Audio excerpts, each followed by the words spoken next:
hyperdrive.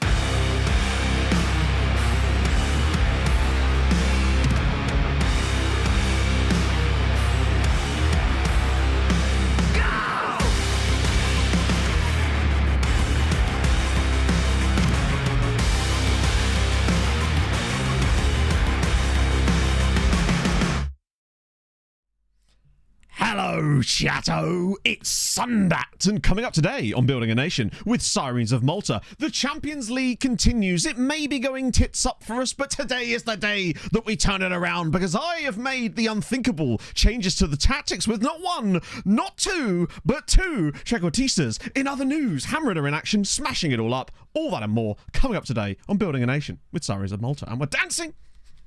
Ha, you thought I'd run out of time. Truncated. Anticipated, rhyming stuff, and so on. That's right. Here's we went through it hoping back. for another 43. Might be from a new place though, since I've almost bought a new apartment. Just need to sign the contract next You'd love week. Real to happy. see. Firstly, that's awesome, Pixelpin, and thank you very much for the 43 months, and congratulations on the new apartment. That's amazing. Hadrian, you have no idea how accidentally right you nearly are, because so I had a bath before stream, as I do. Very windy today. Load of stuff in the bathroom window. So there I am, just sat there doing my thing, right? All of a sudden, gust of wind. Everything in the bathroom window goes, you know what? I feel like I need to get in the bath, including my electric razor. Just as well it didn't accidentally switch on in the process, really. Nature's windy boy damn near toaster bathed me this morning. It's been a day, you might say. Camouflage! Thank you very much for the follow. Was that 2 follows in there? No, 19 months of being with the okayest streamer. As always, keep up the fantastic work, mate. Upper Sirens. Thank you, Bill, and thank you for the 19 months, my man. That's very, very kind of you. Windy boy, yeah, indeed. It wasn't even Mr. Swizzles. What did it? Any youth intakes? No. Pretty much. Oh, well, actually, no. I'm going to say that. It depends. Like, it depends on whether you... The last good youth intake was the one we had Matthew Side. How are you feeling? My one rule right, is to sub each month. I mean, hey, it's a good rule to have, Daz. Thank you very much for the 37. That's very kind of you, friend. Hope you're having a fantastic Sunday. It's a weird weekend where there's just, like, no football. I mean, okay, there isn't no football. There's League One and down. There wasn't many League One games, I guess. There was there. There was a couple. I had a load of ACCAs on the lower leagues, and as usual, they came in, which is very nice. Oh. Endrick, yeah, I know. What a guy. And now all of a sudden everyone's heard of him. The Samurai, what, they playing them again? I thought they'd already played them. That's fucking sick, Bill. I saw that. Like, how many, was that 10,000 you say? That's dope. Ciabatta bread is pretty good. Ciabatta bread do be killing it. Well, yeah, that's the thing. They're playing twice. Oh, no way. It's two-legged to decide. I mean, they'll probably lose both legs, right? It is inevitable. Jeff's been doing mad things. Wait, so that was Eden, St Kitts and Nevis that game? Oh, fair play. That wasn't... They scored a goal away from home, took the lead, you know? I'm pleased for Jeff, yeah. His days at Reading are behind him now. Someone other than Max... I know, I woke up this morning thinking, oh, I'll watch the highlights, but I'm not expecting much. And then I went on the F1 website first, and I saw that Max... I was like, where's Max? Where's Max? Where's Max? Why is it that when Max doesn't turn up, Carlos Sainz is like, today is my day. It's only ever Carlos Sainz. If you've trophy before us, there's every chance. And I'd be fine with that. That's dope. What is for those late runs? Right, so let's talk tactics. Oh, both matches are in San Marino. Okay, so it's away from home and at home in the same stadium. I see, it's one of those, isn't it? 100% win. There you go. Just got to sabotage George. Get more scouts. Yes, we're stuck at 14, and I feel like we will be until they just randomly assign us some more now, unfortunately. I do like Carlos Sainz. He seems like a nice chap. I feel the two attacking midfielders.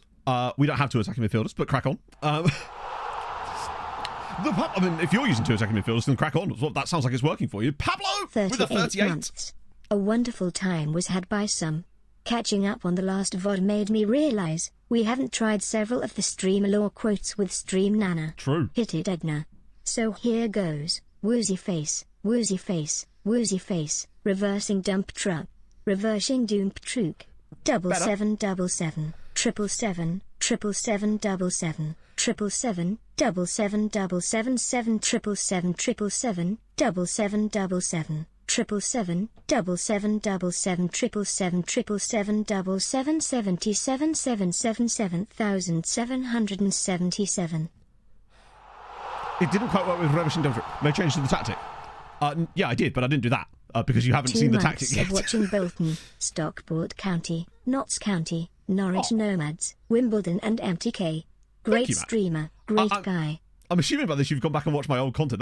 That's a dangerous vibe. Thank you very much for the 2 months though. It's very kind of you. Oh dear. So yeah, with the tactics, what I've have I tried to hire one? What do you mean? Hang on, what? Oh, what? Like force the ball's hand? Oh my god, chat, let me scroll. Interesting, JTs. All right, we could try that. Fuck it, why not, right? It can't hurt. So yeah, Champions League progression. Oh really? What was my tip? Because I could probably do with my own tips at this point. But basically, so here's what I did basically on Friday after I finished working on a agent video, and yesterday honestly, because I was like, right, this needs to be sorted, because I've never really had this issue on a stream save before. Usually this is something that used to happen on YouTube saves occasionally, because often with you going up the leagues, you tend to encounter that problem more than you would do in stream saves or whatever. So I decided to just sit down, watch back some of the games we'd played, the issue was quite a simple one. Is that we weren't being creative enough in Europe, but we were generally very strong defensively. But as a result, it would only take like one chance for our opponents to score against us, right? And the issue was, I felt that we needed to open up a little bit against these teams that we should be beating, basically.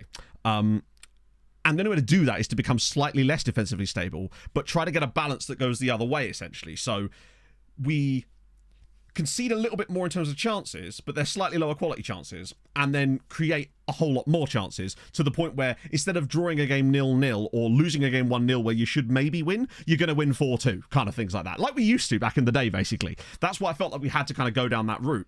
And after some deliberation and very different tactics things, obviously I couldn't test it properly in this save other than a couple of games to get us to where we are today. I tested it on a Fulham save and a Wrexham save, because I always use Wrexham just because they're a strong side. No, it's basically the same tactical shape. I didn't want to change too much because I feel like if you do that, you end up just creating more problems for yourself. So it's actually very similar to the current tactical shape, but it just has a little bit more attacking oomph to it. And I'll show you what I mean by that now. What? Thank you very much for the follow. Sorry, no, what? AFC. I appreciate that. Let's go. Simply adding Trek. Well, no, actually the Trek thing came kind of later because I needed a role for a certain position, and after trying a couple of other things, I figured that a Trek might actually be what I was looking for, and I believe that it might well be. So, this is one of these things where today, we're probably going to just stick with it for today's stream and not make too many changes to it because it needs to bed in. There's one thing I noticed when I was testing it on those other two saves is that it took a couple of games to sort of bed in, and then it started to work really well. Although, right, this is one test I did do. I took our normal tactic and put it into that Wrexham save I was doing, right? 10 games I played with it. In 8 of those games, we conceded our opponent's only shot on goal. Sorry, only shot on target. That is ridiculous. I could not believe it. Now, it could have been because of the tactical familiarity, admittedly, but in 8 of 10 matches, the only goals we conceded were off our opponent's only shots on target, which is insanity. And honestly, I realise that does happen in real life, but it feels like it's a little bit too much. And that could just be coincidence, but based on what we've seen so far, suggests that probably it isn't. There's just something weird about the way that tactic works, and I suspect it's because it creates so little opportunities for your opponents that when they do get one, the game's like, probably should let them have this one, or something along those lines. I don't know. It might just be that it's just a weird tactic, right? So, my thought process went like this. What's the one position in our... I'll guide you through this with me, Tack. What's the one position in our tactic that basically doesn't do anything a lot of the time? And how can we make it useful? It's still really weird. Well, nothing's really changed. Keeper, halfback. There you go. Yeah, halfback. Poor Tony Sunday. So, no, this is the thing. I've managed to find a way to change Tony Sunday, but keep him in the squad. In it. Goalkeeper just isn't good enough. Right. And obviously I realise you're just kidding, but like that is some of the nonsense you'd expect, basically, in that he's a good goalkeeper. These are quite quality chances. End of the day, your goalkeeper can't save a shot if it's banged in the top corner from 30 yards. These are just the sort of goals that you concede, right? So, Tony's now going to be playing a different role for us. But believe me, it works. And I've never seen a ball-winning midfielder play like this before. Right. I mean, I'm hoping he plays like this. He did in the first couple of games. This is Sirens Saviour 2. This is what we're going to be running for today. It's a little bit different, I realise. But you can see that it has a lot of the components that we were running before, just with a few minor tweaks to things. First noting, of course, the second Trequartista, which is going to give Diaz a brand new lease of life playing slightly further up the pitch, which means, of course, Tony will now move into the centre of midfield to play as a ball-winning midfielder instead. AM is in. Yes. Tony needs to work harder, but it works. I've never seen a ball-winning midfielder gain rating in the way that they do in this tactical shape. I have no idea why, but I think it was because they're on support, right? So basically what I noticed is, and obviously I've only played 3 matches in this save with this tactic, but they looked pretty good. I also went back to an older version of the save file just to test a couple of things with it, and we beat Galatasaray 4-1 away from home in that example with this tactic. So obviously it doesn't matter now, but it's a good example. Well, this is the thing, right? Originally, I actually had an Ungaunch in there. It's because he's on support. It really is. So what happens is he pressures high up the pitch, makes a lot of interceptions, and wins the ball in really interesting positions. It's brilliant. He's super good at tackles. He's super good at interception. I believe he also has quite good stamina. Yes, he does. His stamina and work rate make him absolutely perfect for this role. He basically reminds me of like an old school N'Golo Kante back in the day when he was at Leicester, when he would just hoover around that midfield, pressuring everybody. That's kind of what Tony Sunday does in this tactic. Now, admittedly, when I was running this with Fulham, I had Joao Palhinha in this role, so it did kind of give me a false sense of security, right?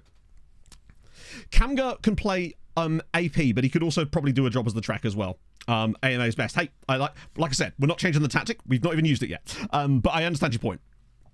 But that was the logic for it. There is other changes to it as well. So the reason that originally what I did is I just went straight to a trek. The problem I found then was that the Mez and we had too many players sat in a line on the opposition defence and no one in for the interchanges in midfield, basically. There was like 2 separate parts of the team and there was no one providing the connections. So when in possession, Tony actually drops quite deep. But weirdly, in out of possession, he's actually further forward, which means that he doesn't get in the way of the libero. I actually took the libero out at one point because I was worried that they were going to get in the way of each other. They don't. Also, you'll note that the BWM actually has stay wider on as well, just to prevent that kind of issue. The other thing we have is both the strikers now have stay wider as well to provide space for the trequartista to run through the middle. And it was Sandora. Really? That's interesting, James, because that implies that there is something to there, right? Basically. Put them in defend. Yeah, I think the reason, Brazio, is because of the interceptions and the fact that he's pressuring high up the pitch. Basically, the other changes, there's a couple of little tweaks to the actual this stuff here as well. So, you'll notice that the tempo is now absolutely insane. So, what I noticed about our statistics in the matches, shoot less often too, I think that was the Trek guy. So... Run position. We could try it out, but I want to just sort of persist with this for a little bit first, as you understand, right? So basically what I noticed is that, in a lot of those games we were having where we were playing poorly, even against like weaker sides, we'd have a lot of shots off target. And one of the things I've noticed in the past is that generally speaking, if you're having a lot of shots off target, one of the things you can do is to turn the tempo down. But our tempo was already fairly relaxed in the first place, right? So I decided if we're going to have a load of shots off target anyway, why not just up the tempo massively and try to just completely unsettle teams by playing the ball around at an absolutely ridiculous pace? And one thing I've noticed about that is that you win a lot more penalties because you're moving the ball a lot quicker and teams can't get near you.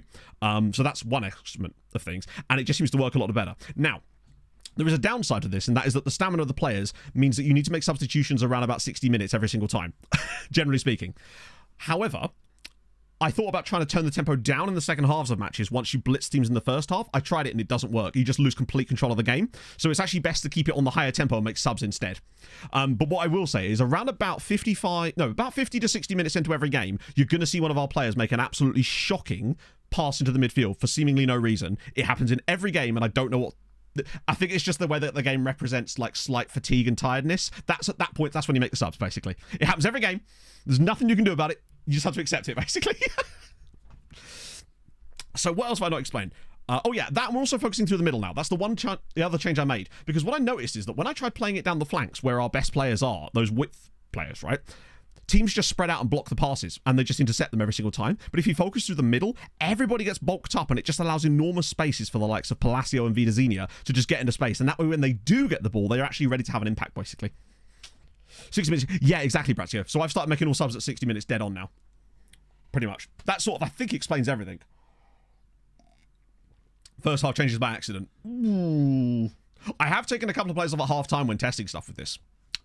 So, now, as for, like, I'm not going to make any changes to it today unless I see something absolutely glaring. I want to kind of give it a run of games because I noticed when I was running it with Fulham and Wrexham in tests, it took 3 or 4 to really start bedding in. Overlaps. I find that overlaps in a tactic that doesn't have anything to overlap, right? Because we don't have players on the right flank to overlap. As in, without wingers, I find that the game seems to get a bit funky when you don't have a player that's going to be overlapped, per se. So, we're going to ignore that for the time being. Overlapping. Oh, is that you, Chris Wilder? Let me get my sandwich out. Trap inside invite crosses are contradictory. No. Because trap inside, the way I tend to look at it is wingbacks. Yeah, but the wingbacks aren't overlapping. Yeah, but they're the ones overlapping. Looks to instruct players on the right flank to hold onto the ball, but we don't have players in those positions to hold onto the ball to be overlapped for the most part. I find that unless you have wingers, I find that instruction just seems to get confusing. It doesn't work that well. But anyway, I'm not changing the tactic. So, we did have a similar system like this in Nordic Nomads. We had a DLF in Nordic Nomads, which was that massive guy who... We had a massive striker, basically. Scrap the goalkeeper. Good idea. Anyway, so... Happened anyway. Yeah, I don't feel like...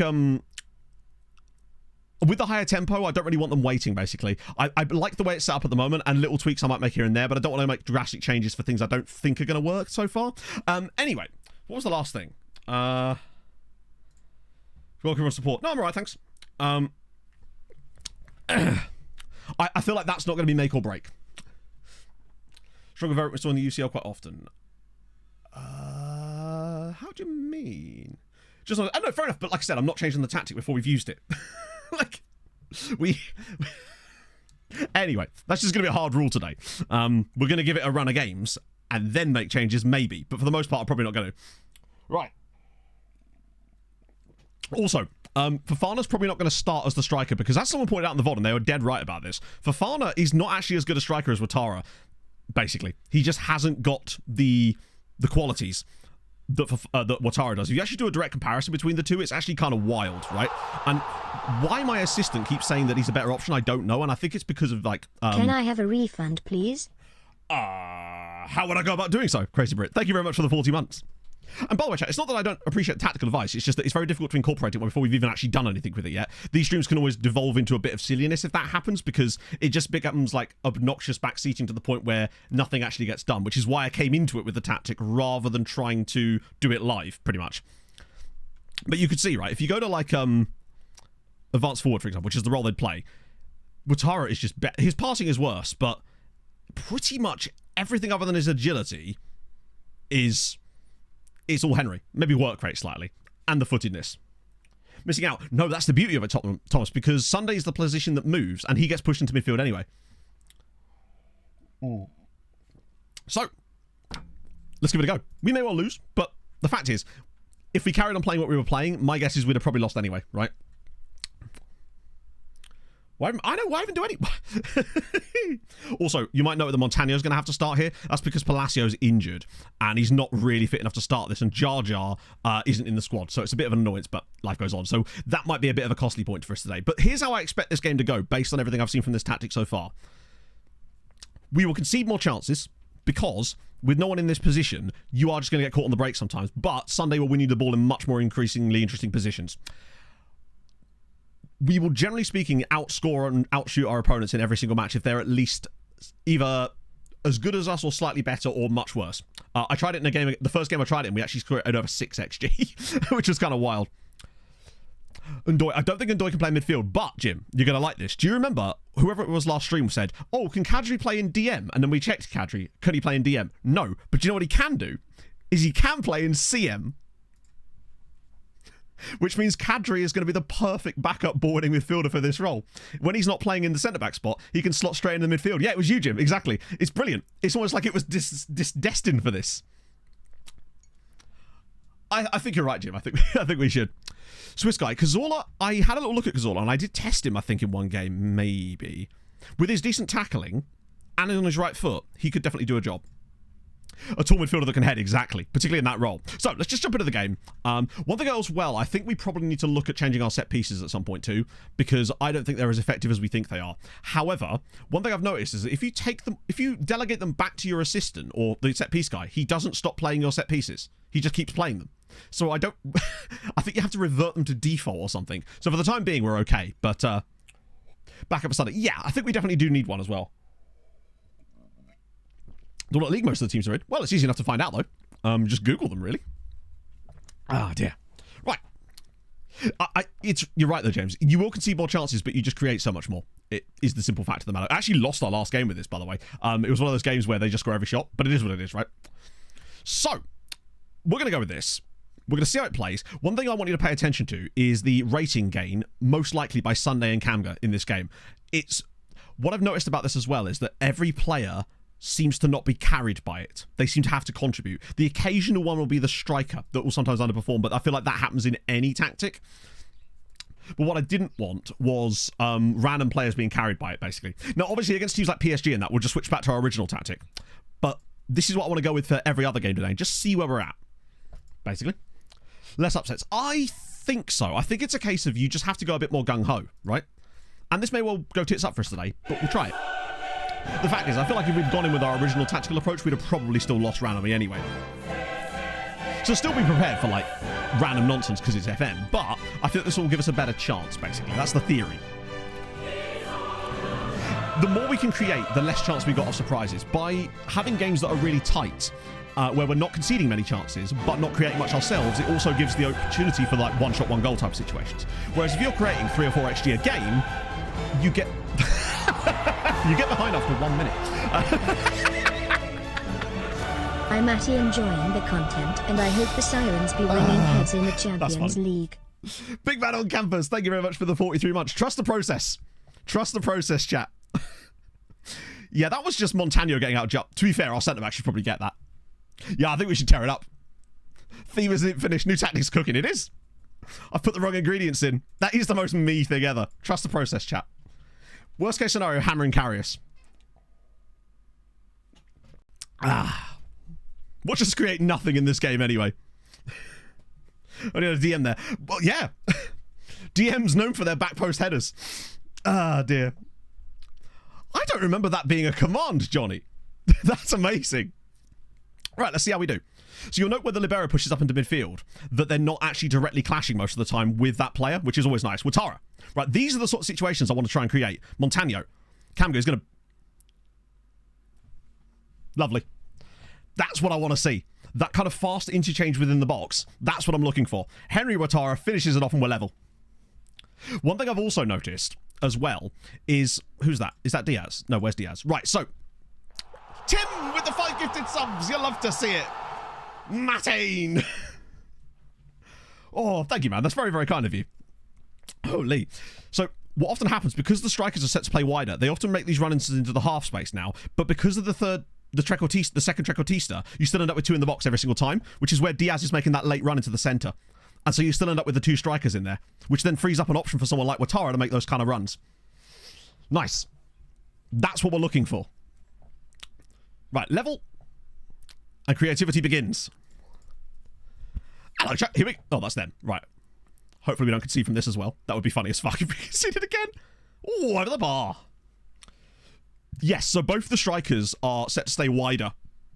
They're not actually set to run wide with the ball. They, because of their wide positioning, they sort of end up running wide with the ball anyway. Okay. Trust the process. Well, thank you, Tim. Considering quite a few set pieces here. Okay. Trust the process. We've still got this. 4-2 win, I'm telling you. You can view your field tilt, can you really? Yeah, that one is on the goalkeeper. That one there is on the goalkeeper. I must admit. You've got to be doing better with that one, buddy. Oh. He's actually called that. No way. Okay. So Sunday's actually struggling a little bit in this game so far. Goalkeeper might be a problem. Well, they've had 4 shots on target for a start. But also, it's so easy. It's the most, like, easy thing to do is like, oh, you've conceded a goal. It must be the goalkeeper every time. But that one was his fault, emphatically. First one wasn't, though. Right. You know what? I'm okay. We move. Wait, did I accidentally have someone... One thing as well I noticed, did I actually have them set to do this? Right. Was less of that. I don't mind these ones, but the tight marking ones drag players out of position. Hello, AD. How's it going? That wasn't actually the best first half from us, really. Patience, I believe. Here we go. Let's see. I reckon 4-2 win to Sirens. But we look for subs around about 60 minutes instead of like 70 to 75 like I used to. Right, that's a pass. That is a pass. Ouattara. Unfortunately, there is no tactic that stops him from doing that. Oh, that was a nice bit of play, though. Right, there we go. Vida again. Sunday again. Oh, you got engaged on the sun. No way. That's amazing. Congratulations, man. That's seriously awesome.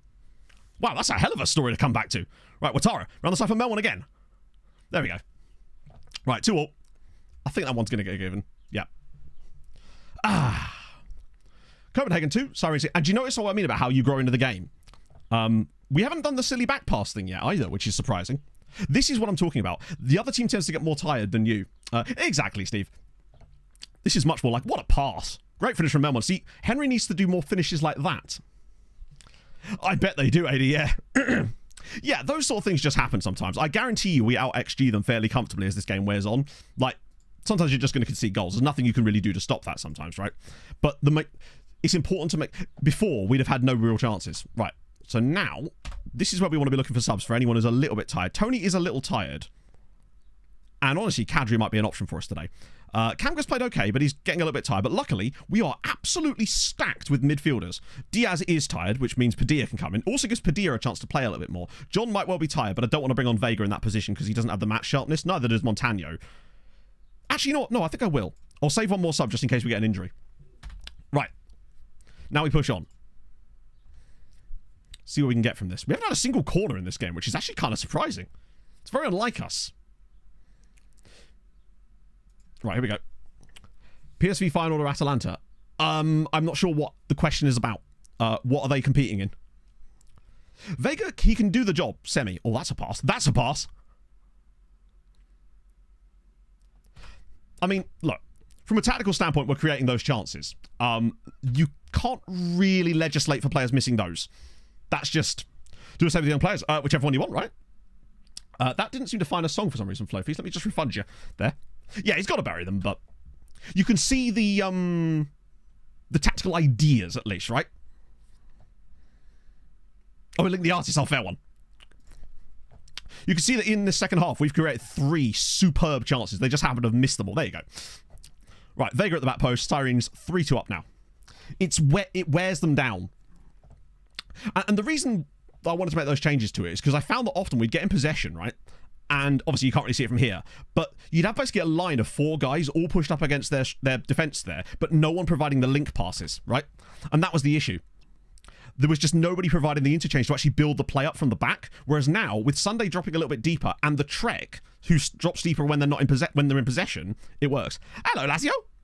Right, so we lead. 3-2. The game's sort of worn on a little bit. It's a bit fortunate from us, but they haven't really created the quality of chances that we've had in this game so far. Can still totally see us ballsing this up towards the end. Oh, thank you for the follow, Lazio. What did I say? 4-2? Because it's 3-2 now, and Vida's coming down the right again. Go on, Vida. Oh, that's easy. Right. Nice. 4th goal would be nice, but I could totally see this also being 3-3 right now. Ortiz. Right, go on, Vega. It's nice to see Vega score a goal as well. Watara's in. Go on, Henry, finish it off. Who said 4-2? Oh, is he offside? Nope. Oh, yes, he is. He is offside. Never mind. Disregard. Point is, yet another chance created like that. And I feel like it creates loads of that type of opportunity. That's a shame. He did look a little offside, in fairness. To insult. Taking insult. Ooh, I don't know, actually. Hopefully we don't go and randomly concede a late one now. That would kind of suck. Yeah, he was a little offside. So now anyway. The main reason I did it was because when I've noticed in certain situations when I was doing some tests, you'd end up with both him and the libero basically stood on top of each other. And I wanted to prevent that as much as I could. It's much worse when you don't have that switched on. So, we outplay them. Slightly tighter than maybe it could have been. We had chances in that second half, though. This could have easily been 5. And I feel like the tactical familiarity will come. And more importantly, we won a game away from home and actually played quite well. Remember, FC Copenhagen might be FC Copenhagen, but they're not bad. And yes, Gender's N is a Patreon as well. Did he score in that game, or did he just get an assist? But yes, Gender's is a Patreon. 48 away fans! The big one. And that should now qualify us pretty safely. So I'm pretty happy with that. So. Ooh. Wow. Okay. So you can sort of see, hopefully you can see what I'm thinking with it. Most of the things that I expected to happen in that game, we actually didn't look as bad defensively in that game as I was expecting. After PSG. But we won't, Hadrian. This is the thing, right? Because we've still got the original tactic to go up against big sides, which is more defensively stable. The reason this one worked so well originally was because we were able to play on the counter-attack against teams because they all thought they were better than us, whereas this one is for teams that want to sit back against us. Last with 10 points. Wow, 10 points is quite surprising. Yeah, Darwin scored against us for Leon earlier this season. No, I didn't rip it up. I just changed it so we had 2. This one is being trained as the primary now because I feel like we'll play this in more games. But generally, you get the idea now. I'm pretty pleased with that. See the vision? Exactly. I hoped you could. I wanted to come in with something rather than be like, oh, we're going to try and work on it on the stream because you know how things can go off the rails. I end up being easily influenced to making loads of changes. Are we the favourites or not? Yeah, it's literally, Basil. If it's like 50-50, like this one was that before? Yeah. So if it's sort of 50-50 kind of game, then we can play that. If we're like heavy underdogs, then we go back to our original one. So say, for example, with our 2 Champions League games that we got left, which we will get in today, even though it's after Christmas because we're a bit off kilter with this. That's definitely new tactic. That's obviously old tactic. Made players sit extremely narrow. Really? Huh. Either way, when I watched, because I obviously watched it on extended in some of the tests, I noticed that if I didn't have him on stay wider, they just got way too clustered. Whereas now, they still do get clustered sometimes, but it's a little bit better. The other thing is as well, with him on support, it seems to create a bit more space. One thing I did try at one point was taking the libero away, but it actually made things way worse because we just had one less body in midfield. For the most part, anyway. Right. Hopefully that song request went through okay. You know. Right. That me... Oh, hello. Should be starting more games. What's your regular starter? Yeah, I feel your pain, bud, but we're going to bring you down. Okay, that's a shame. We're going to try and drop his squad because he's one of those players that we wanted to sign, but he wanted a stupid thing. We should be able to bring him down to at least that. There we go. We'll just wean him down slowly. Keys Maltese. Nice. Ooh. Right. Okay, good. Thursday means Hamron. I don't know who they're playing, but we know they had 2 tough games, and they've already played both of them, which means in theory, the rest of their games should be more should be more winnable in theory. Lots of kind of mid guys there. Okay. Heavy defense against Juventus. 5-1. But 5-1 defeat. Roy Fleming still scored. It just makes me happy to see. Is it just me, or is he just genuinely starting to look quite good? Like, if we saw this guy at, say, I don't know, just as an example, say he was at Mulder, right? Yeah, see, it has dropped again, actually. But say he was at Mulder and we saw him in Mulder's youth intake at 17. We'd be like, we must sign this guy, right? Just purely on his attributes. So you say, yeah, it seems like he might have done, but it's also gone up and down all over the place at times, right? I really hope he declares for Anguilla. Surely he's not good enough for England, right? That's Anguilla first nationality. England is his second nat. He's always looked quite good, but I feel like he's got better. Oh, really, Jim? The one I clicked is the one that's always worked for me so far. I think I've only had it fail like twice, but it's good to know there's other options, frankly. Right. What we're looking for is Thursdat. I think their last 2 games are Dnipro and Dinamo Bucharest, which, of course, is the team that we want revenge on. Yeah, so they're playing Dnipro tonight. Where are Dnipro out of interest?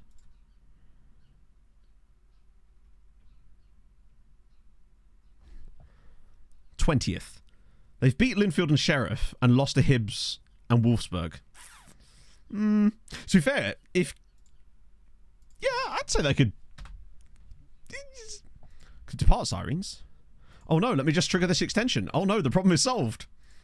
We're slowly whittling down John's scouting priorities at the moment, but it's going to take a little bit longer yet. Building Scotland again, yeah, a little bit. No matter what we do, by the way, we're actually directly behind Scotland in the coefficients as things stand. Unless things have changed. Yep, directly behind Scotland. And there's a chance, with a good enough season, we can catch them. Oh yeah, did you miss that? Yeah, for those of you that missed last stream, hammering a 4 out of 4 in the in the Conference League. Original Stadium. We are actually, yeah. Which is surprising. We've got like some seated and some standing space, basically. Here's what, so yeah. Burkinabe player in Honduras is pretty sick. Right, come on. What? Oh. Let's see who's unhappy about this. Okay, so you're the left wing back. You're a striker. I love that. This is what I really enjoy, right? So Vida and Krastev make sense. They're both in his position. Why is the goalkeeper getting in? I'm glad that he's on my side. Richard's my guy. But I love that he's randomly on these guys' side. He sees what happens. Clearly deserves it. Right, except he doesn't, does he? My job at stake. I love that. Silly. We'll slowly wean him down. Right, come on. Yes! Hamron 2, Dnipro 0. Hamron are 5 from 5 in the Conference League. They've got 15 points. They have one game to go full out. They could win it. They could win the group. My recruitment focus is, if you do exclamation mark RF, you will see the ones I'm using in more detail. Because James does a whole video. Hamron all the way, maybe. I mean, they've surely already qualified, right? That's insane. Wait, hang on. Jarju was in their team. No way! Moses Jarju was playing against Ham... And he lost. I bet he was super happy about that. Anyone else in there while we're at it? That's amazing. And he was shit. Good old Jarju. Do you know what? I like to feel that he did that on purpose. He was like, they need this. Let me help you out here. Little goal at the start. And that was a deserved win as well. They got an injury, which is concerning, but it was... he played quite well, actually. How is Jarju? Look, good question. How is the Jarge doing? Like, he's reasonable. 40 caps as well. Double Agent Jarge, exactly. What a guy. A new sim game's realistic in it. Hope those have all gone through. I'll refund you points for that. Yes, so you get bonus points in the Conference League for coming first, second, and third in the group stage, but not for pure qualifying in the same way that you do in the Champions League, which is why it's super important that they do, in fact, win it. But I don't think they're going to. I think, unfortunately, Vitória de Guimarães are just that little bit better. But, I mean, they are clearly... They're already guaranteed top 8. They're already guaranteed pretty much top 6, nearly. Bear in mind, they beat Napoli. Napoli's only loss in this was... Who did Vitória play last? Good point. It's not Hamron, that much we do know. Maybe it's a really tough game for them. It's Maccabi Haifa. It's away from home, but I suspect that's going to be fairly straightforward for them. Hamron, on the other hand, are at home against Dinamo Bucharesti, who... Yeah, it's... I feel like Hamron should probably win all... I think they will actually go... No, you know what? I don't think they will. I reckon they'll randomly lose. I feel like often... We've had this happen with Hungary. When teams went like 5 for 5, they almost always seem to randomly lose their last game because they'd play a rotated side.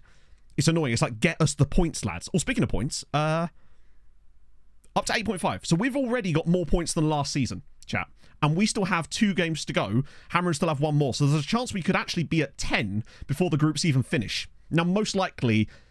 9.5 is probably about as good as we could expect, really. I feel like Hamron should win and we should probably beat Valencia, which would take us to 9.5. Plus, we'll get bonus points for qualification. And they will too, most likely. Unless they really balls it up. But now we've got a nice stretch to let the tactic bed in before Christmas. Which is really useful. Because we've now got no Champions League games until the end of January. But I think we do have a nice chunk of players joining us on January 1st. So that should be some nice new stuff for the loan farm. 3 more years for Henners. Love to see that. Friendo on Sirens approach. Are we playing against Friendo next? Certainly seems like it. Oh dear. Only loan 6, 22 players up to... Oh, wow. Build Nation, that will be very tough. I mean, given the size of our loan farm is over 140. Watch or sim. These will still be sim, just because I want to make sure that we get our Champions League games in today. But if I feel like the time is looking good, then we could maybe play a couple of the ones leading up to those Champions League games, depending on how the time goes. But I also want to see what this tactic is like in The Sims as well, because I find that, you know, sometimes tactics play differently in instant result to how they play when you're actually watching the games. Oh, Christ. I got scared for a second there. No! Oh, Roy, no! Oh, Roy. My man. Immediately his agility has shat the bed. We've overplayed him. Not that I have much choice. That's a shame. Right, anyone interested? Oh, hello. Bloody hell. Oh, he's that really good guy that we can do really nothing with. But would actually talk to us. Yeah, shin splints is not one you want. They are very fucking painful. I think it'll be okay. Luckily, it shouldn't be too much of an issue. Oh, yeah, he was, when I was scouting players with Maltese nationality, was there a guy called Jan Koch in there? Right, let me just see if there's any absolute crap in here. Oh, yeah, there is. Okay. That makes sense. These guys can all go. Some cool nationalities. Oh, that was that Thai guy we thought looked quite good. And you know, it's the physicals. I know they can come in time, but it's... The wages would be quite high on him. God, if he just had some physicals, he would be a genuinely good player. Could make a own trick, possibly. I guess. Yeah, Maltese Brazilian. So basically, he was a guy that came over from Brazil to a Maltese side, which is why he has nationality Malta. I'm just going to get rid of these guys for the time being. Narrow this down a little bit. Basically, ignore anyone who's not at least got a little bit in that 4th star. Oh. Because most of these guys are older players anyway that really aren't that useful to us. Right, this is more like what we're looking for. I'll send anyone who's not been scouted properly around again. Well, it's not. It's quite a lot of these guys, actually. Yeah, we're going for the random classical music now. 42, nice. Right, so we'll send these guys around again. Yeah, when I was looking for that Southampton guy, who, by the way, I did actually try to sign, but he wasn't, he'd only just signed a new contract at the time. Right, okay, let me just find out if there's any super old players in here that are... So, for example, with this dude here, as good as he is...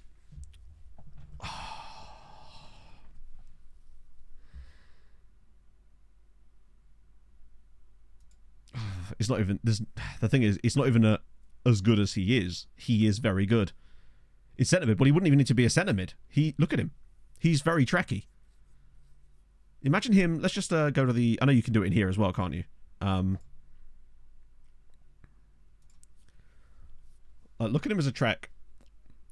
Just ignoring his positioning. As an AMC Trek. Because bear in mind, Diaz actually works in that role, but Diaz is more of a playmaker. He doesn't have the finishing ability. Better than Diaz, probably. But it's the... We'll have a look.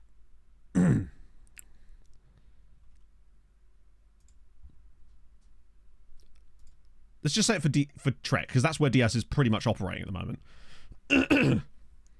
Give us match day. What do you mean?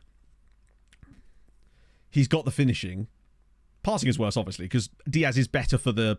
Remember, we signed Diaz with the idea of him playing as the AP when we actually got him originally. Physically, he's very similar to Diaz. He just lacks the jumping reach. Very agile, though. Mentals are a little bit behind Diaz. The 19 agility is fun. That might be really helpful in that position. He's faster than Diaz, too. Well, no, he's not faster, but he's much more... He's nippy. Because I suspect that low center of gravity makes him really nippy. The question is whether we want to jump that kind of money on a player like that. And what he would demand of us. Oh. I swear we had a... I'm almost certain, chat, that we tried to... Sirens Bikikara? What do you mean? I'm not sure I understand the question, Lazio. It could just be a language barrier thing, but I'm not sure I entirely understand the question.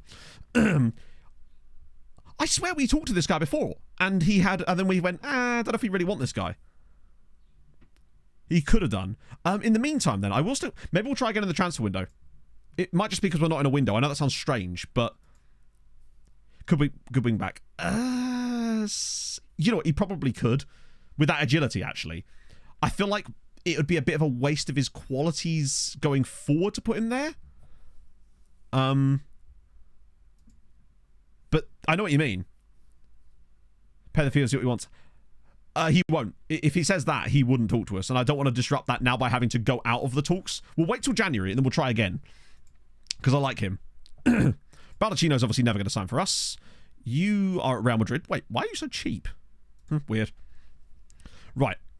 Oh, I've got it sorted wrong. Oh, there's Yancock. Oh, he's at Ajax, though. Søren Andersen. No, I haven't changed corners or throw-ins. I'm going to at some point, but I wanted to leave them as they were for now because I didn't have a better example, right? Coefficient's looking good, JCM. We're up to 8.5, which is more points than we got in the whole of last season, and we still have 2 Champions League games left, and Hamren still have a group stage game themselves. So we could potentially be on 10 points before we even get the bonus points. Yeah, it's weird. I think it's because it's Scandi. Scandi players, I find, they will actually join you at 16. So reflex is good. One-on-one's good.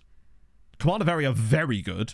6'1", and his aerial reach will come because he... Yeah, exactly. Although I find I sometimes get it with Norwegian players too. But I guess that's because they sort of count for the same things. I don't mind him, you know. like, he has the minerals at 16 anyway. Like, the growth will be there. The wages are fairly low. Dubious. That means they're not going to do anything there. Well, I want to see what squad status he'd want. The difference with him, like, I'm happy to pay for him, but I suspect the squad status is going to be what does it. Ooh, 3.3 million is quite a lot.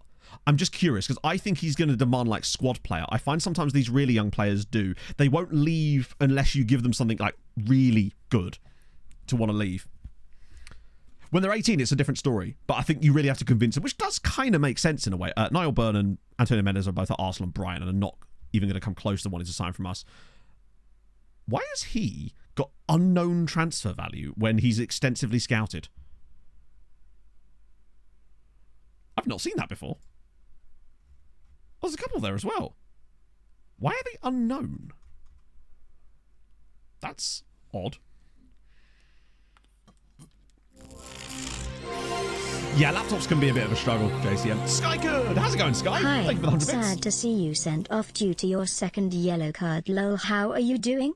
How have you found the balancing of the edit Reddits as you have moved through the seasons? They've been really good. At first I was a little concerned, and obviously we had that issue with the game updating that one time, but that's all fixed now. And now that we're really into it, things are perfect, frankly. To the point where the TV revenue stuff, for example, is now just like a background thing, but it's helping the other clubs, which is dope. Right, so let's have a look at Radishwav. It's so hard to know with players like this, because he's good on both feet, but he feels like the type of player that the moment they join you are 3-star PA. They just have that kind of vibe about them. 30 was playable? No way, that's kind of sick. He feels like FM good. I might actually just send him around again to see if I'm right about this, because sometimes this happens. Yeah, and obviously we still don't have wingers, but he's quite cheap. Franco Medina. He's okay, but he's too young to actually discuss terms with us at the moment. Liam Wilton, weirdly, we have no information on, which is really strange. I want to see if there's any, like, cheap buys out of these guys, because I want to find a few more of those. These guys are all too expensive, and him we have no idea about at all. Finance says, yeah, absolutely can. One sec. Let me just get through these scout reports. I'll show you. There's a lot of money, though. Really cheap guy at PSG for some reason. See, if you ask me, he's better than that other dude we just looked at. Yeah, sorry, JTS. That's what we were going to do, wasn't it? Let me find... Okay, two things.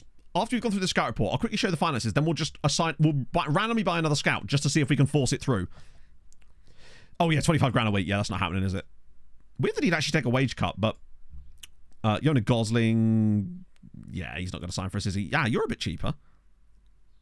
Would actually do us. I really... See, for me, he's a way better player than that other guy we looked at. Other than the heading, 6'6", actually got decent physicals to go with it, resolute personality. Oh, really, JCM? That's wild that they wouldn't fix on, considering that's like a main feature, right? Different roles. Good point, yeah. I like him. For cheap, if he'd actually talk to us. Break into the first team. All right. I like him. I think he's a really nice little pickup. He feels to me like on loan at Birkirkara, nutting them in from... Yeah, that's the kind of player you want. 600 grand. I'd pay that. For fuck's sake, my... Yeah, he's very loan farmer. Works in PC either. Yeah, they definitely do. I mean, we're using them right now. I mean, bear in mind, they are not the most efficient way to do scouting. Far from it. But they're a nice sort of supplement on top. They're like a... They are the squirty cream that you put on after you've already got your cake and ice cream and jelly, you know?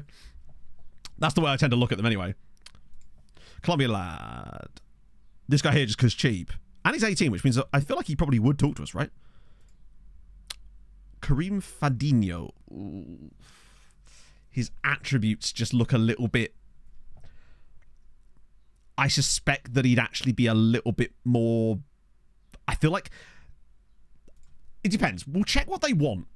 If they want anywhere close... If they want anything beyond 200, I feel like... Oh, 93. you know, I'd pay 130. Like, I think 130 is actually okay, but I wasn't going to pay, like, anything beyond 250 for him. From 8%. Oh, yeah, but that's not how you really use them, Muddy Funsters. Like, your recruitment focus is, if you set them up with really specific requirements, you will never find anything. They're useless for that. That's not how you use them. Or, sorry, that's how they should work. Like, the way you've tried to use it there is exactly how you would think it should work and how it should work, but it's not how they work. Which is my biggest problem with them, because they are really bad at doing the things they're supposed to do, but they're really good occasionally at doing things they're really not supposed to do in other ways. I'll show you what I mean. This Vondra guy is 20, though. More of a net than a fishing rod. Yeah, they're more of a net, but you can't possibly really know what type of fish you're trying to catch. You just sort of have to say, I'm looking for something fish-shaped, whether that be a fish or a boot that just happens to look like a fish from a distance. No, because you've set too many requirements on it. You've told it African players for a start, which means it immediately goes, not going to find anything. You can't give it any more requirements than, like, age bracket, really. That's all I do. Bear in mind, the way I use recruitment focuses is the way that James sets them up, right? So, just to take an example, this is my my under 18s one. Or, sorry, my 18s and 18s one. So all this does is finds any players who have basically no current ability and the tiniest bit of potential who are 18 years old. And it's just an ongoing one, right? And it doesn't include other scout assignments. But what you do is you look at the in progress tab and then look at those players yourself. Ignore the ones that it actually brings you. Look at the in progress ones, right? Like, the ones that actually come through at the end are useless. What you want is to look at the things it's showing you before then. Like, it's annoying because they filter out loads of players that you would actually really want and then present you players that you'd never want. One time I left them for a while and didn't touch the in-progress ones, and then it just brought me nothing. They're really silly. I feel like I'm pretty content with leaving the rest of these guys. Well, actually, let's have a look at Park Young-Hwan. Nah. You're a bit... Actually, weirdly, they're both unknown again. And the other thing I find that is a bit annoying about them is because, again, they take into account your transfer budget. Given that we've got quite a large budget but can't really actually reliably spend it, it means that you'll start seeing players in there from like Arsenal and PSG when you have no realistic way of actually signing them, but it's like, well, technically you can afford it. It's like, yes, of course I can. But it's like, it's kind of like, you know, you've got all that money aside that you're saving to try and put a deposit on a house, and the game's like, well, wouldn't you like to buy a Ferrari? It's like, yes, I guess I could technically do that, but that's not what I'm looking for here, you know? Muddy Funsters, thank you so much for the brand new tier 1. That's very kind of you, my friend. Welcome aboard. Recruitment day for 1 day. Yeah. So what you want to look for, the thing I look for anyway with recruitment focuses, is I go through these and I'm looking for the grayed out ones in progress, right? These ones. That's what you want. When you see the grayed out ones, this is where you want to be looking at these kind of players. Then just start scouting them manually, right? And also, I feel like these guys are, oh no, we are scouting them. And the rest of them I already am as well. Pinchcliffe Grand Prix. I've never heard of that. Explain. Ferraris are why you don't have a house. Exactly. That and Netflix and avocado toast. F-rated amateur. Oh, yeah. Great to see England performing so well. Better. Good thing you're here for actual entertainment. Boobs. Thank you. Ashman, thank you very much for the 5 months. I did not watch the England game. Scouting amateur. Not really anymore, for the most part. I find that... Also, he's at Willem Twee, which means he's probably going to want quite a lot of money. Yeah, look, I find that players from Willem Twee always want squad player, even if they're absolute gash. From the 1970s, oh damn. Yeah, that's probably not my type of thing. Pog and I were watching this film yesterday night called One Day with Anne Hathaway. We got so bored midway through it that a random line in the movie reminded us of School of Rock, so we just turned it off and watched that instead. Doesn't work as well on F24. I think it... You might have to, like... Let's have a look. Fuck it. We do it in a lifetime. I think it does. Fuck, have I actually... I might have not actually saved a field for it this year. So what was it? It was based in Brazil. That way you kind of hit everything. South America. That's Bolivia, Matt. And then it was value... 0, but then you sometimes adjust it ever so slightly up from 0 to like there. So there's 800 players. Also, I want like younger players, so let's just get rid of that down to like 19. So then we've filtered that by transfer interest. Unsure. So, just with that look myself there, I found 146 Brazilian players, or players based in Brazil, that have a transfer value of at most £3,000. Most of them will be worth nothing, like these guys. Now, obviously for us, this is pointless, but earlier in the save, guarantee you, some of these guys would have been really useful for us, potentially anyway. There's a Netflix series of the same film, really? Huh. I just found the lead male character in it is super duper obnoxious.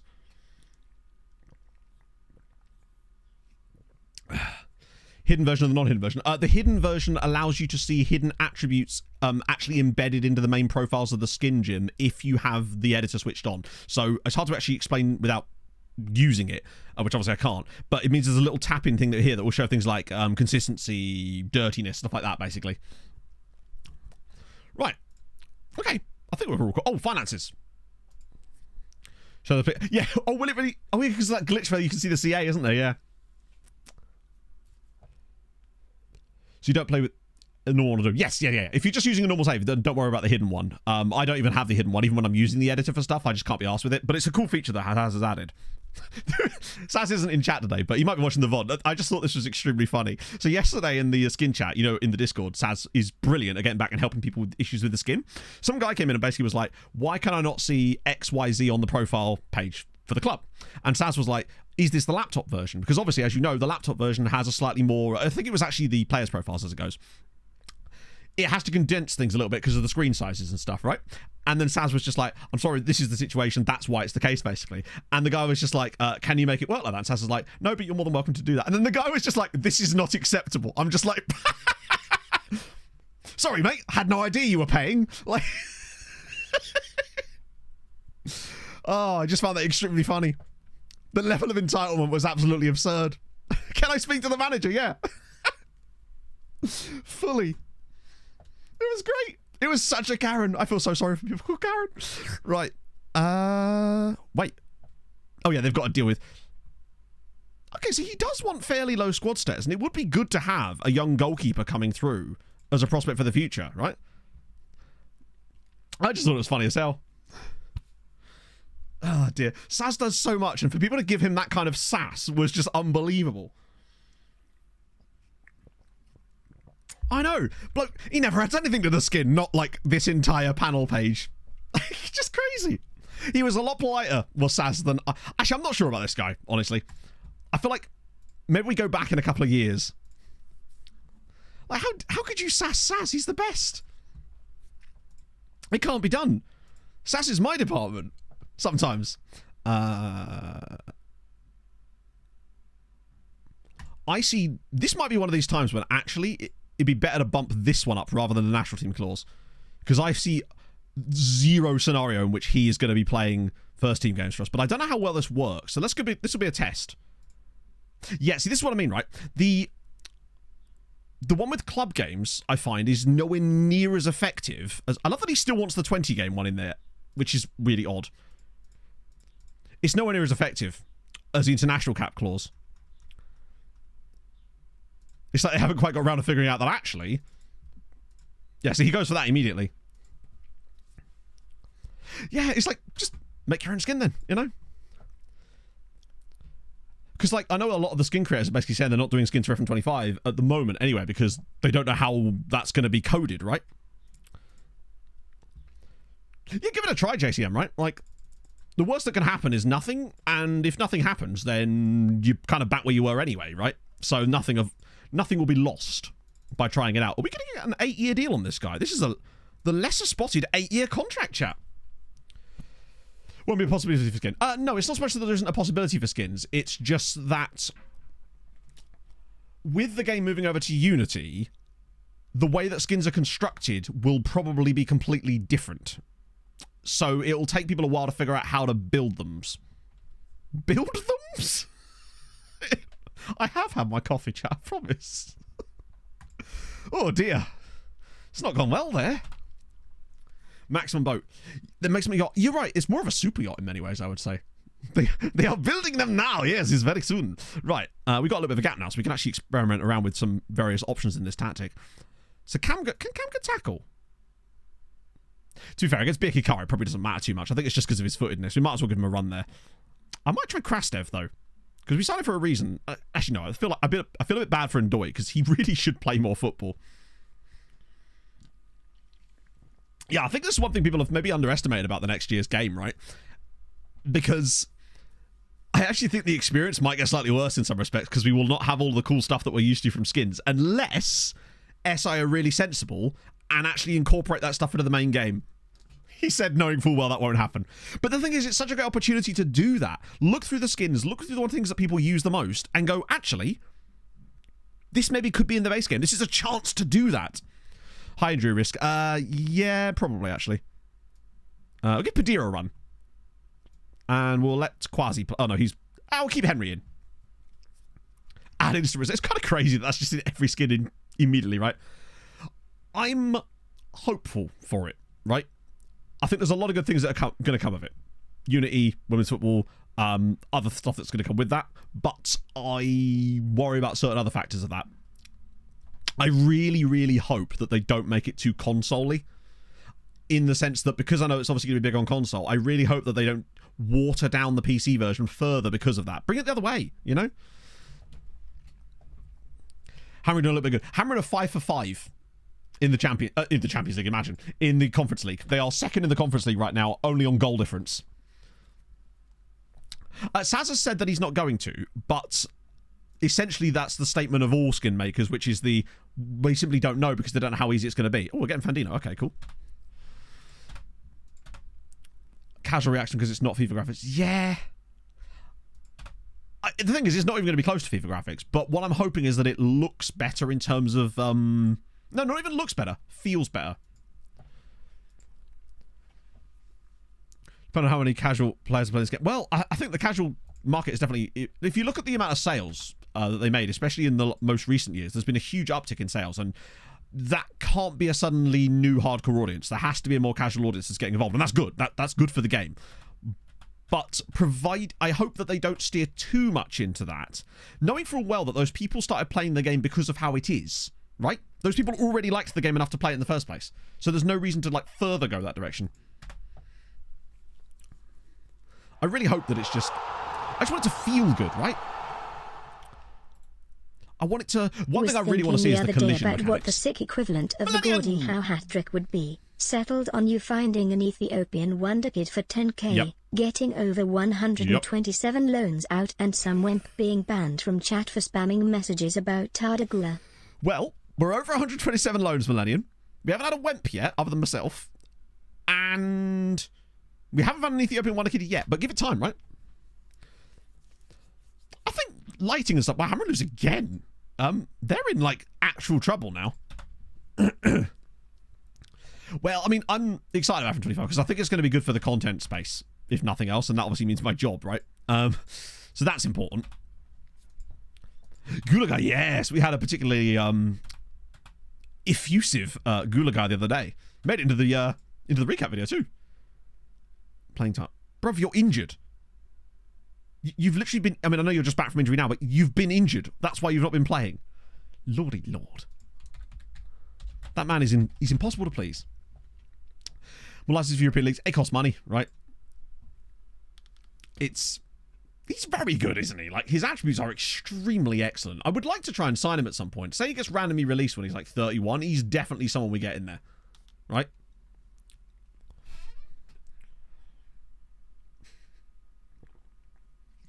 Hello, Dan. How's it going, man?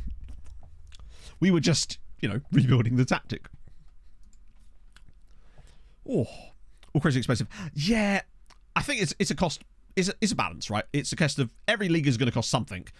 It would be cool if they went and hoovered up some slightly cheaper leagues, but then they'd have to do a lot of stuff to actually integrate those leagues properly, and whether they would get that money back through the sales, it's that's the balance, right? Hey, Philippic, how's it going, my man? Welcome in. There's double Gula lookup. I'll refund your points, Maureen. You basically got a free lookup. You'll have to see it. Hello, Patrick. New tactic. Nope, we have a new tactic. Well, I say new tactic. It's the old tactic, but better. How are Sirens doing? We are 3 for 6. Basically, we started off well, Beat Villarreal, absolutely clapped them. Then beat Ajax, but then lost to Lyon, where their only 2 shots on targets were goals. Then lost to Benfica, where their only 2 shots on target were goals. Then played like absolute crap against Galatasaray, which meant I went, nope, fuck this, we're changing the tactic. And now we're playing a bit better. Pretty much. So I decided, nah, something has to change. So now we've got 2 tactics. The other Ardagula, you mean Jeff Hendrick? The one and only? You mean my favourite Ardagulaire? Yeah, Latvia was really fun, and it shows that they were willing to do that, right? So why not do that a bit more? But it could just be because it was so cheap, right? Potentially, anyway. And this year they got Japan. Saudi... I don't know if they're ever going to... I don't think they add Saudi. I genuinely don't think they add Saudi.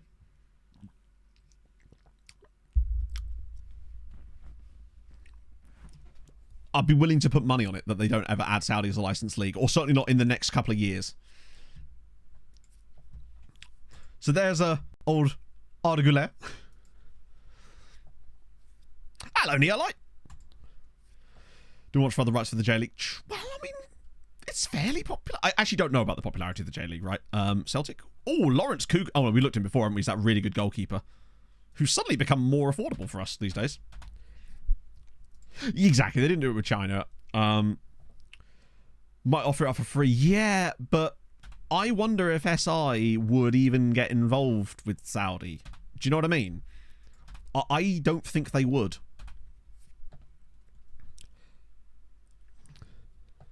Well, that's exactly it, Golden Brady, yeah. Now a bit of Rangers. Not quite. Wow. Cameron Callahan, he's 19, but he's got some decent CA. Another winger. They're always bloody wingers. I've noticed that FM seems to rate wingers just higher than everybody else. It feels like whenever we find a really high CA guy, they're always wingers. I think it's because it's just easier to have the attributes that count for high CA in a winger. I mean, they can, Marcus. They probably won't, right? And a centre-back. Okay. Oh, no. Very much no. Lots of FM good wingers. Yeah, exactly. Right. We're actually playing Zabar next, which... Hang on, who are you? Gonzalo Freitas. Oh, shitting fuck. How do you compare? Oh, this isn't where I parked my car. I know we weren't looking at new goalkeepers or anything, but I just want to have a look. What's like... Hang on, what do we play? Superkeeper defend. Not that that's actually... That's subject to change, right? I'm actually not super bothered about what role we play there. Titargs, thank you for the follow. So area reach is better with Richard. Command of area and communication are better with Gonzalo. First touch is much better. Well, not much better. Handling's a lot better on Richard. One-on-ones is marginally better with Gonzalo. Reflexes is a good amount better. Throwing's a lot better. Concentration's higher. Composure's better. Anticipation's a lot better.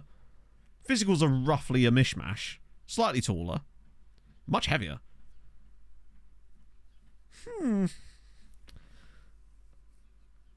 Low eccentricity and flair. Wait, he's...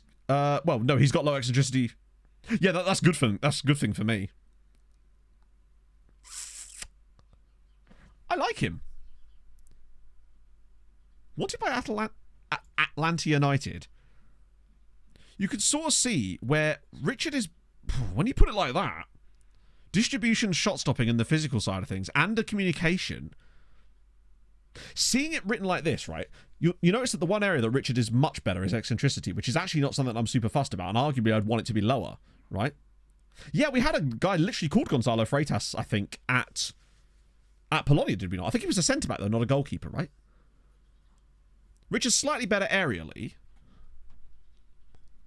For more accurate graph, Richard needs to be scouted further. Scouted our own player. Yeah. Let's just ask his agent. Because the thing is, right, he's not that much more expensive than that 16-year-old goalkeeper we were looking for from Brøndby, right? Good personality.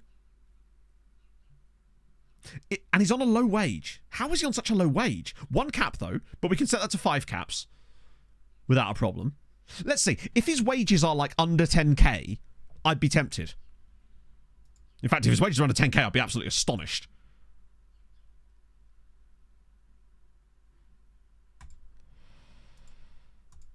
I want to look at what's going on with it. International experience, yeah.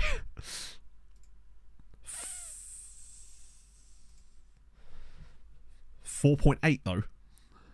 For 4.8 million. That's very, very cheap. For a Portuguese international goalkeeper. And it would allow us to shuffle around some options.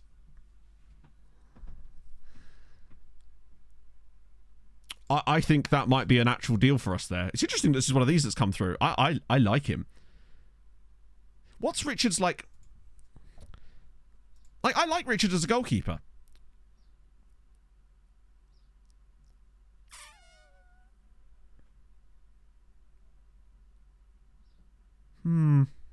We do like a Portuguese keeper.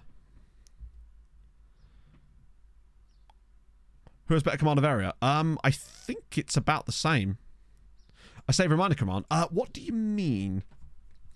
I just have some players who are non-EU players. Can I change it? Well, you can't make a player non-EU. Sorry, hang on. I'm managing a team in Iceland, and I have some players who are non-EU players. Can I change it? You can't change the rules of the league or anything like that, if that's what you mean. But you can. Not trying to think. Oh yeah, I think has anyone else noticed this? Players randomly losing the training focus they are on for some reason. Because I've seen this happen to a few players that we were looking at before. Let me just get the right view back. Where is Richard?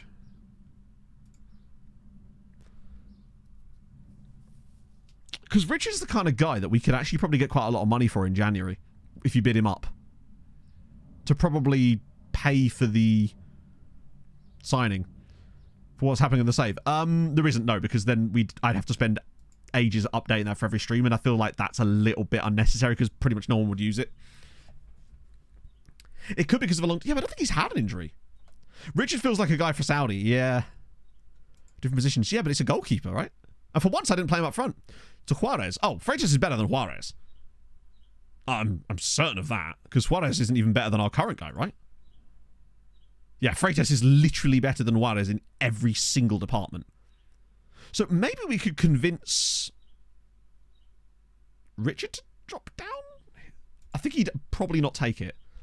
Let's see what the wage situation is like with our man here. First choice goalkeeper. Yeah, goalkeepers you kind of can't really... 17? I wonder if I could actually still go for this with 10 international appearances. And say, like, literally... Not hit him with any kind of, like, extension clause, just because he'd be... Yeah. This is season 12. Let's see if I can get him down to, like, 14. Alright, 4 years. 15. Okay, he's got a patient agent, so I can work with that. Let's try 16. Bruv, you're going to have to, like, actually offer me something at some point. Otherwise, you're just taking what I'm offering and not actually giving me anything back. Oh, for crying out loud! Fine. 5 years, your current wage. Alright, fuck off then. Sorry, I hate contract negotiations like that, where you can't off... They just don't negotiate on anything. Like, what's the point in having a screen there, then? Unless you... It was also probably one of those ones where if I'd agreed to what...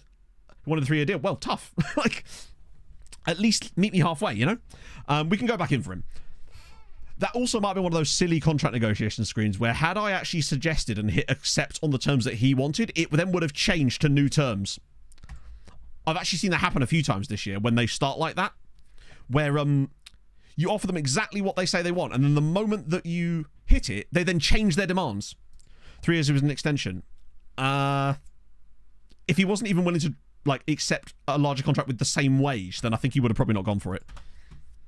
We can go back in for him. I think he probably had an extra... They usually have a 1-year extension clause. But that might explain his slight cheapness. Chat, they did it.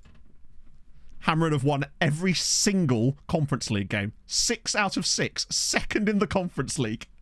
That means bonus points. I don't think a Hungarian side ever even did that in the MTK save. Lock in 4 years. Maybe, but in the past I found really big issues with that. Whenever you lock stuff like that, they just go red straight away. So I would rather negotiate with them than have the contract just immediately die on the table. Goalkeeper in Mexico. Maybe. But I think he was way beyond us, right? We can have a look, though. Win the Conference League? No. They will immediately get knocked out by the first team they play in the next round. I can pretty much guarantee it. Like, I'd be willing to bet that whoever they play in their first knockout round, they lose to. It's just how it is, and the knockouts teams just play better, no matter who they are. Let me just turn off that for a second so we can see. Just look up every Mexican goalkeeper and see if we can find him, because I can't for the life of me remember who he played for. I think it might have been Club America, but I'm not sure.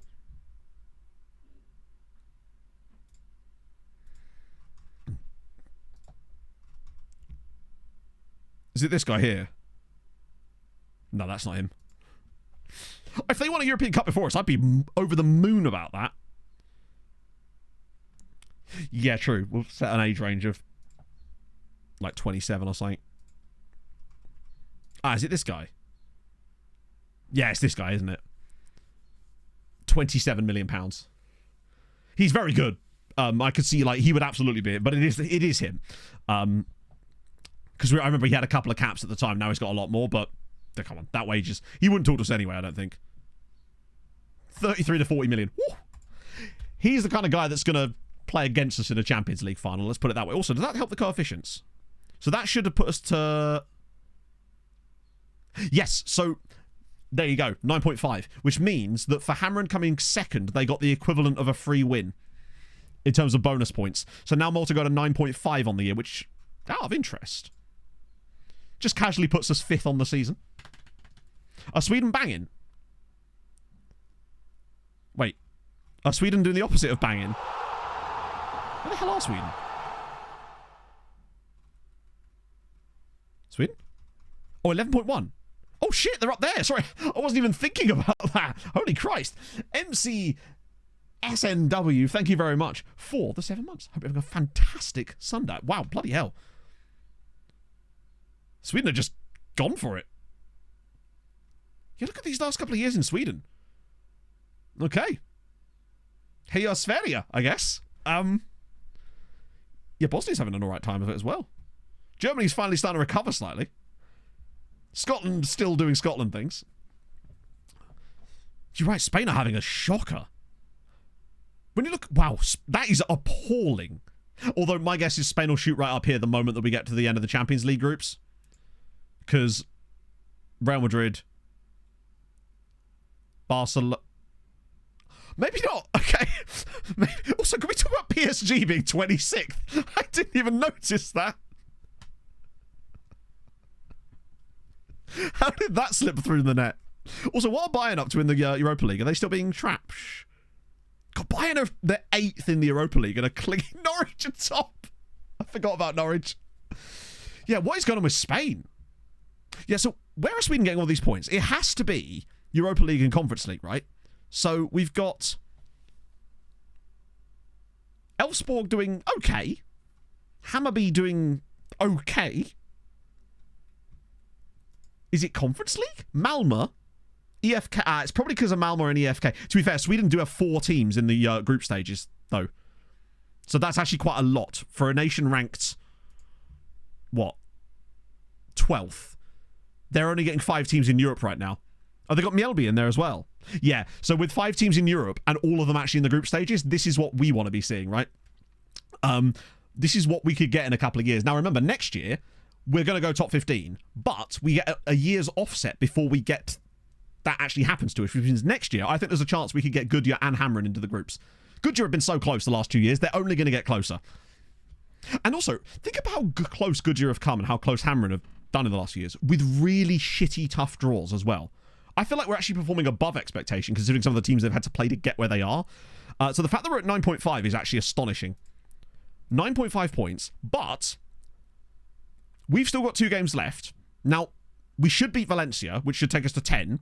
Then we'll get bonus points for qualification. Quiz kit, it's a thing we used to do quizzes on stream. Hopefully all these song requests went through. I'd be curious to know how many bonus points we get.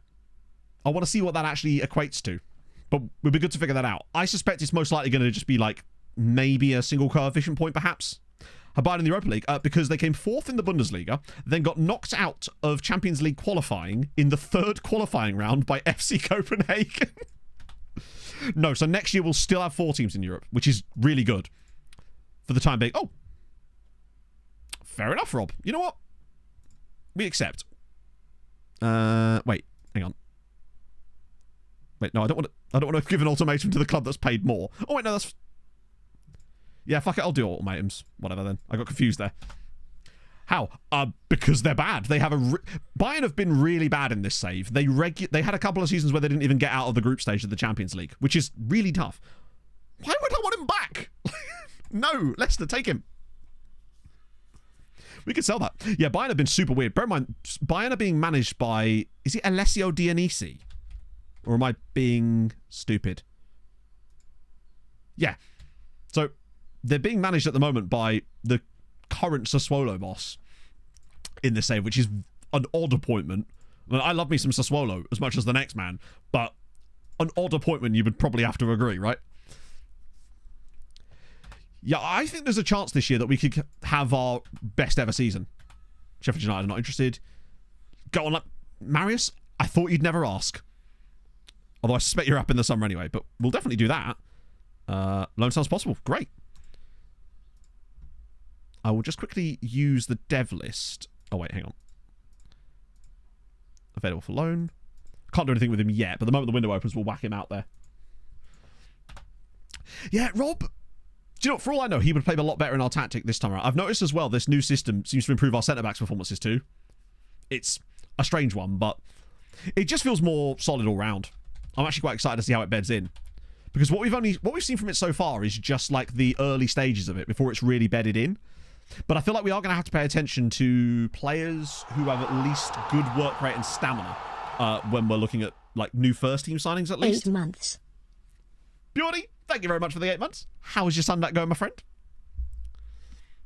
Trava Losso. I swear I nearly did him for an agent video once. He ended up at Manchester United in... Wow, he's played for Benfica, Sporting and Porto. That's impressive. Dangerous as well, but I respect it.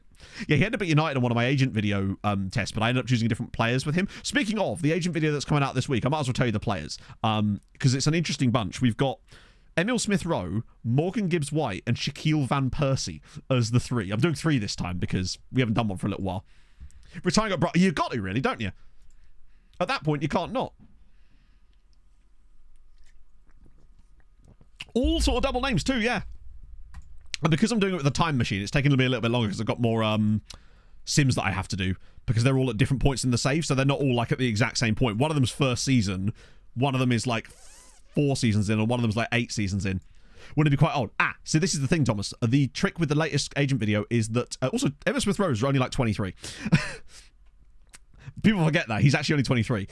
The key with this agent video, what I'm doing is we're going back in time and undoing bad moves, and then keeping them at the club for 3 years, and having another version where I then make a sensible move for them back in time. I thought I'd just try something a little bit different, right? I don't like just doing the same video over and over, right? I thought I'd mix things up a little bit. Which, admittedly, based on my recent success with videos, is probably going to be another flop. But hey, you got to give it a go, right? Lovro Zvonarek. That's not even close to how you spell that back.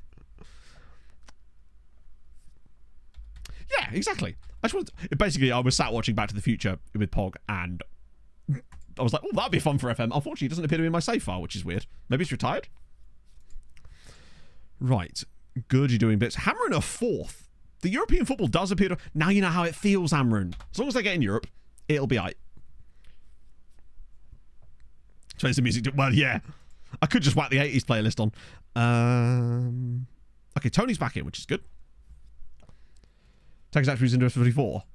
I don't really understand that, but no. That will not be what's happening, no. Not sure how that would even work. What I'm doing is I'm simming to the future, finding players who've made bad moves, then going back and undoing the move. That's it. And also... So, okay. It'll be 3 versions. So there is the... They continue their career in the current trajectory. There is the... I go back and undo the move and leave them... Make sure they stay at that club for 3 years. And then there's another one where I go back in time to when they make the move, but then find them a better move at that point. That's basically it. That's the plan, anyway. I mean, I say plan. That's what I'm doing. Which Palacio play? It's Palacio. Because for some reason, despite us not being in the window, he has actually maintained his value. He's worth like 37 mil. Or he was. Oh, good. Sorry, a week ago he was worth 37 million, but obviously because this is fucking Football Manager, his value is now £2 million. Because obviously, you know, a week ago it was worth 37, now it's 2 million. Because we're near a transfer window and the game's like, well, we can't have him having value at the start of a window. No, that would be ridiculous. That's so stupid. They hold their value until the second the window opens, and then all of a sudden, oh, if he's in England, he's worth 200 million probably. Maybe not as much as that. He's probably not that good. Pretty close. They are fairly close, yeah. The start of the window resets are absolutely absurd. I understand that they wanted players' values to increase with bids, which actually makes sense, but it's the way that they drop them down to make that happen that sort of defeats the point, right? Chosen randomly. Sort of. Who's got a match? It certainly it can vary, but the main reason that it varies is actually not because the date's changing. It's because your your youth recruitment and reputation have boosted, which means that you're actually getting an earlier pick, so to speak, in the draft. So that's why your date will move up. So each nation has a window of youth intakes where they all happen, and the better your recruitment, junior recruitment, and reputation are, the closer to the front of that you will be. So, for example, in Malta, we get the first youth intake because we are the best. Well, this is the thing, Jim. When I took him off of that stuff and started working on his more defensive stuff, 18 positioning is absolutely incredible. How much has that gone up by? I think it was 7, wasn't it? Yeah, 7 positioning, 6 vision, 7 marking, 6 anticipate. He's just incredible. Dick is still around, not at Sirens. He's at Bikikara, I believe. Yeah, the match scramble was kind of fun, yeah. Only if it was anyone accepted. It's interesting. I feel like that would be a bit unfair. I probably wouldn't ever use it, right? Even the fact that he's gained 3 tackling. Who does that? How does that? We do need to start playing him for some games, though. Because he needs to get his match sharpness up before we come to the Champions League after Christmas. 5-1. Gonzalo Diaz scores 3 goals from Trequartista in the centre of midfield. This is exactly what I wanted. This is the exact type of statistics I want to see. This is what I was seeing in some of the tests, right? So yeah, Palacio and Vida. Good amount of key passes each. Tony Sunday as well. 7.3 from a ball-winning midfielder. Not this one, Rodriguez, because this is one I've only just finished, and I'm not entirely sure I'm happy with it fully yet. But once it is available, I will then put it up somewhere. I'll just update the tactics thing. So you can get the old version, but I wouldn't recommend at this point. Playing matches more. Well, no point. Otherwise, we would just... Every season would take 3 times as long, and we would never make any progress. We're pretty confident in winning most of them now. Yeah, I can post it in the Discord if you want. But, like I said, it's subject to change, so it could all be a completely different tactic after stream. But I already have it exported, because obviously I was testing it, so... I can dub it in tactic after in Discord afterwards. Cam was injured. It was like 2 weeks, I think. Where's it gone? Damage heal. I'll be fine. It's a little bit lighter this time of year anyway. Yeah, Kevin's still there. Oh. Let's see. Right, I need to make a tactics test. But I need to hide my screen because I need to go into the loading thing and I need to... basically, I have some of the agent video files with things in the name of the save file which gives away which clubs they're at towards the end of the save. So I might have to quickly go to the Be Right Back screen for a second, or the other screen, just to quickly make a version of the save file for the recap video without showing you spoilers for a video I'm working on. So 1 second, chat. I'll be back in 2 seconds. I'll just go to the Just Chat. I'll just go to the Just Chat screen. Yeah, that way you can see my face, but you can't see that. So basically what I'm doing is season 12 mid. I need to make a new version of the... Oh, wait, hang on. I have to save it first. 1 sec. Look deep into his eyes. I did. I fixed the poster, yeah. Right, now I need to make a new...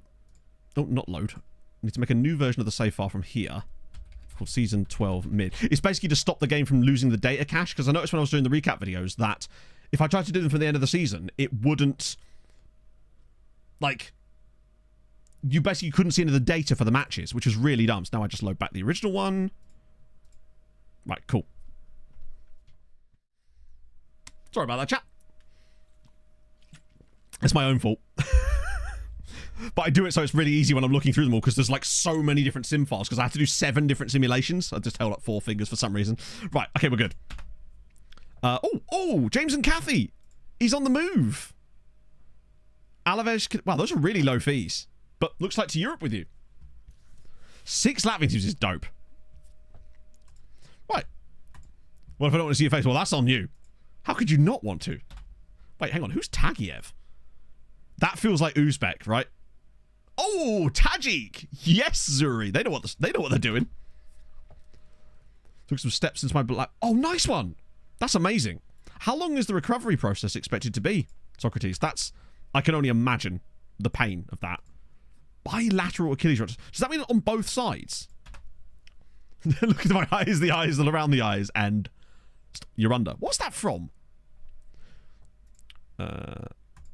Nice. Right, damn it. No, that's Tony Sunday. You're not having to. What I want to see is interest in Richard. Oh, is it No. No, it was a piss take of Darren Brown, I swear. Yes, that's right. It was Little Britain. Yeah. Tarshin, top of the second tier. Wow, Sleemer are kind of bottling. Nashar, could you please get your shit together for once? So there goes Mariners. I know, Leaf. How could you tell? Hilton snub less. Of course he has. Cheers, Rob. Whoa. Jibby Dium of Balzan's just done his cruciate. Right. That's him done for a while. An all Latvian Conference League. Did we ever have an all Hungarian final last time? I know we had a lot of finals, but I don't think we ever got that, did we? Guy, so this is what you don't want. These kind of things in the recruitment focuses, but there's nothing you can do to stop them other than not have any money in your transfer budget. Which I suppose I could dump it all into wages, but then they start finding that free agents that want 100 grand a week. Right. 2040. That's still not bad. RFS got absolutely humped by, oh, it's Ibar. James is off to Ibar. Other teams. Yeah, I guess it's because... That's a good point, Johnny. I guess it's because he's denying a transfer at all, but he'll just leave on a free anyway. So... Ibar do have a nice stadium, don't they? Ah, he's 29. Unhappy with loan spell. Isn't getting the agreed playing time. Let's see how much playing time you're actually getting. You are kind of bad, Arfang, in fairness. Gorgoni's been played out of his... I bet he isn't. So he's been played as a centre-back. How does he know? How does he know? Like, he's mainly been played as a no-nonsense centre-back instead of a central defender. Good lord. Rush to the left, pass on the right. Christ, hang on. How did you manage to do both at the same time? 12 months. Walking 12 weeks to be on walking. That's a. Have you noticed like atrophy in things like calf muscles, for example? I imagine you would do after that amount of time, right? So I think I've seen a region called Phil Jones in saves before as well, actually. 1.4 million for Palacio. That's hilarious. Melman, nope. I really like as well that with oh, Burnley and Norwich are in for Inferno. Loan managers to do something. No. They will handle loans for you, but you might as well just assign that to someone else. Oh. They provide scouting knowledge. There you go. I knew it. I knew you were going to say that. Ah, dear. Burnley and Norwich want Inferno. You must be having a... Bloody hell. I didn't realise you'd already racked up 100 games for Preston. That's amazing. He plays one game in like the first 9 seasons of the save, and now he's racked up 100 games for Preston already, and is now moving potentially to a Europa League club. Meanwhile, Danny Hume at Bristol City, still not playing most likely. 24 got down to 60. Christ! That's insane. Whew. Had to get rid of him, really? Yeah, this is why you don't want... I just handled all of his duties. Didn't play football, chested the ball down, went right there and then. That's so bizarre. I guess they can have him. What's I going to say? Oh, yeah. Hadrian, how feasible would you say it would be for us to recreate the over 35s World Cup? Because people seem to interested in the idea of a video, but if it's too big of a... Obviously, this would be like a paid piece of work if you were up for it. Because I think that would be quite a fun video to make. Injury Prone, apparently, yeah. Right, so we've got lots of players joining us, at least. I suspect most of them are trash, but that means more for the loan farm. Ooh. Oh, hello. Go on. Freight us on... Shit. We'll have to go back into it, like... Regular World Cup, it's not as simple as that, Maureen, no. As far as I'm aware, anyway. So, Ian Furner's out of contract with Preston. Oh, I see. Also, I swear there is... Oh, wait. I think there's a Patreon player that's contract is up at the end of the year. As in the calendar year. I'm pretty certain of it. Yes. Treaty United chap. How to rebuild them? Yeah. Ah, that's a good point, Hadrian. It depends on how difficult it would be. I have seen that exact video, Ashman, yeah. And whilst it is quite hilarious because it's Vince McMahon, I can imagine that was incredibly painful. What have we missed? Sven's? Hammerin have gone 6 for 6 in the Conference League. They came second and won every single match. So yeah, we'll be taking Joseph Butler back from Treaty United when his contract expires. The rest of these guys will be okay for the time being. It's weird that Matty Turek still hasn't got a contract. A lot of few injuries coming in there as well. Right, okay, we'll leave those guys alone for the time being. Freitas, though, I feel like... Okay, so he hasn't got an extension clause. Oh. Hang on. Sorry, my apologies. Wait. Hang on. It was 1 minute ago. Come on, you got to give me a chance. It was the lookup was 1 minute ago. I was just... and it's me, who I'm at Sheffield Wednesday these days. Obviously, via Sirens, and not playing. Well, I'm bad, aren't I? I'm just bad. There's no two ways about it. I mean, I'm not even that bad. I've just picked some bad moves, and I'm highly injury prone.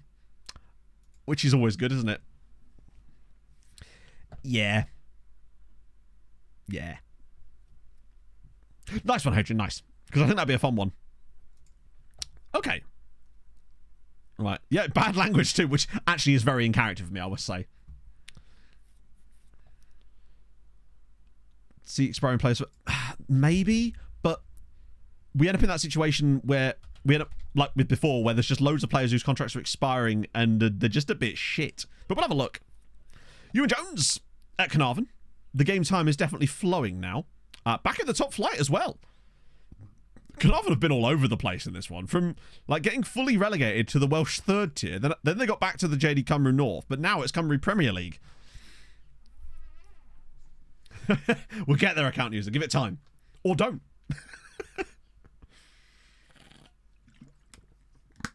And I'm not being funny, Ewan, right? But their rise to the top again just happened to coincide when they started playing you. I'm not saying it's entirely you that's done this, but I have no other clues.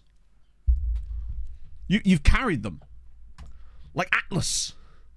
But just an Atlas of Wales in this occasion. Yeah, just ask Alice about Wales. It was a tough time.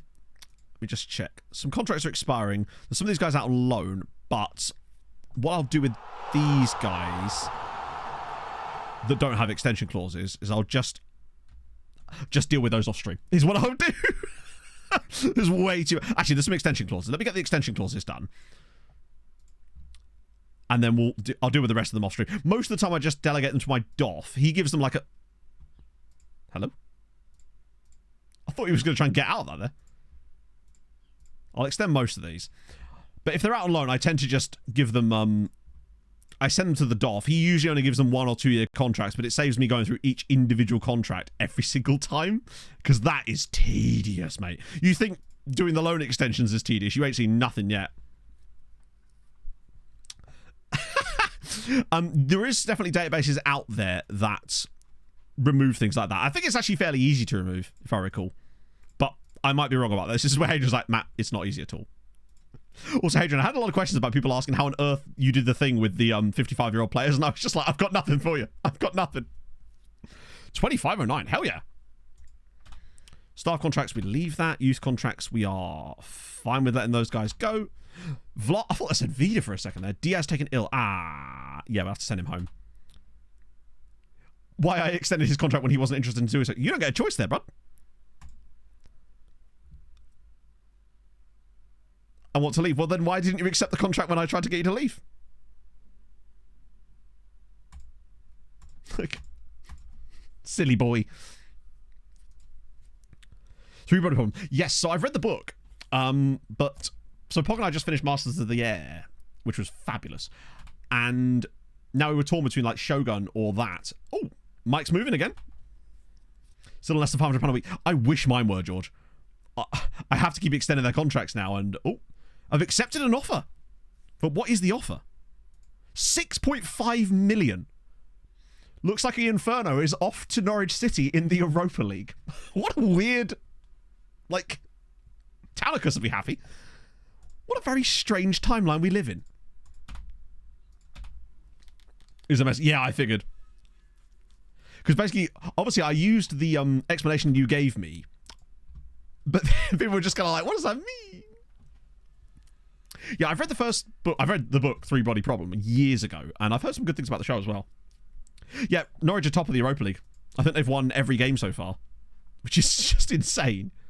Who did they beat? Ghent, Braga, PSV, Besiktas, Slovan. They beat Young Boys as well. Going to the UCL, so far, we've only played one game in it today, which we won. 3-2 away from home at FC Copenhagen, but it was the first game with a new tactic because Chelsea are buying Mike. Mike's on the move. It's a sci-fi book about first contact. It's been a long time since I've read it, in fairness. Also, as far as Patreon regens go, Jonathan Monster has to be one of the most interesting ones, right? He signs for us. We ship him out, but he only ever signs 1-year deals with these clubs, right? So he only has a 1-year contract at Bristol Rovers, but now he's actually under an official transfer bid from Crewe, who I believe are in League One. Strange.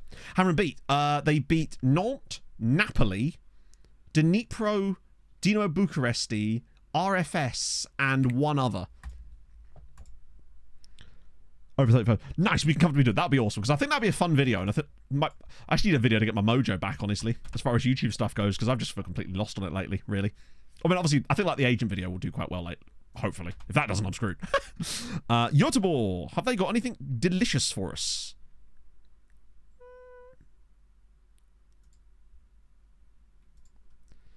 That guy's attributes there. A model citizen as well. Okay, he's worth a little look. Right. Oh, that's a new one. Oh, wow. That's a lovely batch of players. Instituto. Okay. We take that. Hammer into the conference. Yes. Oh, we're already scouting them. Wow. I'm definitely already scouting those guys. Got Burnley here. Sportivo Tridudench. I don't think I'm scouting them. No. Remo. Probably not. Right. No. Malmo. We definitely are. Doma United. Okay. Actually, he's very intriguing. Scouting Burnley. I'm going to start doing it, but I suspect it's not going to yield us much because Premier League, unfortunately, or most likely, it's just they're so expensive and they don't produce a lot to the point where we've never really been able to sign from them. Let's have a look at some of these guys just out of interest. I get wingback vibe from him, like proper nice wingback vibes off of him. Peter West at Brøndby. Ooh, look at the passing. Vision's a little bit naff, but he could be an intriguing one as well. Elvedal. Ooh, it's a winger again, so it means that. But Sven Horvath Elvedal, I like what I see there. If Scout retires, they unfortunately all get deleted. You think they just share their work, right? But no. Edward Bennett, striker. Wow. He's intriguing. And then this guy, Eugenio Machado. Oh my God. So about that backup for Tony Sunday. Now, I'm not saying it's Eugenio Machado, but it might be Eugenio Machado. Oh. You'd think someone would, Thomas, right? It'd just be in the computer somewhere right there. One scout. Oh, dear. I would say at this point, Lords of Hell, as they start coming through, just start spreading them out a little bit. Cremated with their paper. They're like Egyptian mummies, right? So when a scout retires or... They are just buried alive at the training ground, surrounded by all their paperwork and their laptops. Like a pharaoh who owns shit things. Oh, dude. Put on a very young scout. Probably, yeah. Yeah, I like this guy.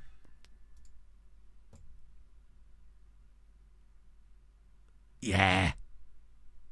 To protect them in the afterlife. True. His surname means hatchet. That is perfect for a defense, for a ball-winning midfielder. And stamina, work rate, teamwork, good on both feet, 6'3". If Tutankhamun was a lawyer, send him to scout.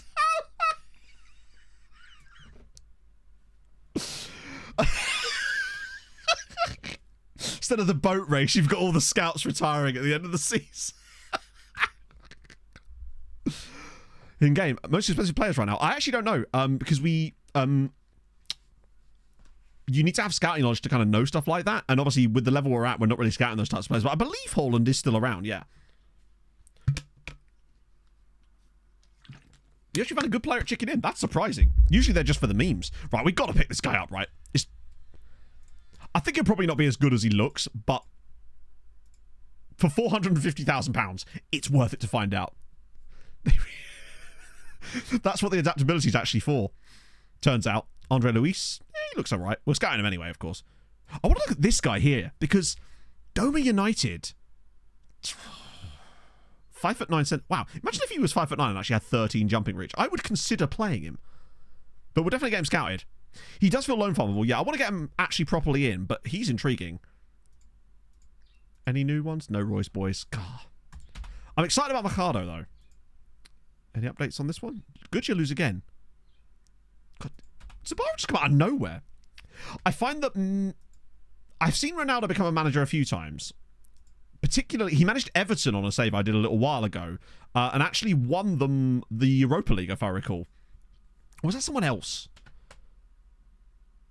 Yeah, I think he was manager of Everton. I also had a situation on one of my saves where Southampton won each of the major European tournaments in a row, in order. They did Conference League, Europa League, Champions League, in order. Insane. I can't remember who was managing them, but it was wild. Right. That'll do. The better we can get Palacio's match sharpness up, the better. Was it Ralph? Was it actually Ralph? Oh, it was, wasn't it? Yeah. Did the super... I don't know, you know. I love the random managers you get. It's great. Hello, Viva. 3-0. But you can see the XG being generated is really, really solid. I find occasionally the Trek gets carried against certain formations, but he still has way more use than the halfback did. And once again, you can see just solid as fuck performances from that midfield position now. Oh, we had a release clause. Well, we might have got really lucky. Stepping Stone's not happening because that means release clause. But youngster contract is very tasty. That's going to give us... And yes, I see the yearly wage rise, don't worry. If we could sign him up on a 7... What are you doing, Matt? Let me just bop that a little bit more. Oh! 7 years. The value stream, yeah. Did somebody... CLL. I'm not sure what that means. Cool. Get those guys there. Two more goals for Henry as well. I think Henry already this season. Yeah, he's got more goals this season than any one of our strikers got in the whole of last year. You could really tell something fell off with our tactic in general last season because our top scorer had 15. Which is... What? I have seen Messi become a manager once or twice, but I feel like Ronaldo is more prone to it in FM anyway. Poachers doing this. Did they really? Oh, that, yeah, the Nottingham Forest thing. Yeah, I don't think the game really knew how to handle that at all. Jamaican national team. Yeah, we can. We've actually got a couple of guys in it. If I recall, Cuthbert should... Oh. Wow, is Kamari Cuthbert really not in there? Damn. While we're here, any... They've got a few youngsters. Actually, wait, not the Rotherham guy, because he'll never sign for us. But these three, maybe worth a look. It does feel like we did be doing some tweaking, Theophanis, yes. Some rather massive tweaking. But it's still the same thing underneath with a few little... One thing as well, I think that when we built that tactic originally, it was for really bad players. And I find that the simpler you keep it with really bad players, the better. But now that it's at a level where the players can start to understand more advanced instructions, being able to add a couple of extra bits. Yes, McCoy Splat is a Fulham player, isn't he? There he is in his beautiful Fulham kit. Probably is about time that Goreeb does leave, so we'll just let him go to whoever he wants, really. Right, that was Jamaican national. Oh, Jonathan Bamba. Most Fulham stats. Oh, we've got some great... Fulham have got some extraordinarily good names in our like youth squads and stuff. Let's not forget Luc de Fougerolles, who I still think could actually be a really good player for us. Yeah, good old Fig Rolls. And yeah, Matt Dibley Diaz as well. Luke the Fig Rolls. We'll play a wage code. Wait, hang on. Wait, what? Oh, no, I don't. Let me just cancel those, actually. Sorry, that was Jonathan Bamber, by the way, for the lookup. He's actually an unemployed scout, and he will probably remain that way. Although, good Africa knowledge. It's just a shame that he's not actually good at his job. Did a lot of free transfers. I didn't move for a single transfer fee in his entire career. Did Luke play yesterday? That's kind of dope. Let me just go cancel those. I forgot. It's because he's listed for free. I thought those were end of contract ones. So yeah, let me get rid of those. I'm happy to leave that one as it is for the time being. Make save file reminder. Good. Already did that. Look at me go. Oh well. They'll probably come back in. It's early January anyway. We've got a couple of guys joining us later in the window. There you go. Someone asked about Haaland. He is still playing. In fact, he's just won another award. 35 more goals for Haaland this year. He's at 34 years old. But he has banged 397 goals in his career, which means that he has broken Alan Shearer's goal scoring record. Yeah, I'm a Fulham fan.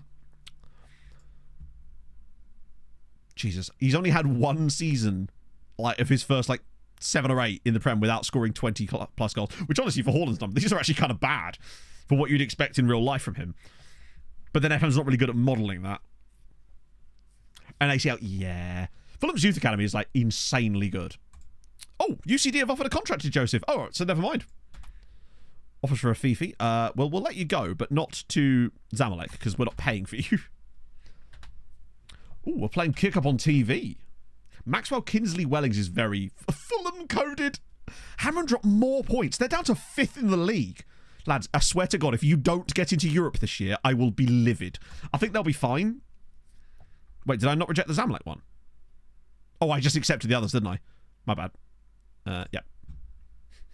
I thought that would do it for me. Yeah, Fulham's youth setup in real life is fantastic. Well, you can see how many players have come through at Fulham just in the last few years. When you look at the likes of Harvey Elliott, Patrick Roberts, although that didn't really work out because he left way too early. Matt... Fuck, what's his name? Plays for Celtic. He's got about 1,000 nationalities. O'Reilly, yeah, Matt O'Reilly. Ryan Sessegnon. Obviously, that's not worked out, but he clearly could have been a very good player, but as usual, they just make these big moves and then they never play. Might be good. Fabio Carvalho just made an idiotic move, unfortunately. He thought he was going to get game time at Liverpool. He didn't get it, and now he's playing for Hull, when he could have still been playing in the Premier League for Fulham, but that's how it goes, right? Yeah, Sessegnon was never like that before. It's such a shame, because he was such an interesting player. The fact that he was playing for Fulham, but by injuries, yeah, it's a shame. He clearly had mad potential as well. And we've still got guys coming through as well, like at Wigan as well, with Marshall Goddo. He's, I think, if I recall, been doing fantastically for Wigan. You know, Carvalho at Hull is just a dream signing, presumably. He is fantastic. Game mentalities, mate, positive compared to balance. So the best way to think about it, Smart, is to ignore the way that it actually describes them, right? Think of this as balanced risk, and these being risky, riskier, very risky. If you take that into account, you can sort of start to understand what they actually do. I think the nomenclature here is a bit wild and doesn't really tell you much about what they're actually doing. So for me, I would consider this slightly risky. That's maybe, if you use that kind of logic to them, you sort of get a better idea of what's going on. Got an injury, took a bit of time to come back. Yeah, and Jay Stansfield as well at Birmingham City. We've got a lot of very good young players. And obviously we sold Ollie O'Neill to Leyton Orient, which I can't believe we did that. That is an insane deal for Leyton Orient. They're going to make big money off of him. We'll try balance. Really? It might be something I'll try later. But I do I'm always just a bit of a positive whore, frankly. I can't deny it. I'm always... First thing I do in a tactic, straight on positive. Which is probably a massive oversight from me, right? Time to become so... It's true, yeah, but I feel like from his own personal development point, he'd have just been better off staying, right? He could have moved to Liverpool later. C- is worrying. Yeah, he's not it, is he? But we paid very little money for him, right? Positive vibes was exactly, Steve, yeah. Oh, no, the final 2 group games are late January. Normally that bit is off Normally the bit you're seeing right now is done off stream, but we did that really long stream in the summer transfer window episode, so we ended up slightly further ahead, so it's all a bit off kilter at the moment. So we'll get him out for transfers anyway, for loans. If nothing else, he's a loan farmer and he was cheap. Ali Ramal, who we signed purely because he was from Lebanon, I'm assuming, and had Lebanese caps. Didier Mbida, Cameroonian? These are loan farm guys, right? I think most of the guys that are about to or have just joined us are all for the loan farm. So if we can get a couple of these out. Best rules for ban. Ireland. Hungary. Basically Hungary. Hungary is the one. It sits in a nice little spot. The rules are none. Hungary for me is probably the best. Poland's great too. Ireland is good, but it starts a lot lower. Stuff like that, basically. Austria if you want to start higher. Higher? Technically the Netherlands, I suppose, as well, but depends on what. I feel like at a certain point it's not even really building a nation there. But I thought like hello. Hang on. B? Damn. Kafka's actually okay. He's only 16. Right. Jarvinson Palacios. He was called Jarvinson, which I assume. I love it when we come to the transfer intake day like this, because it's like me trying to remember why I signed each player. I'm assuming it was partly loan farm, partly his name was Jarvinson. With him, I suspect, anyway. Hang on, let me just send Camga and Sunday round to apparently welcome everybody to the club. Oh, and there's one for Rojas, too. Yeah, Ireland was really fun. I think if we hadn't have had that balked issue with the game, the Ireland one would have been even funner. We had that weird transfer issue in that save because of that bug in the game that was then fixed, but after we started the save. If we hadn't have had that save would have been... We probably could have gone a lot further, honestly. That and losing Juliet when we did. That cost us 5 years of progress in that save. I'm certain of it. Right, Ricardinho Conceição. Damn, he's actually quite decent. And he's an AN. And dual nationality Angola and South Africa's kind of fun too. Which bug? Basically, it meant that players would just not sign for us for absolutely no reason. And I know for a fact that it was a bug because later in the cycle, I went through and I basically started a new save with Treaty, used the editor and stuff to bring it to the same point to the one I was at, and everything was absolutely fine. Basically, every player would just say they didn't want to join us at this stage in their career, even when they were like 25. And we have no idea what... We suspect it was something to do with transfer options in our... I don't know. Either way, it got fixed after like a couple of weeks of the game being out, but by then we'd already started the save, right? Which is part of the reason I'm always more like reticent to like crack on straight away, because that way you get time for testing. Now, obviously this year it still made no difference to us as we got caught in that massive bug, but it is what it is, right? Lots of stuff for Palacio. Why have Milan just put a loan offer in on January 1st? All right. So what we need to do is find a guy to upset really early. Kamga. Right. So here's what we do. We upset Kanga. Oh, he's not going to get upset, is he? He's too good. Yeah, there was the head-to-head goal difference bug in the Champions League with... say bug. That wasn't even really a bug. That was just badly worked. That was working as intended. It was just... It shouldn't have been like that.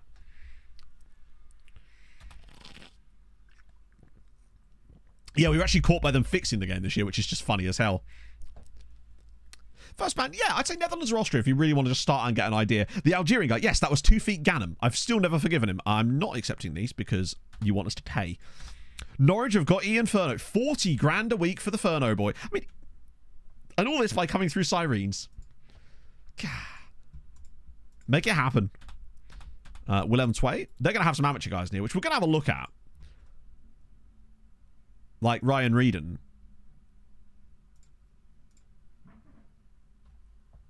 Actually, he might be... That might be okay. Oh, wow. Hello. Random freebie. Can hardly say no to that. I might just start him with a cheeky... I might just start him with a cheeky 7-year contract. I don't think he's going to accept... Oh, he will! Youngster, they always go.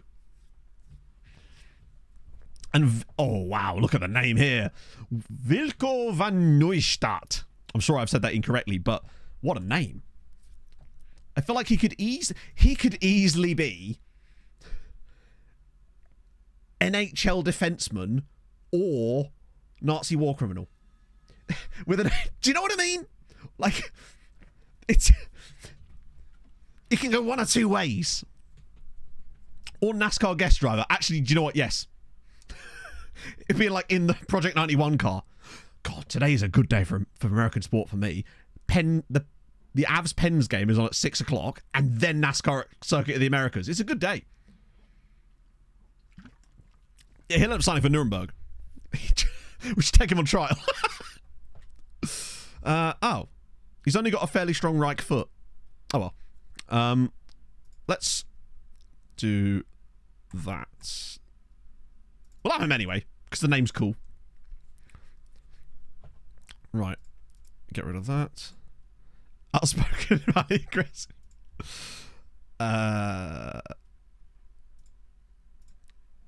Probably didn't even need to do that, did I? He'd have accepted it anyway.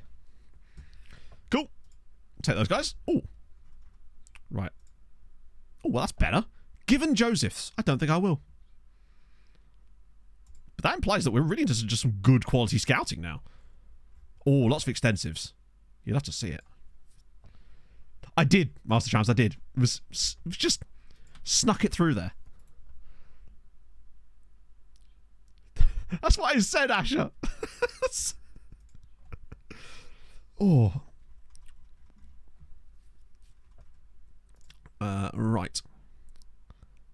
Let's have a look. Actually, let's see if there's any random old players in here. There is. Don't know why he's in there. This guy's free. Eduardo Rivas. Who's he wanted by it? Yeah, I figured that was going to be a Maltese side. Stop after. Yeah, Panamanian dude is intriguing. Sasha Jevrich we've been looking at for a while, but he's very, very, very expensive. No, I definitely said right. That's why that was the joke. That's why I even brought it up at all. Antonio Mendes, yeah, we're not interested in him. Pantelis Balidis. I say, oh, another Jamaican, this guy at Fulham. These guys are, they're good, but expensive. You we already know about. Coogan's is that goalkeeper at Celtic. Wow, he doesn't have the 5-star potential anymore. Ooh, guy at Manima Union, though. Only 16, though. Inverted wing back, but good on the right foot. Why have they said... Why does it think he's an inverted wing back is my question. Because he's got good crossing. He's right-footed as well. I'm always curious when the game does stuff like that. Like, his passing's not that good either. Good technique. He's not got a particularly good left foot. It's weird when it does that. I've always wondered what like the cause of the game actually doing that is. He's a little bit cheap. Lowish pace, maybe? But he's still got 12 pace. He's a little bit expensive. He wouldn't sign for us anyway at the moment because he's 16. So it's out. He will say the thing about won't enter terms because he wouldn't be able to make the move in a reasonable amount of time. Foreign feeder club building it. Yeah, absolutely. It's 3 stars is when you get it. That's what I've been informed anyway. You have to get to 3-star rep and then you get then you can start getting foreign affiliate clubs. Just takes a little while to build in. We know we're not that guy. He's not awful, but I feel like he's too expensive for the amount of potential that he has. Oh, wrong one. Olympiakos guy, very expensive. But I just like the idea of a Greek dude just called Harry. And he's got caps as well, which is surprising considering he can't jump. I guess they must be playing him out wide. And Harrison won't talk to us yet. You're at River Plate. I get the feeling we're just going to looking at the Panamanian dude, aren't we? You're at Rome. You're at Lille. You're at Huddersfield. Okay, let's look at this guy. The thing is, the fact that he's Zabar coded makes me wonder if we just leave him and let them sign him, because I think he'd be better for them than he would for us, and it would save us having to try and find him alone. I tend to leave players alone if they're wanted by other Maltese sides, just because I feel like... What's the actual situation? Significant potential could break into the fast team sooner than expected. That implies they're very interested. Yeah, good point. We could shortlist him. I'll add him to the test... I don't even know what that shortlist is. And, as you say, we could always try and trial him if they say... Although we did actually have a situation where I was trying to force through a deal by trialing the player, and then he actually turned down his original deal and joined us on trial. Which is good. Vlar wants to leave on a free. That's okay. Juventus are keen on Sunday. Sioane. Wow. The bids just begin. I'll be able to stall these for a little while, then find the right one to deny. Ooh, lots of free transfers. Wait. Whoa. Right. I don't care about Vlar, but I do care about Belaid. And usually you only get one of these that actually work.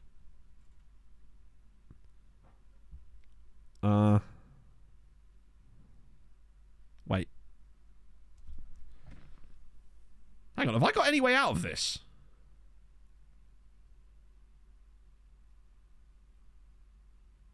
I'm not sure I can get out of this one.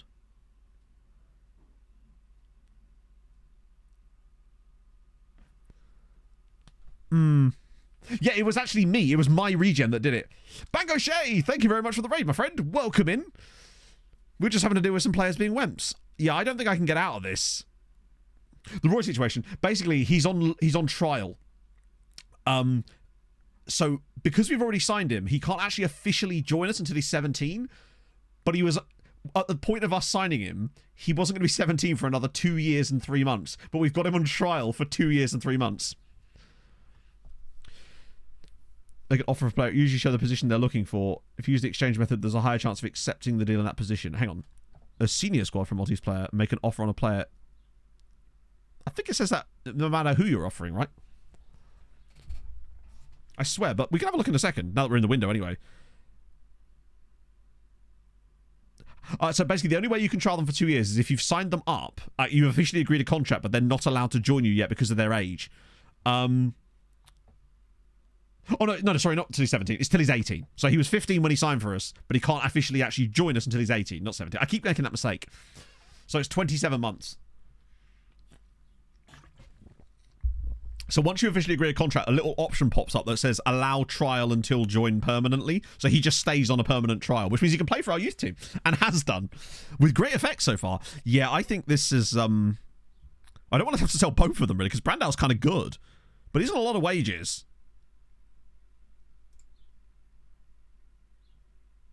Come back to hold me. I mean, it won't though, will it?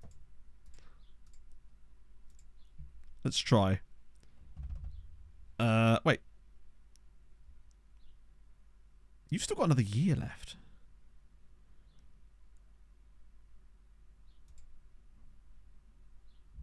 So then why would you even bring this to me then? Ah, dear. Show what positions they're looking for in the left side. Okay, so... But I swear it says that no matter what you're buying from them. Let's just randomly...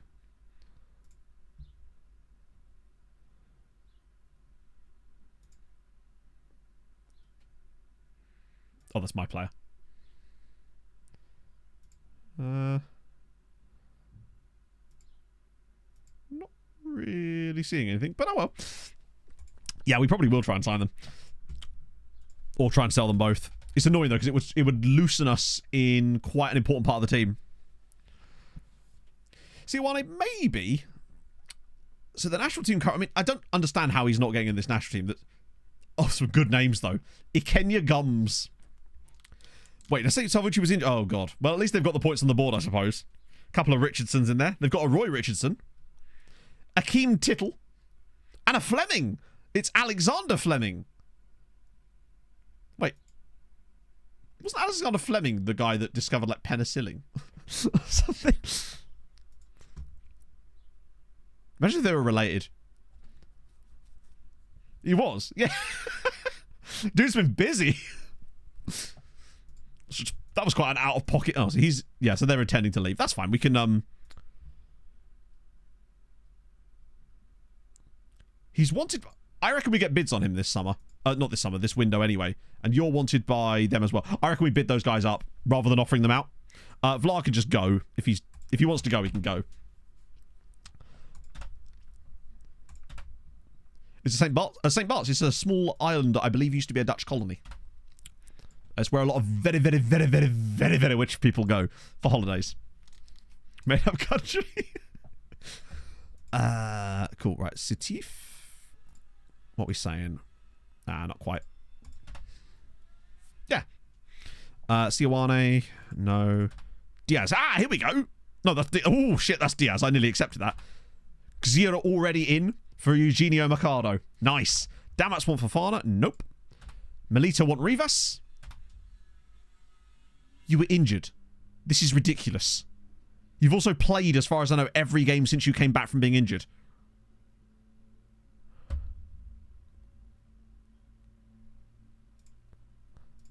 That is so ridiculous. I swear it's supposed to ignore that when they're injured. Ay, ay, ay. Silly man. Crew have signed Jonathan Monster, and he's actually got more than a 1 year deal. Oh, dear. Oh, dear. Send home. Kyle Ballen. Okay, we don't want that. At least we got a couple of the guys out on loan. In fact, that's literally already 2 of the new guys are on loan. Or they're about to be anyway. Which is nice. Clubs decline to make offers for the others, but I can still check it. Used to be, oh, was it a Swedish colony, not a Dutch one? Ah, fair one. Oh, yeah, actually, I remember watching an old sailing vlog from years ago. It was a sailing couple that Pog and I used to watch that actually went there and they were Swedish. Right, so we'll give these guys a second try at this. Because sometimes it just requires a little bit more... but most of these guys are probably the sort of players that I can hit with the old £0 transfer fee thing. Ah, there we go. Floriano and Marsa. Right. See how interested they are. We'll strengthen the team's first 11. Okay, cool. So that means Marsa, I think, I'm more likely to actually put a bid in on him. Probably start Swedish. Yeah. I suspect so, anyway. There's a strong chance that they're probably still Swedish, yeah. Jarvins and Palacios? Nope. Nothing yet. I think all of these were relatively cheap buys. So they'll be alright. Conceição. I'm surprised no one wants Conceição. He was actually quite good. But that might be the problem. The 2-star CA on him is probably going to put off most sides that aren't good yet. Or hammering, unfortunately. Right. Okay, that'll do. I suspect most of them probably won't work at this stage anyway. A bit of that as well. Carlos Lopez. Yeah, I think the reason you're listed is so we can... Whenever there's £0 like that, I'm usually assuming it's because they've been randomly listed. What's the fair number? £35,000! Piss off, Carlos. That's obscene. Yeah, probably not going to take £35,000 from you. We will just put that back down to 0 again. How dare you? It's not because I don't want to leave him. Musa's wanted... Oh! Nice. Who was he wanted by? How would you know when you literally couldn't see, could you? Who was he wanted by? Wanted by Sleema and Zabar. Those sound like... Actually, that's second tier, isn't it? For Sleema. Hang on. He would improve the quality of Zabar's starting 11. They're second in the league. I really hope he'd go to somewhere like Sleema and not Zabar. In fact, if he went to... Actually, he's quite good. So he probably would improve them slightly. None of that's happening. Offers for Sunday. No. Offers for Ndoye. No. I just need an offer for Kamga, really. Oh, for God's sake, Vida. You literally played all those games as well, except for one where you were injured. They're so silly. They just don't understand. All right, so Raiden is going straight out. Wait, wasn't he the guy we got from... Oh, that's us signing him. I'm a moron. I thought that was a loan. It's about to be. I'm an Egypt. Best friend with the playing the line for probably Armando Perez in terms of current ability, but I think like someone like Jean Dong Suk or our Libyan friend are probably the best in terms of future. Right, so here's older. Oh, he's 16. He can't even be loaned. Salitas? No. Modest Comey, and he is indeed very modest in his quality. We take that. Finally, some more games. Armando Perez is 2.5-star CA.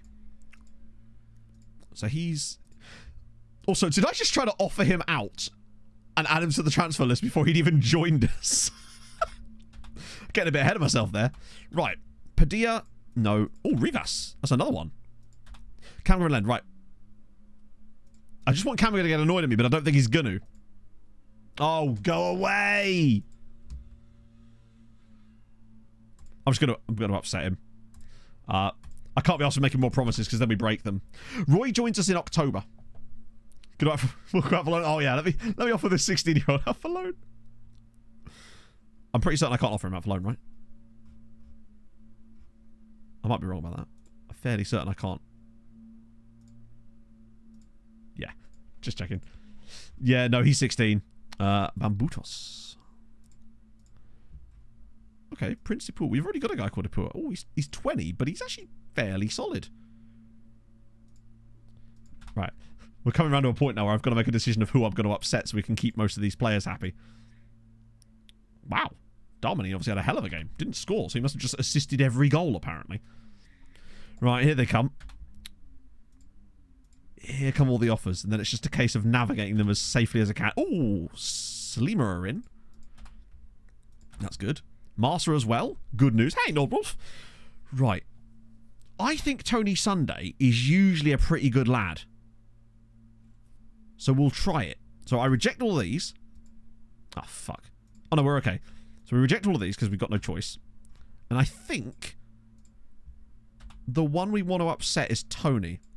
We've done okay, Normal. We have actually won a game today, which is good. Right, so Sunday wants to discuss matters. So I think we'll ask Vida to try and fix it first, but I think it's Sorry? You're the team leader. That's literally your job. I've never okay. That's weird. Right, real leader in the dressing room. Good, right, okay. Well, upsetting Tony. Basically, at the start, if you've got loads of players aim behind upsetting players, well, they're going to get upset no matter what you do, right? But if you upset them in the right order, you can use it to stop the other players getting upset. So, for example, here, I know that Tony Sunday has a good personality, which means usually if I hit him with the whole you're a team leader thing, he normally comes around. What you then do is take that information into the next upset player, which is Kadri in this case, and it will show up down here and say, Tony Sunday came to me with similar concerns. Now, it doesn't always work, but it does in this occasion, right? So now, because Kadri doesn't have high squad stayers, I wouldn't have been able to tell him that he's a team leader and that he wants to stay. But you can use the fact that other players are good leaders to keep them staying. So that's now those two sorted, which means I can then start using that for the next few players that start to get pissed at me and stops them all from being unsettled, basically. Pretty much. Yeah, you're right. It could be because Vida's mad at me, actually. Yeah. Oh, thank God. Squad unhappy with the treatment. Just making sure that none of them are in that position. But Vida's still on my side. Good lad. Where's Kamga in all this? He's usually on my side. As long as you make no promises, you're all... It is a silly game sometimes, but it's one of those things where if the game's going to be silly, we'll be silly back, right? Just got to find your little loopholes and way around things. Actually, no. The reason I wanted to upset him first is just because he was probably going to be the easiest one to get to turn around. And therefore, I could use the fact that he's... The one I really wanted was Kamga and Lend. He always goes with what I want. But because he always goes with what I want, he also wasn't going to force a move. Start to save with the custom Cyprus file does not change TV money. Well, if it's a journeyman save, then surely you're going to be going all over. So the fact that the Cyprus file doesn't have TV money is not going to be as much of an issue. Unless it's like journeyman specifically within Cyprus, I suppose. Right, so he's not going to be up for the loans, which means, don't worry, we plan B on him. Which is good. Orindor! Wait, tier 3? Holy shit. Thank you very much for the 2 months at tier 3. That's insane. I am incredibly grateful, my friend. That's seriously so damn nice of you. So we're the same with Mbida. We can just transfer list, 0 value. That'll get some interest. Equals build a nation. Wait. Oh. Hang on, now I'm confused. Are you doing a journeyman or a build a nation?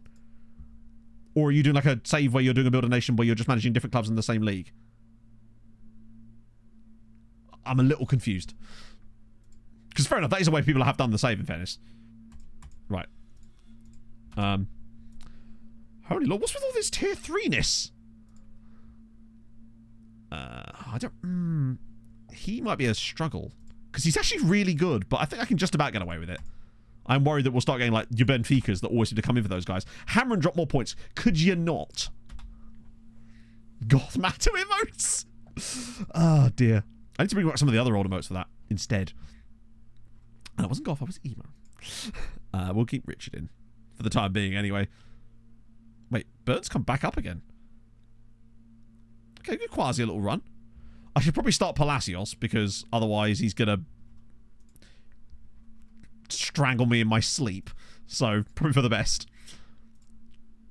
Should be a relatively straightforward win. At least we're not finding the league that difficult this year. Because last year was a proper fight. Yeah, that's decent. Just solid XG. Tony Sunday scored twice in this game. Yeah, no, but the thing is, I need them to actually get back into Europe next season too, right? I can't just have them do well in Europe this year and then be utterly useless. I think they're only 4 points behind Zabar. They'll get it back in the end, I would say. 1, 2, 3 all at once. I don't think you can you? I thought with facilities, you can only upgrade it one at a time. Like, you can only go to each level each time, I think.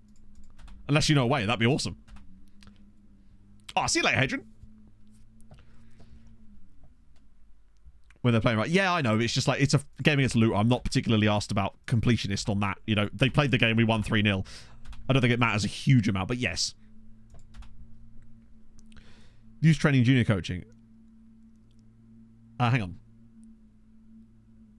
Oh, no, I go for them every time I get a chance. Oh, that's what we were going to do. We were going to ask for it. We were going to try and get a new scout, weren't we? Clubs decline to make offers. Oh, that's a shame. In that case... Nah, fuck it. I'll try him one more time, because I think he was one of the latter guys, wasn't he? Relations to how much TV matter. I mean, it matters, because... It matters more for other teams in your league later than it does at the start, right? Tardy, thank you very much for the follow, because... they're not going to be in Europe, which means they're going to struggle for funds if your nation isn't generating that cash. So that's why I feel like it's important to have the TV money working properly.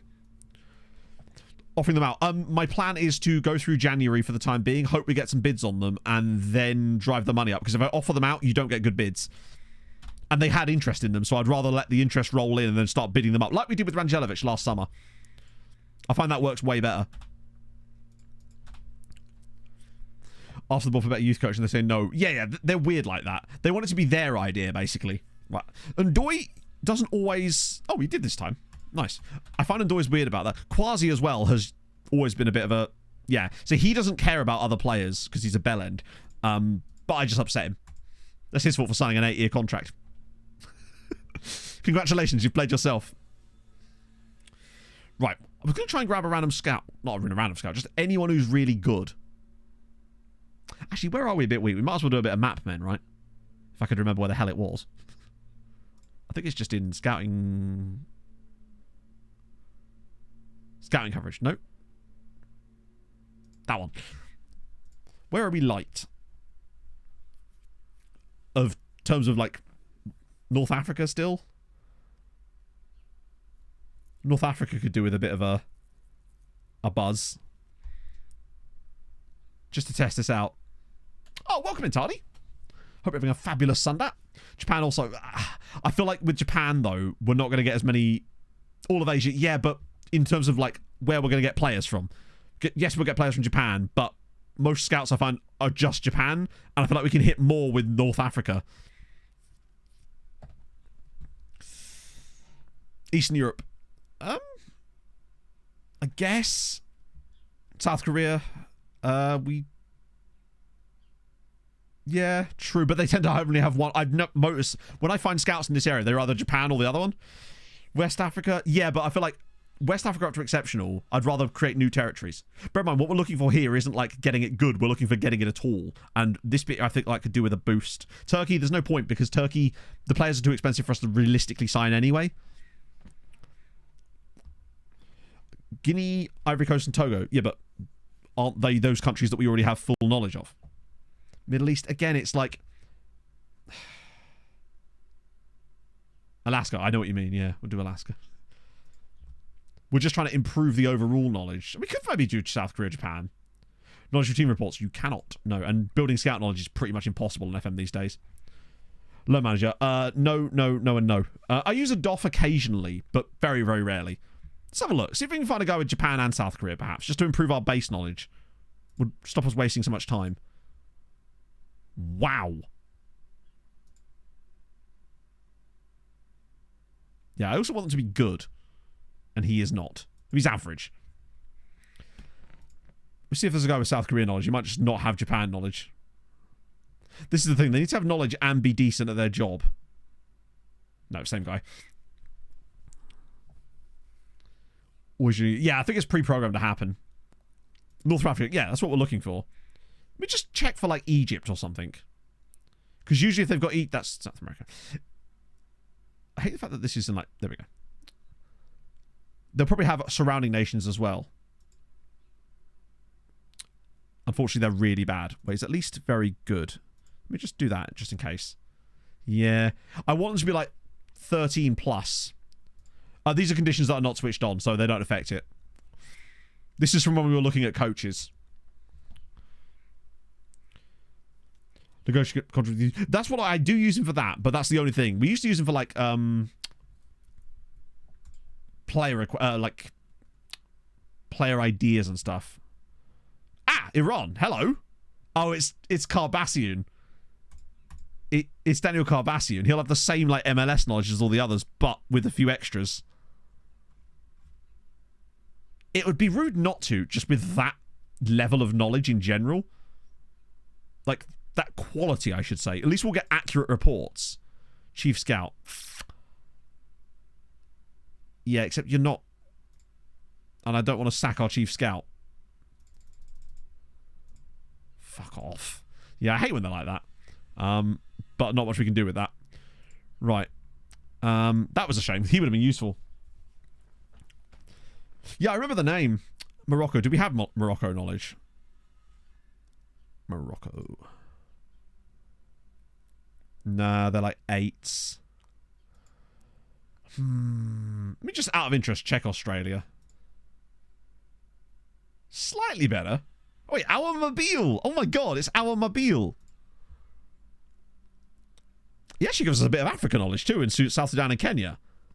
Adaptability not as important. Adaptability is irrelevant. Because we're not, like... Adaptability would only matter if we were attempting to improve their knowledge, which unfortunately in FM doesn't work at all. Yeah, Al Mobile I had on Midtjylland. Yeah, he's not actually that good, is he? I feel like we can do better. We just try, like, Poland or something. Just to see if we can get some surrounding areas, like this guy, Dominic Wullert. Germany, Austria, Switzerland, United States, Poland. He's very good. And it maybe would be good to just have a good scout who wants to be a recruitment analyst, because of course he fucking does. Why? Why on earth would you want to do that when you could be a scout? Okay, that's fine. Yeah, I'll take him. The fact is, he's most likely not going to be able to sign for us anyway, but I want to see if I can force the ball into letting us having a new scout. That was the idea anyway. So Afifi's going to Al Ahly. Better signed teams from Poland. Do they? Didn't Lewandowski come from Poland? I mean, obviously he's Polish, but like... Oh, Hibs lost to Bikikara, which actually kind of helps out with Hamron slightly anyway. Have those guys as well. Working with just add scouts don't work for somebody. I just find that it's a waste of time. Like, in the sense that the time it takes to do it, you then have to have them on scouting assignments that I don't want them on in the first place. So I just feel like a whole side of the game needs a complete overhaul to the point where it's so slow. Also, the fact that it atrophies insanely quickly to the point where it's like kind of pointless. Like they forget they've even been there 2 weeks later. Right, let's have a look at this guy. Who even is this guy? Ulysses Makalau from Mali. Do you know what? He looks all right. Good name. It's another guy from Academy JMG. They're always useful for players. Terrible PA again, but such is life. He looks solid. Right. Zhongdong sucks doing bits. Al Rayon are in. Right, okay, here's what we want. So, we reject... Oh no, first we bid up to like 700k. They agree. So now we've established 700k value. We reject it. Quasi Wool, we just start rejecting those anyway. Fofana, we don't care. Diaz, we can just reject. They'll complain. Same thing happens over and over. Fofana, and then we say Tony Sunday was being a good lad. He's happy. Diaz is, I find, a bit more of a problem child. He doesn't always agree. Oh, we did. Wow, so it's only one player that's been an issue so far. So Muse's going to Slima, which would be nice. That's another loan sorted. Oh, we've got, like, feels like half of them. Elect Sport. I choose to elect Sport. Another scout report. All right. Firstly, any... Oh, so yeah, we can just get rid of those guys immediately. They weren't actually any good. Shocker. Those guys can come off the bottom. Not too bad, though. There's definitely some players in here. I feel like some of these guys I've been scouting for ages, and they just haven't improved. They keep ragging you. I know! The bastards! Who's the Club America guy? Jesus Garcia. Yeah, he's a bit excellent. Not sure what he would be, and there's also... What he would be is very expensive. He keeps coming up. Guerrero's, I think we've already looked... Oh, no, hang on. He was one of the guys from the... I don't hate the idea of him. Where's the free guy? This guy down here. Richards at the bottom. The Antiguan dude. Just the fact that he's got caps for Antigua alone makes him worth signing. For my money. Tamale Richards. Wait, oh, I have to pay 60 grand? No thanks. And now he won't bloody talk to me. Shit, oh well. That's annoying. Because now if I'd gone back in, he would have then said no to the contract. A pain. He's a hot tamale. Yeah, Tony, 6 million. He's not 6 million good. Would be 600k. He could. You know what? Let's try it. Let's follow that logic, shall we? Oh. He could be, but we'll never know. Nah, fuck it. I want to know now. They'll want probably like 6.7 million. All right. It's still a lot of money. Not that he talked to us anyway, apparently. Oh, I just clicked the wrong guy. Shit. That's the Burnley guy. I just want to have a look at his actually. Yeah, he's actually okay. Oscar Janssen. He's... If anything, I prefer him. I like the model citizen element of things. His physicals are really good. Can tackle. He's more like the type of player I'd be interested in signing. Particularly if you can get him on a relatively cheap contract. Tony's full name. Which Tony? He's brave. I like him. Oh, 650k. That's a done deal. Wait, which was the Tony guy? Was that the guy I was just looking at? I think Alexander Snib. Good name. Or Snib. Oh, that was the guy from Remo, wasn't it? And there's the Thompson dude. If he's on the cheaper end of that... Wait, hang on. Would there be compensation? Yes, there would. 350k. So for me, he's got to be less than 250k, I would say. If they'd go for that... He's not getting that. He's not getting that. He's not getting... Well, he might get that. Which would be just under. I'd take it. Oh, the 6 mil guy. Oh, that guy. Yeah. Was he at Botafogo?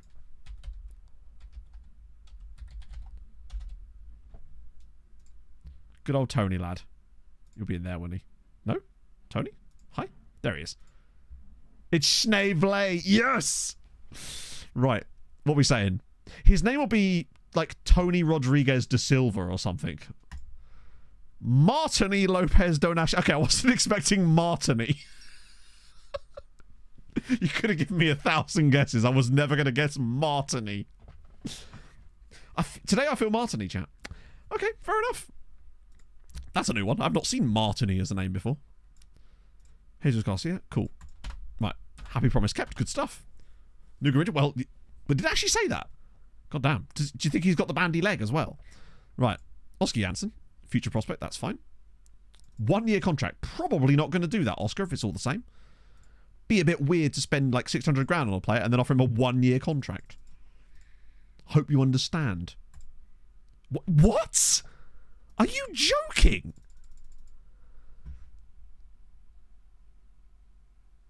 That's absolutely unhinged. I feel like that shouldn't even be a thing. That if you're spending money on an 18-year-old player, that they can demand a 1 year contract. What would be the point then? That's so dumb.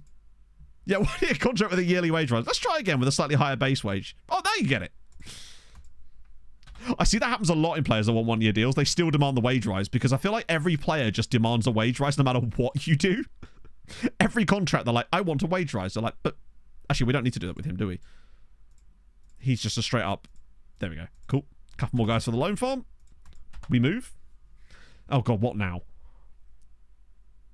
Palacio seems to never be on my side. I love that Vida, he gets angry at me constantly, but he's always on my side about everything else.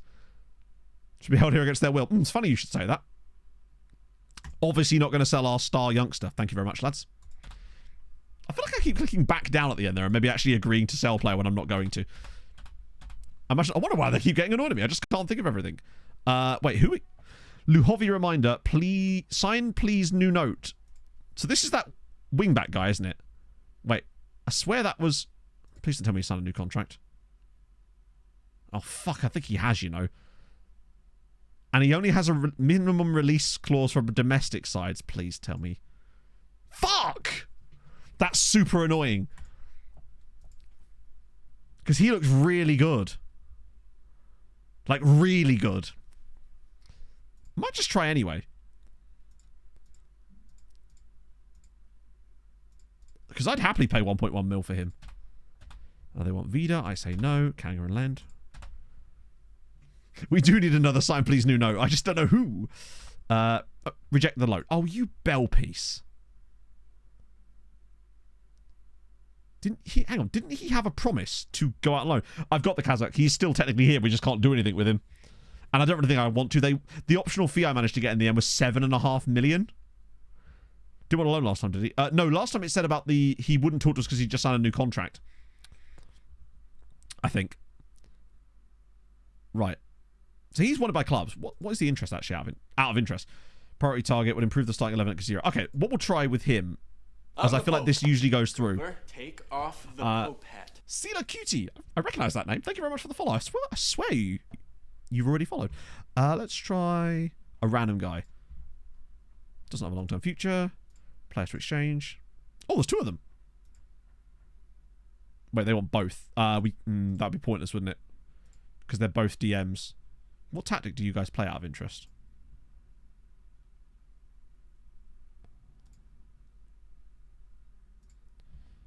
They do actually play 3 positions, so I think we could actually get away with both. I assume the reason they're interested in both players is because of that, but I think we could probably get away with both of them. We'll have to see.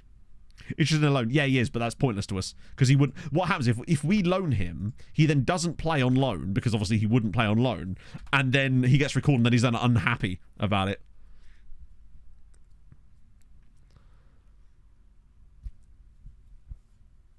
Sada, I can't believe it. I can't believe you'd do this to me. I'm just messing. Welcome back, friend. Happens to the best of us. Wait, what am I doing? Wait, whoa, what am I doing? Oh, I could offer him a 6-month contract, you know. Do you think he'd go for that? He would. Saves us even more time. Oh, that's not good. Tunkara's injured. I've got to remember to register Krastev as well.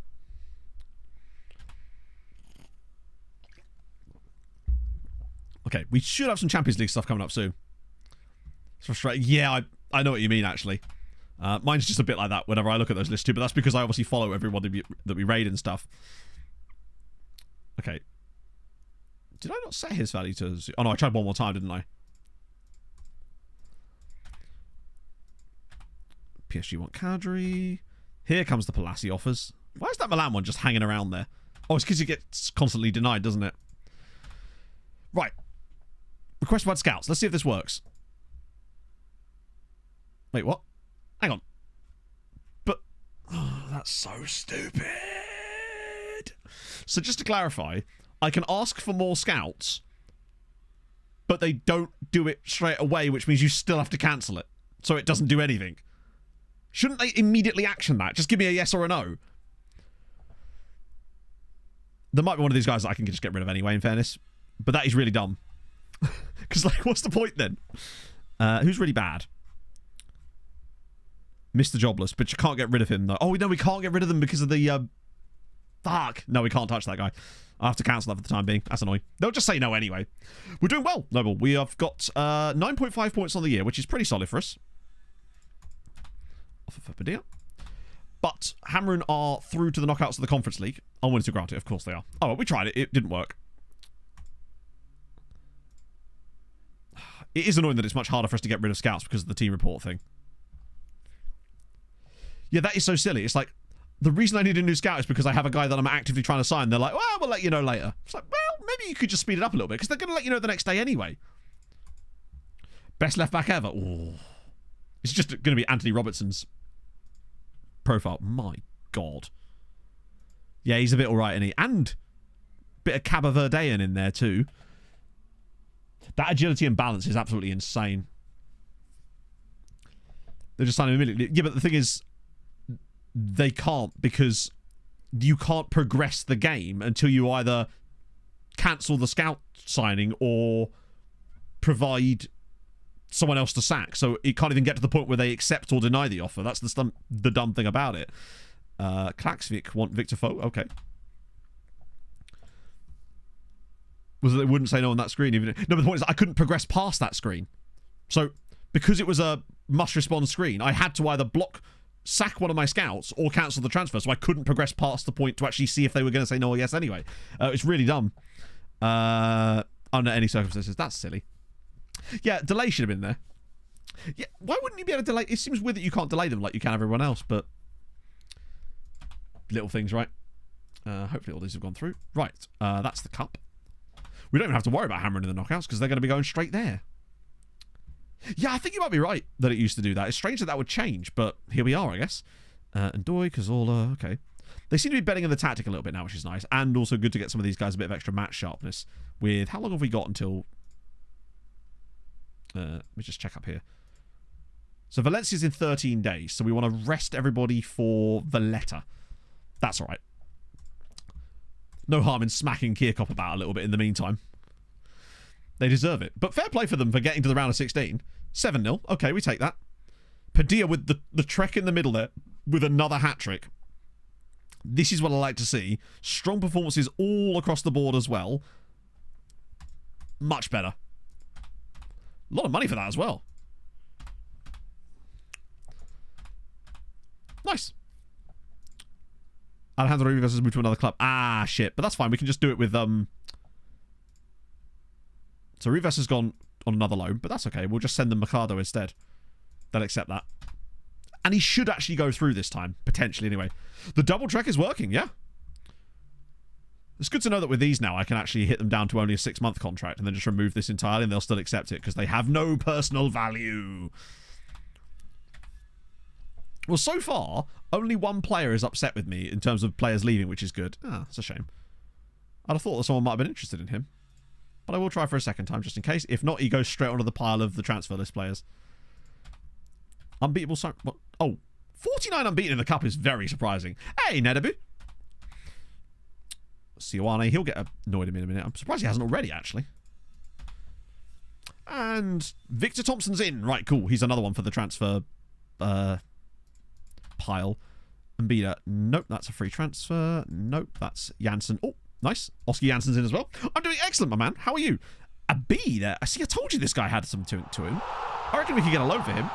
Mr. Progger with a gifted sub to Thomas Greggs. Thank you, Mr. Progger. How's it going, man? Rabbit IX update. I'm going to do that when I come back from a week because I realise we're very far in the stream right now and I've been holding it for no reason. Because we get to finish off with some Champions League football. Hopefully this works. Let me get to the match day actually for Marsa first before I do that. Carabrasafield. Rochelle Terrence is a good name, but sadly his stats don't act up. Loan finishes? Oh, piss off.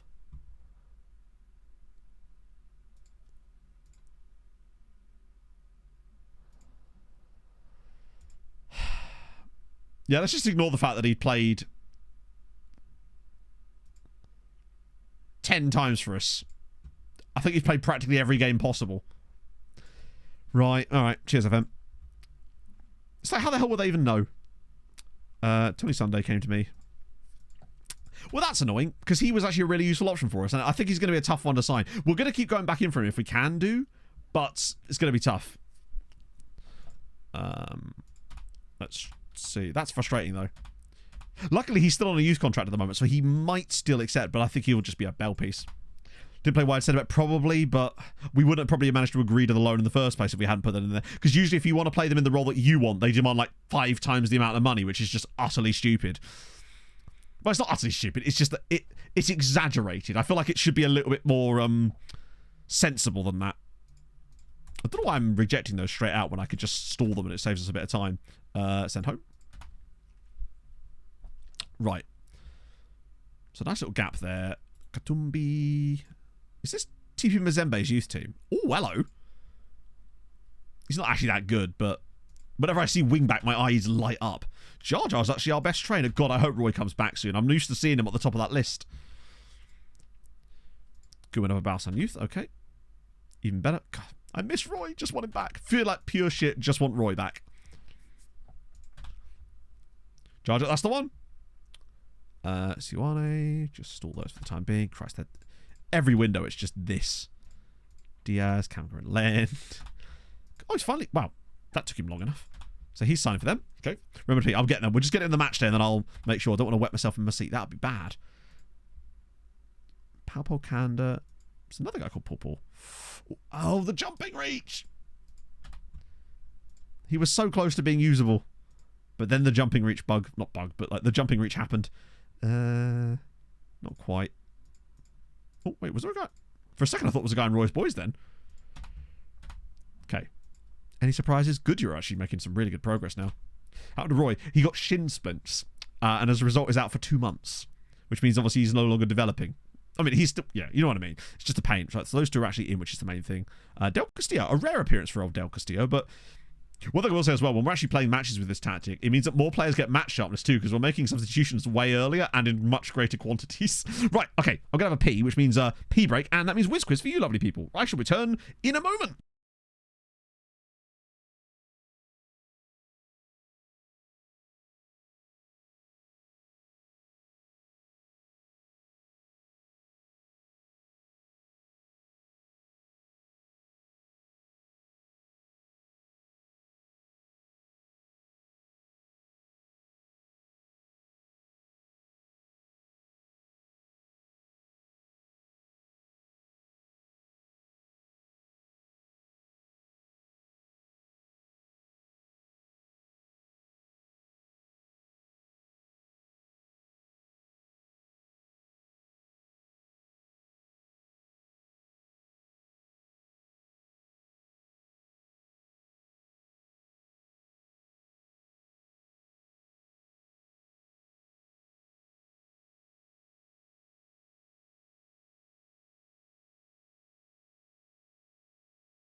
It was Gary Breen, obviously. Mr. Fishman. The fish himself. Right, now we look at Ajax Rabat. Rabat Ajax. Wait. Oh, it's these guys, isn't it? Rabat A. They've got a lot of non-contracts, but... God, look at all the nationalities in their squad. Let me just drag that out a little bit. Oh. There we go. Oh, wait, a little bit more. Ah! Oh, it. Never mind. Okay. Bit of Cameroon. Cote d'Ivoire, French Guinea, Gabon, Guadeloupe. Unfortunately, I come bearing no Beppis today because it turns out I'm all out and I need to actually order some more on Amazon. This is how I found out. Lots of Malta, Mauritania, Namibia, North Korea, Palestine, Rwanda, Trinidad, Zimbabwe. We've got everybody. And then some Maltese lads in the middle. Ooh, right. That should be an easy... Should be an easy... Wait, hang on. I don't want to play for Fana on that side. I'll play someone else instead there. 8 cases, Christ. I need to make a new purchase order. No Beppis, I know. I couldn't believe it. I have to not buy another couple of cases of it. I blame Pog. She's been burning through them. I can tell. 4-2. So there you go. You are going to give up some chances occasionally, but if you create 5 XG, you're bound to just score a decent number of goals. 2 goals for 2 assists and a goal for Kamga. Melman grabs one as well. Couch actually struggled a little bit in midfield this time around, but that's okay. Vida with another assist. The goal scoring is going well. And we're also 7 points clear. Much more like it. From Congo. I've seen a couple of solid players from Congo, but never like pure wonder kid. Well, I didn't realise Kadri had one of those clauses, but we take it. Clubs decline make offers. Okay, that means that you go into the transfer listed £0 pile. Recorded can opening sound? Maybe. Oh, wanted? Go on. Yes. Is it true interest? Good fit. Generate funds? It's a free loan. What are you generating funds for, chaps? Stop it. He might be one we have to force. Potentially, anyway. Yeah, let me try. Consider it done. No baby's hair. I know I don't. Hang on. Oh, no, it doesn't work properly, does it? I don't think, anyway. Let me see. It's just definitely not going to be worth it. SecondYellowCard, you fuck off. Problem solved. That's bids outside. Sunday set for a move to Atletico. Absolutely not. Just immediately straight to my Discord DMs to find that message from Zeep. Ah, there we go. 0 in. Nice. Al Rayyan. Absolutely not. Al Shabab. Absolutely not. That's a podcast episode, I think, Bay. Let me just refund your points. Hopefully the other ones all went through. I think they did. Generate funds for the apartment? Maybe. Could be. So I'll drive him there myself. Very confused. I aim to create confusion. It's my vibe. Wait, who's on international duty here? Is there another AFCON that I've fallen into? Just someone opening a can for 44 seconds? Why is that a podcast, is my question. No, Asher. It looks like I'll have to go to Tesco tomorrow then. I mean, I'm going anyway, because Pog and I've got to do the big shop. She'll be devastated when I tell her that we've got to buy the Tesco fodder. Useless. Hamron finally win a game again. They need to get second, really, because we need them in the Champions League. The big shop, exactly. It's the most important day of the week. Right, cool. Once the big shop comes out, opposite of Tesco's finest. Yeah. It's just bottom shelf in the bin. Freitas in a Sirens shirt. Okay. Let's see if he'll talk to us again now. He will. Right, now what was the issue with him before? Minimum release scores of £1 million. G, maybe not. So this time, I want to see how much he wants with that contract length. I'll add the relegation release scores. What does he want to make that contract happen? £21,000 a week. Fucking hell, for an extra year. But at least we can negotiate there. Right. On a free transfer, he would be a bit of a no-brainer, right? So Lidl. Oh, I don't know. There's no Lidl near me. I'm all about the Aldi. Our Tesco price match is the Aldi, like, up the road anyway, so it's all good.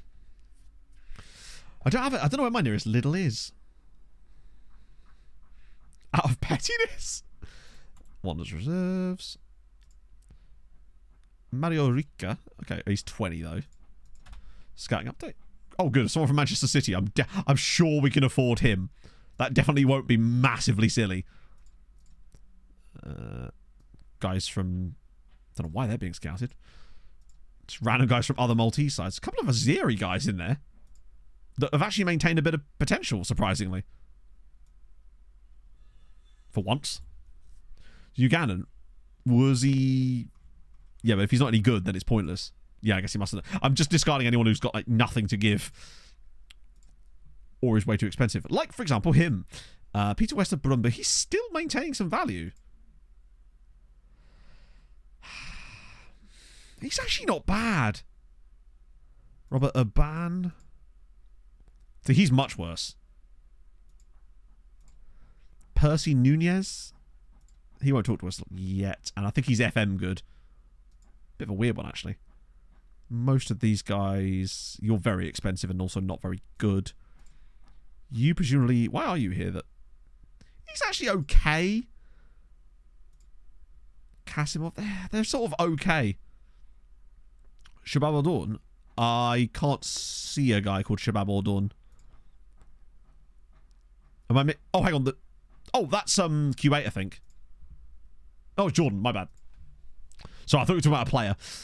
So yeah, he's Jordanian, which does add value. 2 caps for Georgia, which probably why he's in there. He's not bad. It's just the problem with that is it means we wouldn't be able to get him on a cheap contract. Or not even a cheap contract, but a long-term contract. Guzma, thank you very much for the 25 months. How's it going? Rodriguez is really the only one here that's actually intriguing me.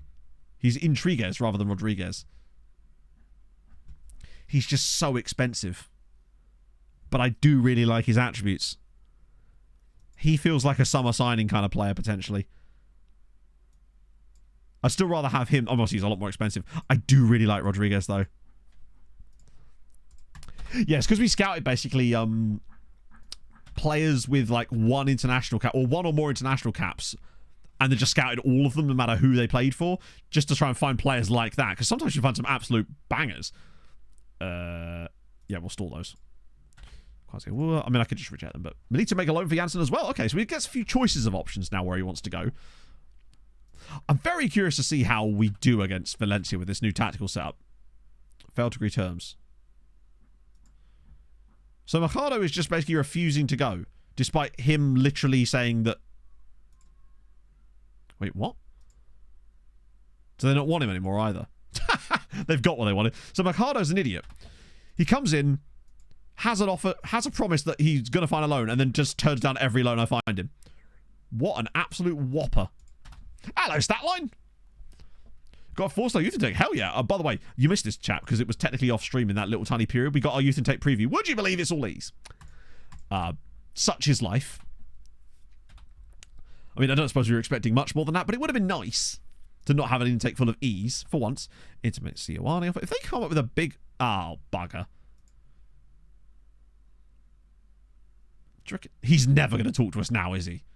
Not now that Porto are in. But it would be rude not to get involved. Porto just copying our homework. Wait. Oh, okay. Marsa getting a bit of Mateus Diaz. My attribute thresholds, the default ones. Whatever the game sets them as to begin with. I don't touch them. I just change the colours. So, as in, I just change the colours of the ones the game already sets. I don't touch the numbers. Kadri's, oh, his value is dreadful, isn't it? Reject. Those ones have to be rejected as well. Next Patreon catch-up. That'll be the end of this season. No interest in contact also under any circumstances. He'd much rather join a team that has regularly lost to us and played a lot worse. Oh, well. Porto cheating again. Hey, how about they play Juan Martinez, the guy that they signed out from under us years ago and seemed to refuse to use? Okay, he has actually started... Wait, wanted? By Man United. How good is this guy? It took them 5 years to even start playing him, and now we're suddenly realising it. Very annoying. But yeah, there'll be a Patreon recap at the end of this season. Yeah, so our Kazakh guy has been recalled as well, and looking at that, I'm kind of glad we didn't pay the $7.5 million that they wanted. I think we might have got off lightly there. Right, oh, here we go. $1 million now for Belaid. Let's see if they would go to 1.5 million. They would. I reject that now. Right, now we've now established a price point of 1.5 million. I don't think there's really such thing as a bad preview in Malta, not at this stage anyway. Every preview is a bad preview. Keflavik. I really want to get a good Icelandic player. Oh, there. Freyr Jonsson. He's not that. It's also 20 as well, which doesn't help. Matthew Side. My boy. He has had an injury this season, if I recall. Or was that last year? Oh no, he's back now. His attributes are genuinely very good. Like 14 caps for Malta by the age of 20. Ignoring the stars, he's 6'5". His attributes are genuinely super well rounded. It's just a shame we can't actually see his development. God, that would be such an important thing for them to bring into the game. But the progression is looking good at least. Could become as good as Luis Brandao, which is good news. I think he looks really, really good. I think for the time being, he's better out on loan while he's playing regularly. If he ever falls off there, then... Well, with the rotation... Yeah, but the thing is, he's worth so much more to Goodyear than he is to us. Like, if we take him back from Goodyear, we can't replace him with another player of his quality. There's no way. We would just be making them worse. And for me, he's doing more good out on loan than he would be for us. Well, to be fair, we did get a cool nationality last year with our San Marinese element. Puerto Rico, another offer for Munoz. Oh, they're just flexing on us now. It's like, oh, look at you can afford to buy him. Ooh, brilliant. Jar Jar injured by Chivera. A concussion? Okay. Could we not do that, you dear? Could you, like, maybe not try and injure our players? I hope we're not missing anyone important for this Valencia game. It worries me that there's just, like, 5 players on international duty in January, and it's not AFCON. Because that was last year. And it absolutely decimated us. Hello, Stewie. Easter Sunday. No, I won't be around next Sunday. I'm finally going to take a weekend off. I think I've needed it. Tukara's out. He is, yes. He's injured, isn't he? Or certainly was. He had like a 7 to 6 week injury, did he not? Just do that. Diaz. Wait, Bikikara, they've already sacked Frendo, I think. I'm fairly certain that Bikikara have already sacked him. It could be. Have they already sacked Frendo? He lasted 175 days. He was genuinely shocking, in fairness. So who's the new guy? Manuel Dabati. See, he's at least slightly better. And was their manager like 3... He wasn't even that long ago that he was their manager. Bikikara just rotating bosses, it seems. Belkebla's now...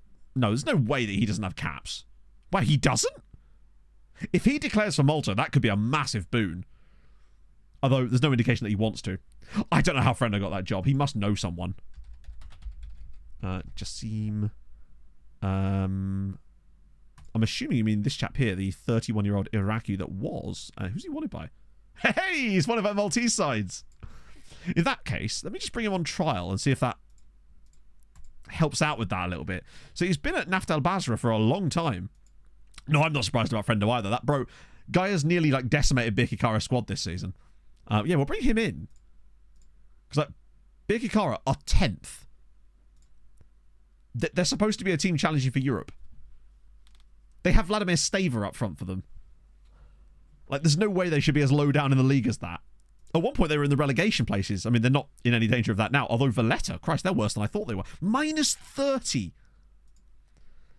That is a lot of goals conceded.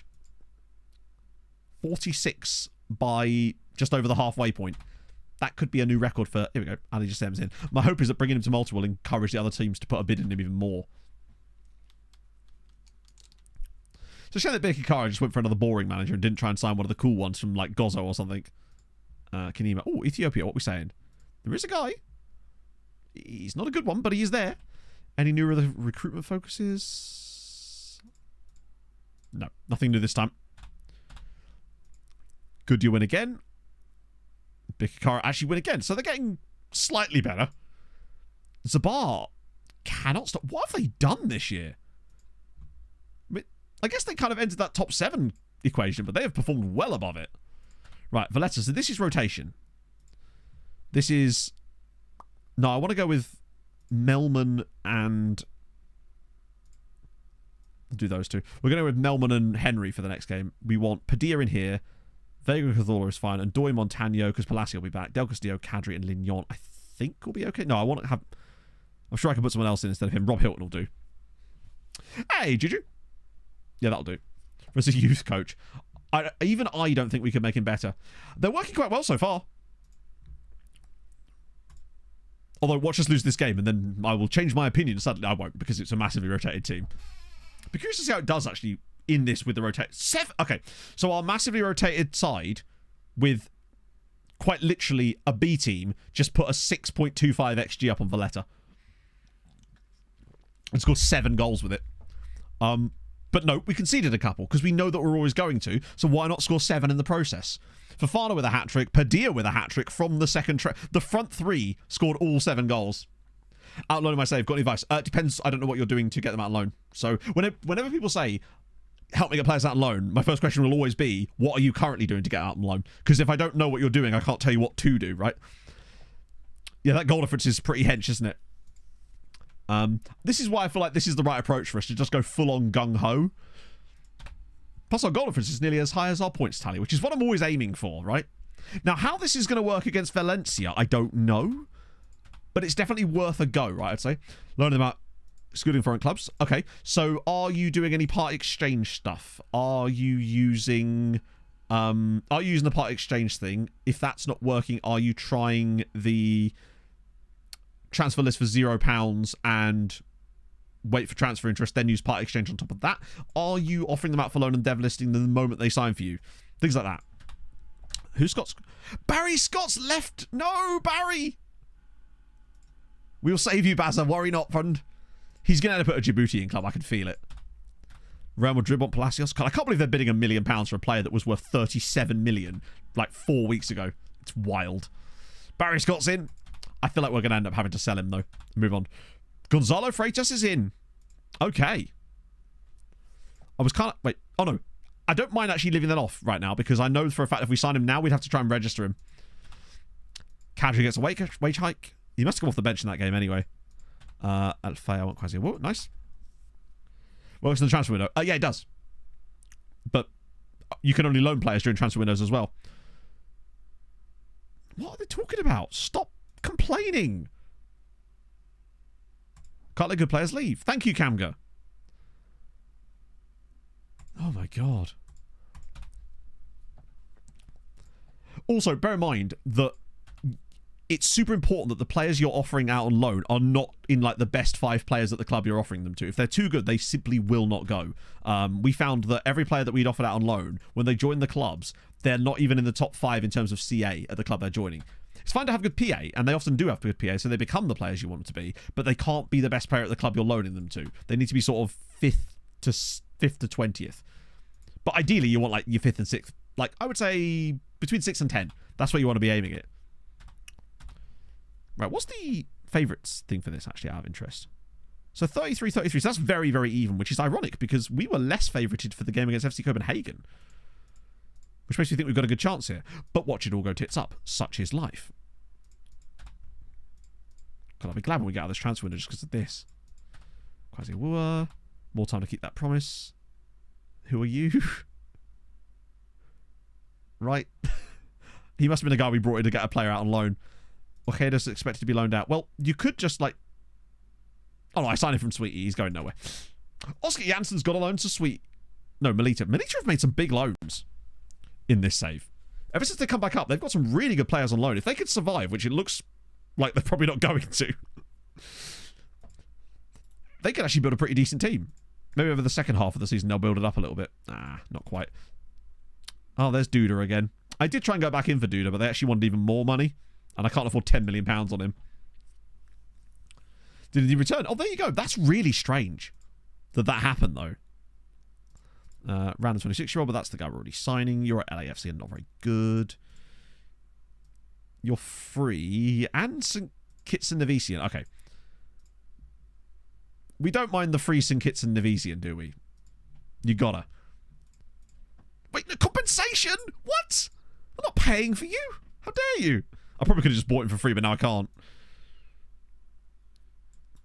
One of these days, these players actually get scouted. Yeah, this is the thing, Steve, right? If the loan manager actually did what you wanted them to do and were able to...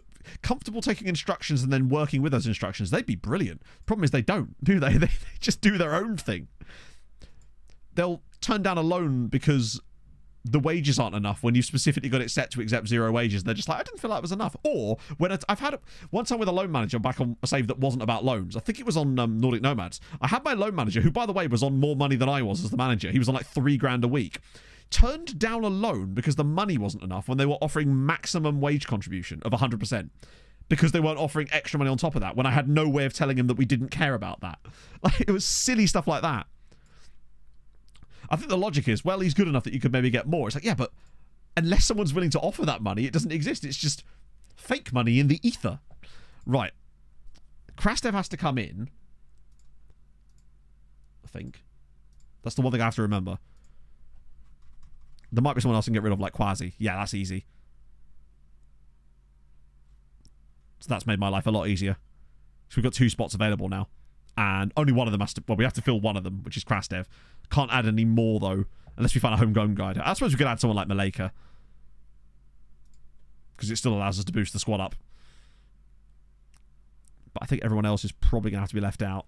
Is anyone going to kick up a shitstorm about that? I don't think they are. They're all in. Kadri doesn't need to be registered. Jar Jar... Actually, no, I'll do Jar Jar instead. Jar Jar's way more useful. Even though he's injured at the moment. He's so much more useful to have backups. Yeah, they're afraid to bid if a player's too good. Precisely. These guys are all sort of mid. Okay, that'll do. It means you don't have to worry about that goalkeeper either. God, I like being able to remove players from the squad and have them still play. No longer wants to leave the club. Good. That was a genuine oversight on my part, because he joined us right before I actually had to submit that. And I got caught out by it. Right, okay. Champions League is back. Tough times. I mean, we're already qualified, I would say, but 12 points would be a good... I'd accept 12 points. It's annoying, though, because this was a season where we could have had more, when you can think of the fact that we lost to Lyon and Galatasaray, and Benfica makes total sense. They're a better side. But we should have beaten Lyon and Galatasaray. We were a massively better team. Well, not say massively better team. Those are the sort of results we need to be getting. Sunday, Kanga, Palacio, Vida, Espino, Rojas, Kadri, Richard. Let me just sort out the bench. See if there's anyone that needs to be in there. Do I really want Burn on the bench? These guys are a bit tired, but Motwang, I guess, can come in.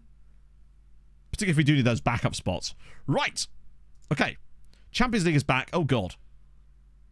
They've kind of stolen our system. Just with DMs instead. The backup keeper. What about him? For a game like this, I think the likelihood of us getting a goalkeeping injury is, like, relatively low, so it's best to just... That's the guy I'm removing, anyway. Not the bench. I know he isn't. I just took him off the bench. Because, like I said, the likelihood of us getting a goalkeeping injury is very, very low. Although, admittedly, a lot less low than it was last year. Anybody else is around our training? I guess we're going to find out. Okay, let's go. We like to live a little dangerously, yeah. And worst case scenario, we put Melman in goal and everything's okay. One of these days, that is gonna happen accidentally. Let's go. Is it better to play a sweeper keeper than a regular keeper on defend? I don't know. I genuinely don't know. Halfback quite interesting. Because it was making us shit. Basically, the role was just getting carried, and it meant that they would always do appallingly, and we were really struggling to create any attacking threat. So instead, we flipped it to be an attacking midfielder now to get an extra body in attack to create more attacking opportunities, knowing full well that we're going to be worse defensively, but the idea being that we'll be better attacking than we are worse defensive. So it just swings it more in our direction. We know we're going to concede our opponent's first shot on target quite often because that just happens.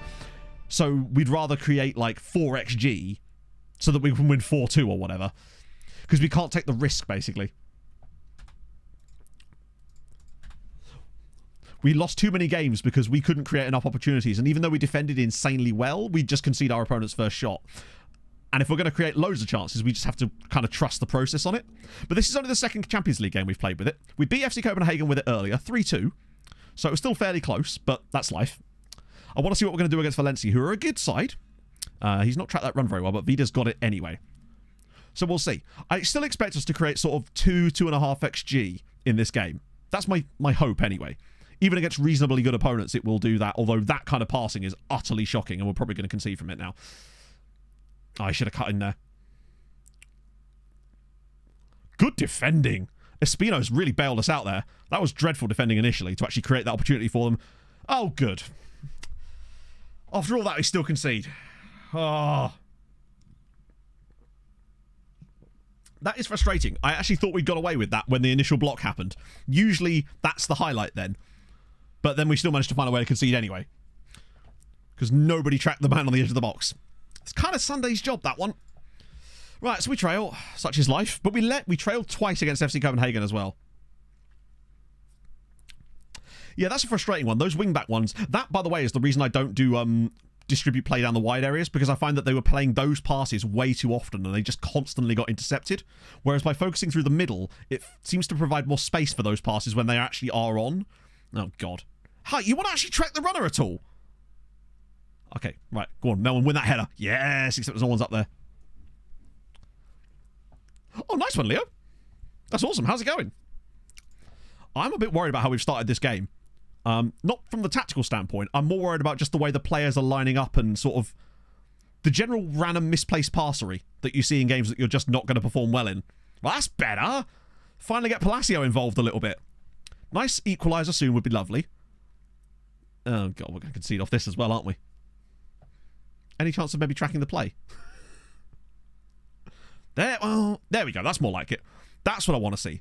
There we go. Now we can play the ball over the top for Ouattara, who can slam us level.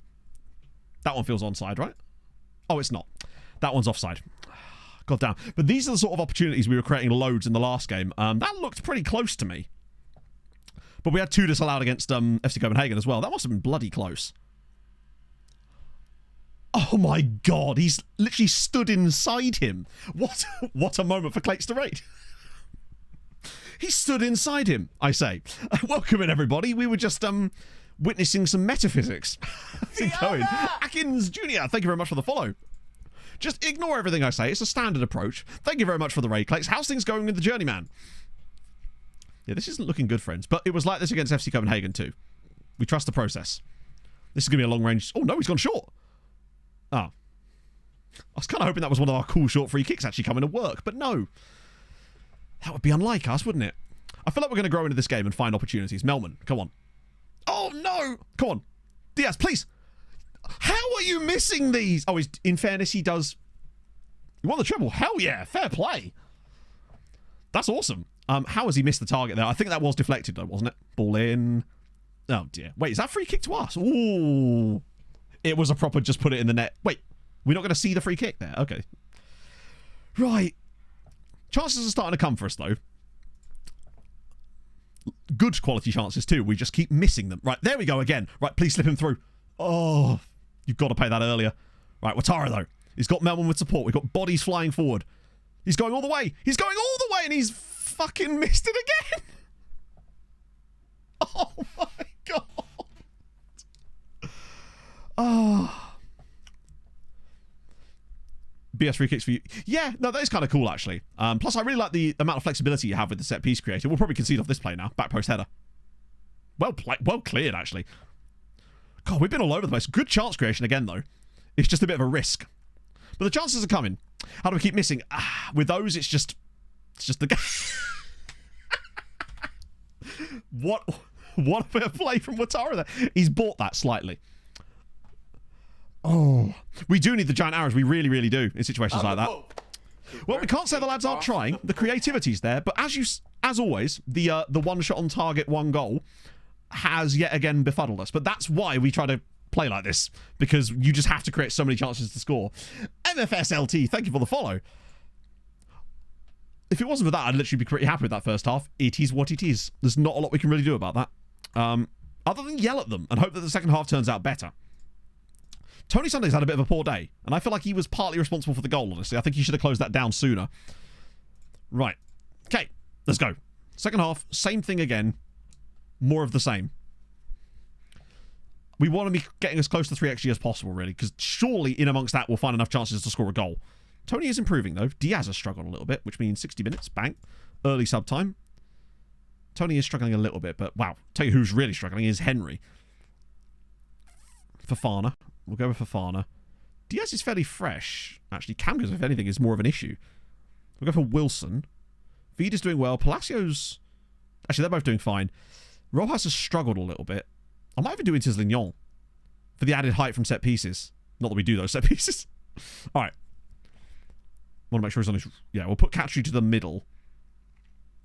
We've just got to hope, right, that we don't lose another game by our opponent's only shot on target. That would be, what, the 4th time in the Champions League this season that's happened? Rojas wasn't having a good time, yeah. Right. Chance creation's still going okay. They've had another shot on target. It's all good. Please don't lose this game as well. I mean, as it happens, I think we'll be fine. But we do have Chelsea next, so a point would be good just to kind of get us over the line on this. Fucking hell. We've had some just really bad luck and stuff in the Champions League this season in general, haven't we? Even aside from the tactical side. How has the ball gone to the one player there? Please, one of you win this. Yes, nice. Here we go. I still feel like we could win this match, let alone get a draw. I think as the game wears on, they're going to be tired, and we're just continuing to keep that tempo high. We're going to get tired ourselves too, of course. Here we go. Space, finally. Melman. He's got an overlap. We got huge amounts of passes in the middle. Melman levels the score. Sirens 1, Valencia 1. There we go. That'll probably be enough for us to qualify for the next round again. Much more like it. We finally got the breakaway on them and played the exact what I want to see. That was much nicer. Just drops it off, round the side. Beautiful. I mean, look how we have 5 players in the box for the end of that as well. Good goal. Deserved goal. Nice. I still think there's time for a winner, potentially. But you can see, we are creating more. And that's going to happen sometimes. But I still think we can turn this into a win. There we go. Now we're finding some space. Oh, I thought that was going to be one of those horrendous first touches. Now we're starting to find a bit of space in their midfield. There we go. Ortiz, look at the gap he's got. Melman, round the side. Oh, wait. Palacio. It's in! It's Gonzalo Diaz. Is he onside or not? Yes, he is. No, he's not. No, he's not. I got confused. F-Jam, thank you very much for the follow. That's a frustrating one. Or is it because of the deflection? Nah, it's disallowed. Trying to work out who exactly was offside there. Let's find out. That was close. Ah, yeah, he is offside. I was looking at Melman. Why didn't Melman try and go for the ball? It's my question there. It comes to him first. If this goes in, I might just delete FM and become a Balatro streamer. We've seen nothing from Valencia pretty much since their goal.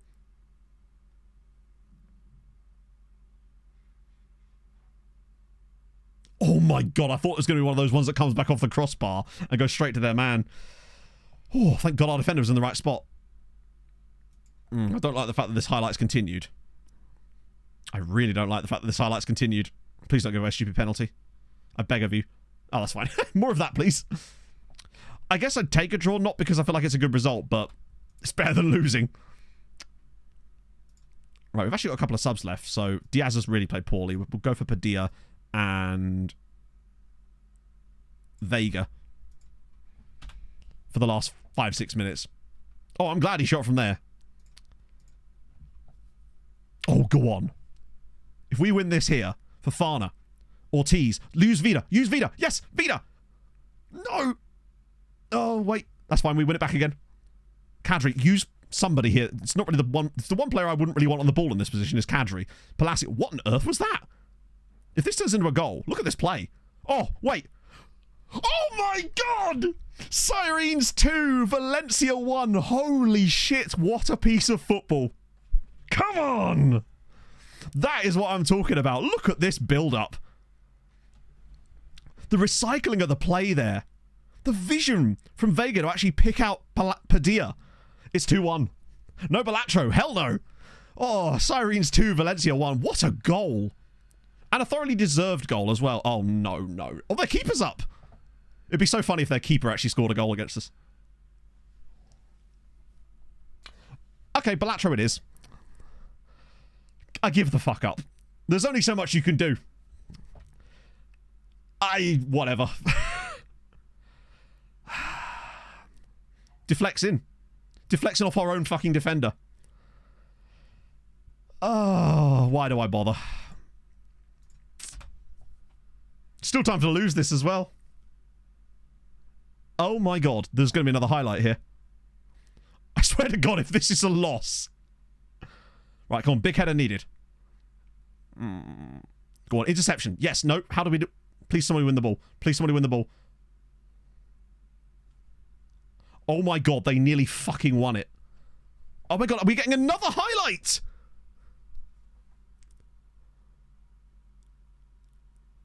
Okay, cleared. Don't give away a penalty or something stupid here. Just keep him away from the ball. Oh my god, where is everybody going? What is happening? What is happening in this game? We keep going. We're into the 97th minute. To be fair, they did score in stoppage time, so there would be a little bit added on. You see this? Okay, now you can blow the whistle. I open my own hotel. I'm a little bit annoyed that we didn't win that game. I must admit, I'm a little bit annoyed. But you can see the process, but that's why you have to create so many chances, because your opponents will just score out of nothing. Oh, Pachico, thank you very much for the follow. Fucking hell. That was a minefield. I'm going to be angry at them, but it's better. Like, if we'd have gone into this game with our old tactic, we'd have barely created anything and we would have lost 2-1. Maybe even 2-0. Because we'd have conceded the same goals, we just would have not scored any ourselves. That is annoying, but that should be enough points for us to qualify, so it shouldn't be too much of an issue, but it's still annoying for us to be... Well, we're actually 15th. But there's still games in hand on us. And we do have to play Chelsea yet, and there is still a chance we could drop out. Luckily, our goal difference is quite good. Oh... Yeah, it got us qualified, but we should have won. That's the thing. We should have got the result there. Disappointing. Because the next game's Chelsea as well. And it's like, ugh. Who's Banev? Was he that guy we kind of liked? I think he was too expensive, or he wouldn't talk to us. 17. Yeah, that's a lot. Who was that? Oh, I know why. It's because, do you know Zagreb, in their qualifiers, they played some team from San Marino and hit them for like 20-something goals, I think. Wait, no, they didn't. I take it back. You got 2 there, 3 there, 3 there, 2 there, 1 there, 1 there, 1 there. He's just been really prolific. Fair enough.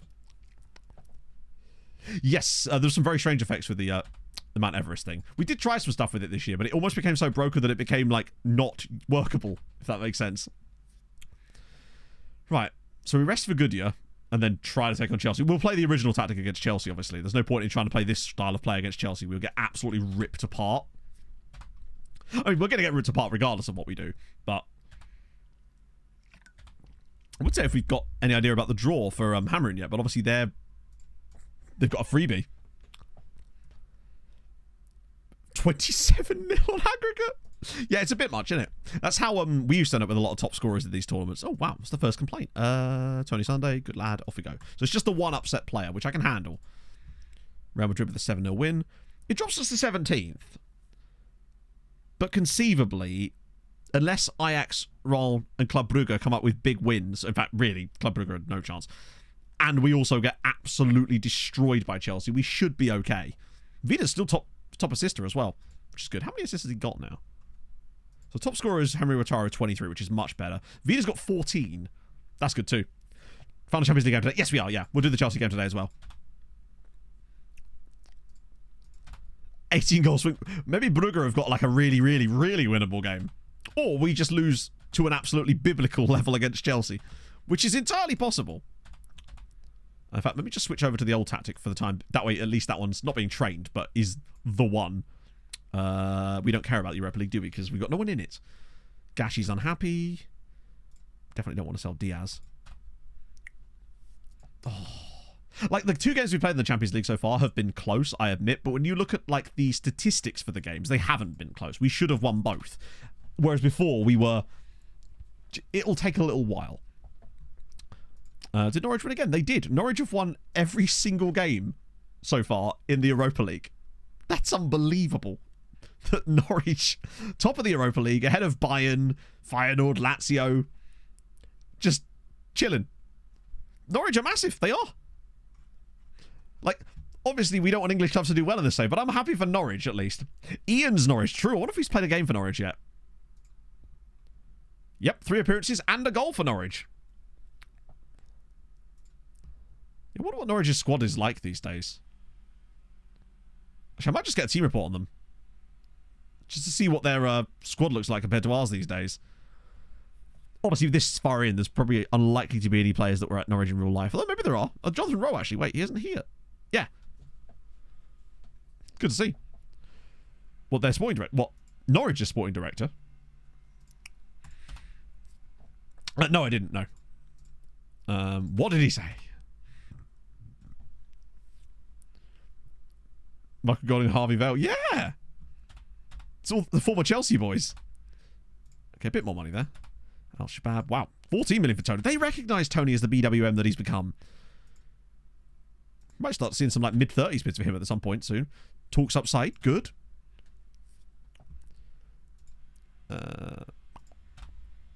Right. So that's... We might lose that, but we can actually afford to rest and lose that if needs be. Because they are not going to let us get away with that. Chavera's happy to stay. I didn't really... Oh, no, I want you to go out on loan. I don't want you to not go out on loan, Chavera. I emphatically want that. Muted the value drop. No. He's just had a lot of bid on him since the start of the window, and therefore his value has shot up really, really fast. So, for example, Palacios, he was worth 37 million, and then about a week before the window went down, it went to 800k. Because the window was about to start, and the game's like, well, you can't be worth any money going into the transfer window. That would be silly. Real Madrid bidding some quite big amounts for Sioane. I could probably bid them up. Wow, someone actually wants Vida. He's going nowhere. Formally requesting a transfer, and I'm formally telling you to go away. What is it with all these players wanting to move to Damac? Or Damac, specifically? That seems to be the club that triggers a lot of them to complain. More bids for Sioane. I wonder where his value's going to go by the end of this. Right. Probably didn't have to reject those, did I? Because the fact that our game against Chelsea occurs on transfer deadline day as well. Right, which means it's going to be youth intake next stream. Not that our youth intake is going to be any good, of course. Well, no better than normal anyway. Calvin Afori. Very mid.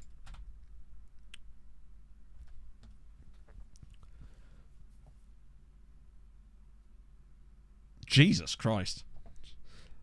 Yeah, that is not it. Ooh, oh, he's at Bremen. He's also £44 million. Ooh, an overpriced Belgian. Now you got me. Now I'm ready. It's Moise Linden. I think I've looked at this guy before. Oh, that's Brugge.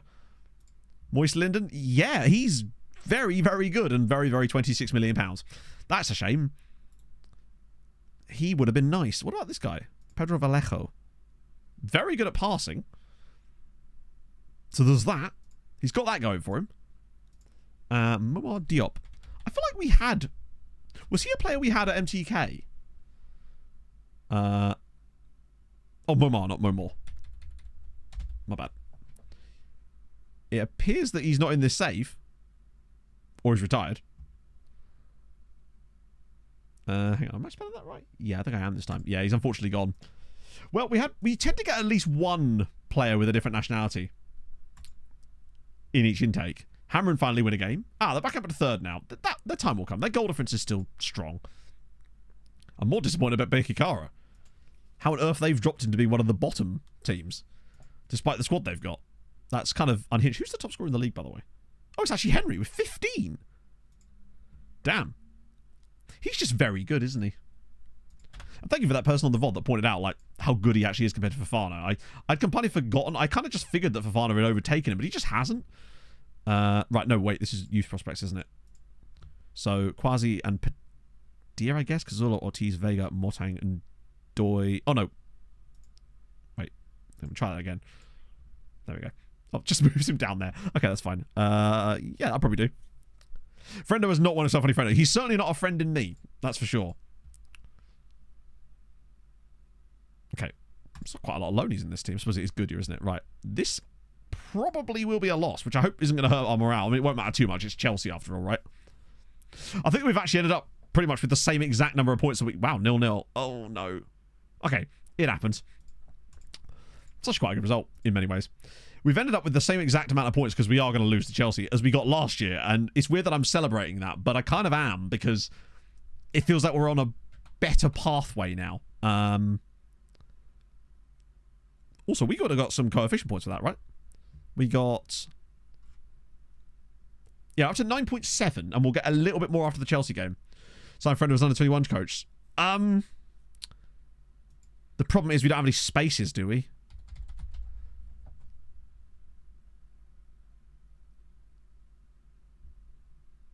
Is it this guy, Cleveland Friendo?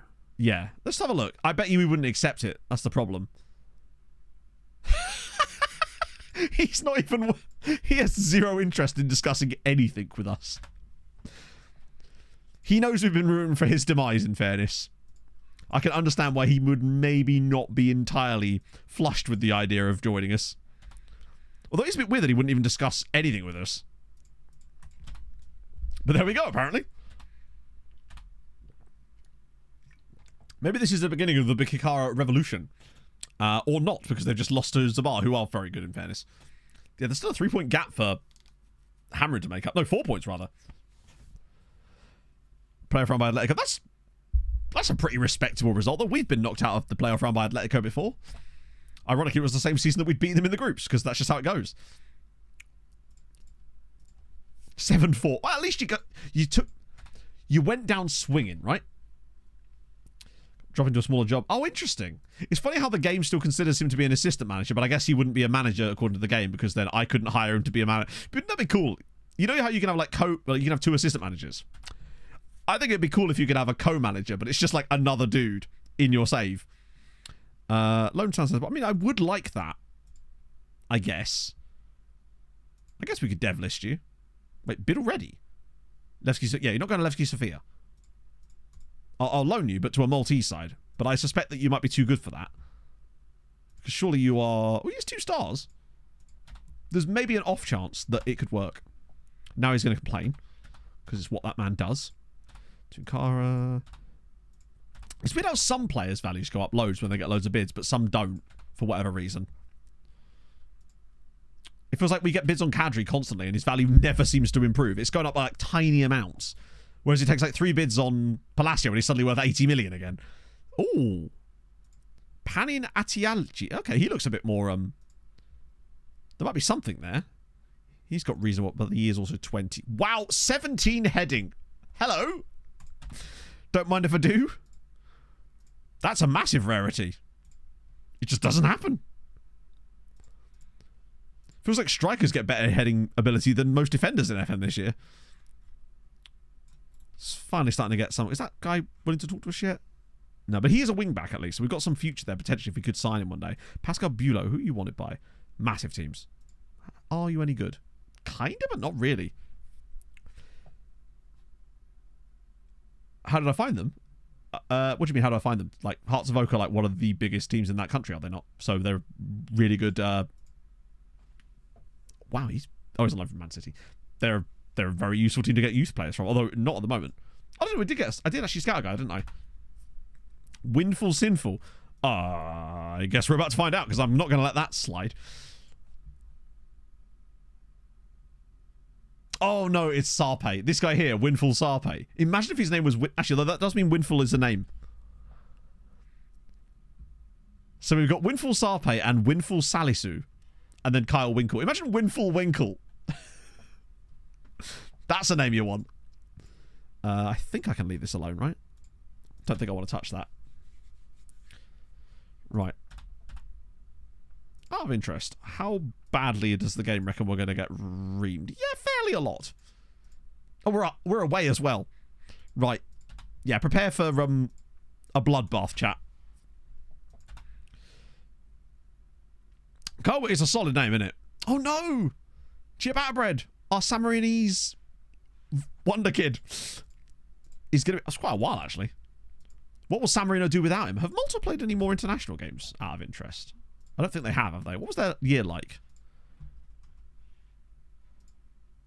Yeah, they got promoted out of the Nations League, finally. But now, next year, they've actually got Euro qualifiers. What's their... Oh, their group is tough. Italy, North Macedonia, Scotland, and Turkey. That is such a tough group. Which is annoying, because they actually did really well last time. And now I feel like they're being punished for it. When in fact, it shouldn't be the opposite. Christ, they must be the pot 5 team there. If there is pots for that. I don't know how the game calculates that. Right. So, I think we're pretty safe. Because Club Brugge have got no hope. It's only really Stade Rennais. And they are playing Benfica away from home. I think we'll be fine. But there is a chance that if we pulled off an absolute miracle and got a point, we could maybe get top 16. Which would be nice. Because whoever we get in the next round is going to be a bloodbath anyway. We're going to get destroyed. Although maybe not. We could finish above Man City if we could get it done. Right, transfer deadline day. Obviously, we will take part. Any intriguing stuff? Oh, there is a few. Wait. Loan interest? Oh, from Al Hilal. Why would I do that? Saying Leia. Chiavata's got loan interest. Does he really? Oh, Zuri. Of course they do. Sibanda? Hammer end of contract. Okay, well, we'll offer him out. To offer out, yeah, but I'm not offering out Blade. Like I said, I'm getting bids on him, and then now that it's deadline day, if we get a bid on him, if we offer him out, then we'll get the shitty bids again. We have to hope that someone comes in with a bid for him. If they don't, if I just offer him out, we'll get like 10k for him, Whereas we were getting like £1 million before. So if we can just get a bid on deadline day for him, then we accept it and it's all good. We do that. Cool. Galea, he probably wants to go to like Zuri or something. Oh, no, it's Dingley. I probably could just send him straight there, actually. No point in dicking about. No point in offering him to them directly. And you want to go to Sing... Oh, you want to go to Sing Leia? Okay. How much do they want that to happen? Would fit into the starting 11. All right, cool. Perfect. Off you go. Bit of that. Is Belaid actually... So he's still wanted by them. My hope is that they... Let's see what they say, actually. Reluctant to make offer while asking prices so high. Intriguing. Like, if I could get, like, $1 million, I'd probably take it.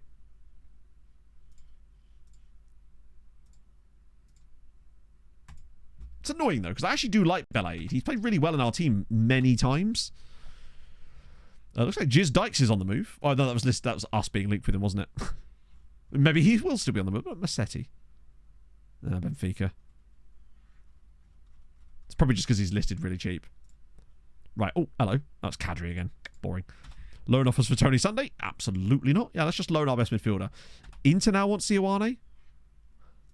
Oh, it's a loan. It's just, like you say, the Italian clubs on loans are a bit... They do love a loan, don't they? Padilla as well. Ask the agent for market interest, because if you do that, the loan, the bid that comes in... First, most of the time they say no anyway. Secondly, also need to type in caps. But I feel like it was an error anyway. It pretty much becomes non-negotiable. What I've noticed is that those bids are just non-negotiable bids, and I want to be able to build them up a little bit. Like, if I just want to get rid of the player, then I'll just do an intermediary, right? Right. Sioane. 5 million. It's getting there. You're not getting loaned out, bro. Ah, here we go. That's happened. Nice. Don't have a soul for it. It's a good cover. How dare you? No one considers him viable. All right, now we'll have a look. But, like, look. No, I'm actually not going to do it. I'd rather hire an intermediary, honestly. Because at least you get somewhere around what you're looking for. Without paying any money for it. I believe they did, yeah. I think it's because he's listed for loan as part of our loan farm. So that might be why. Wait, hang on. I suppose it's because he's injured, right? Welcome in, Joey. How's it going? Anyone new? No. This might be quite a quiet one. Porto signed Munoz. That's 57 grand a week. We were never going to be able to get him, but that's annoying. A lot of success with it. It's not really about success. Like, again, if I want a non-negotiable offer on my player, then I'll do it, but I don't, because it's nice to be able to actually negotiate with them, right? That was my initial... That's why I've stopped using it, because my initial experience with it was every time I tried to use it, it was just non-negotiable. And it was always, like, lowballed anyway. So that's why I don't tend to. I'd rather just hire an intermediary most of the time, because at least you get options then. And here's one of them. I'd take 700 grand. How much do we pay for Farouk? Oh, it's going to be profit anyway. It's a shame, though, because I do like him as a player. He's just being a silly. Oh, nice one, Joey. Yeah, there'll be another one in the midweek. 20 league. I think he'll get those league games, right? Those ones are not happening yet. No new interest. I probably should have offered all those players out. But I don't know for 8 hours to go if there's... fuck it, we'll do it anyway. Can't hurt. Do that. That. See if there is any random interest. I think we'll be okay. I want to ignore the ones that are already being bidded on. Which is just that one dude, isn't it? Will it let me do it? Doesn't always. No, right. There's one missing. It could be because of contracts as well. There's usually some reason in here why they won't go. It could be because he's listed for free. Let me try that. Or it could be because they're injured. Okay, I'll just do them in little chunks. We'll figure out who the issue is. To go down to Ramal, will that let me do those ones? Yes, it will. Okay, cool. Offer via transfer room. What I've also found sometimes is that when you do it like this, it then does let you do it for every one of the players, even though no one was causing an issue. So it's one of these guys. It might be Arvid Vlar, actually, because... Nope. I don't know. Which one of you? Oh, it could be because it's the lone guy. These dudes here. There we go. feel like these guys are not going to... Oh, I don't think he'll go anyway, will he? Oh, no, I can. Okay, fair enough. Yeah, it's just part of the skin. It's just like extra information that it will show you, essentially, which is just useful, right? The more information, the better. I don't think we're actually going to get any bids on these guys. We probably should have a look at the agent reports, just in case there is anyone who's actually decent, but most of them are just B- there. 15k. And he's a winger. Right. Cheers, FM. Another one there. Roger, he's real. Wait, how old is he if he's a real player? 27. Wow, he must be one of the youngest real players in the game still. Lots of young... There's a B rated there. Sebastian Fernandez. Okay. Oh my god, yeah. I've definitely got 27... Oh, it's San Lorenzo. I thought that was Cerro Porteño for a second. A rated. I mean, he's definitely worth a scout, because look at the state of him, but probably a bit out of our price range, and you definitely are out of our price range. All right, we move. I've had my fill of agents. I think we might get like 1 or 2 more deals out, but that's about it. Yeah, it's looking pretty dead there. Oh, hello. Oh, no, it's Kadri. Never mind. A £0 bid. Oh, that's not one of our players. That's one of our former players, I think. Or a guy that's out on loan, which I do need to definitely look at after stream. Okay. 20... Oh, that's just all the... that's all the loan offers that we're going to have to turn down now. Just one of these days. No. Doo-doo. Massetti. Just for once. Random Maltese side. I beg of you. Just put a bid in. It'd be delightful. You'll love them, really. They're great people. Great players. None of them are going to get bids, are they? Not one. On how great. Then you just tell them. Won't contribute in the wages. Then they go away for a little bit. Nope. No, wait, hang on. Did they? Oh, no, I thought they... Oh, for God's sake. Now the bell age. What do you mean deadline? There's 5 hours to go. Is the time difference screwing us? What do you mean? You've got 5 hours to do the paperwork, your bell ends. Is it early? Oh, really? Okay, that's annoying. Maybe they should have put the bid in earlier then. Well, that's annoying. Oh, hello. Is that a new one? Il Signo. Oh, he's getting a bid from... Oh, wait. No. Yeah. Did I not turn those down? Maybe he wasn't on the recruitment list or whatever. Porter Massetti? Nope. Lexing's been... Oh, okay, that makes sense. Well, then they should have been quicker, shouldn't they? Can't believe no one would want Krastev. We'll find him one in the summer. We've at least attempted to offer him out. Right, okay, so... Champions League, we're back. Vega, Kamga, Sunday, Vida. It's weird seeing Tony playing back there. American Samoa. Was there really? Hang on, let me check in a sec. We just set this team up. Cool. Hello, James. Let me just go and have a little look at that. Where is it? This one here. Oh my god, you're right. Yep. Pessamino Collins of Freiburg has American Samoan second nationality. That's wild. Try this tactic with as a board performs better. But then I think he'll just be sat in the way.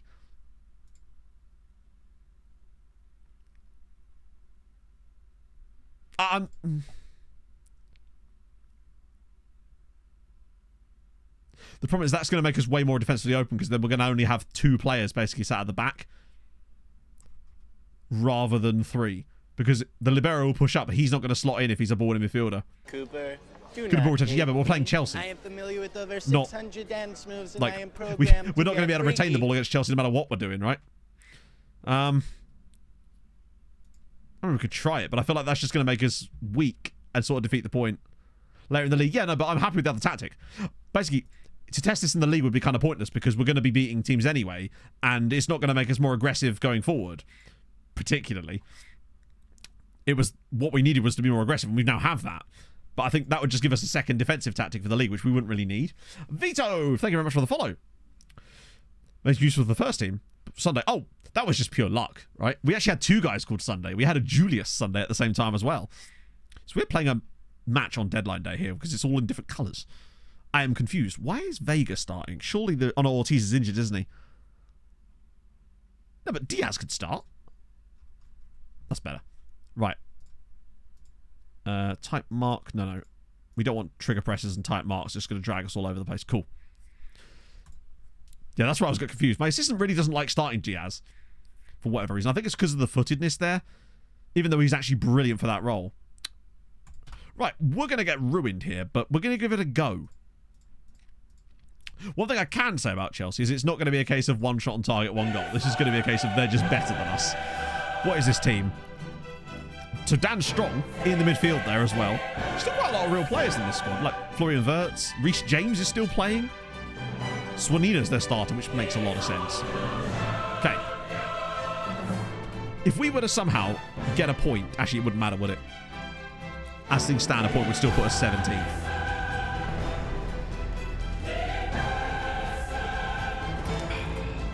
Oh, they got the young boy left-back guy.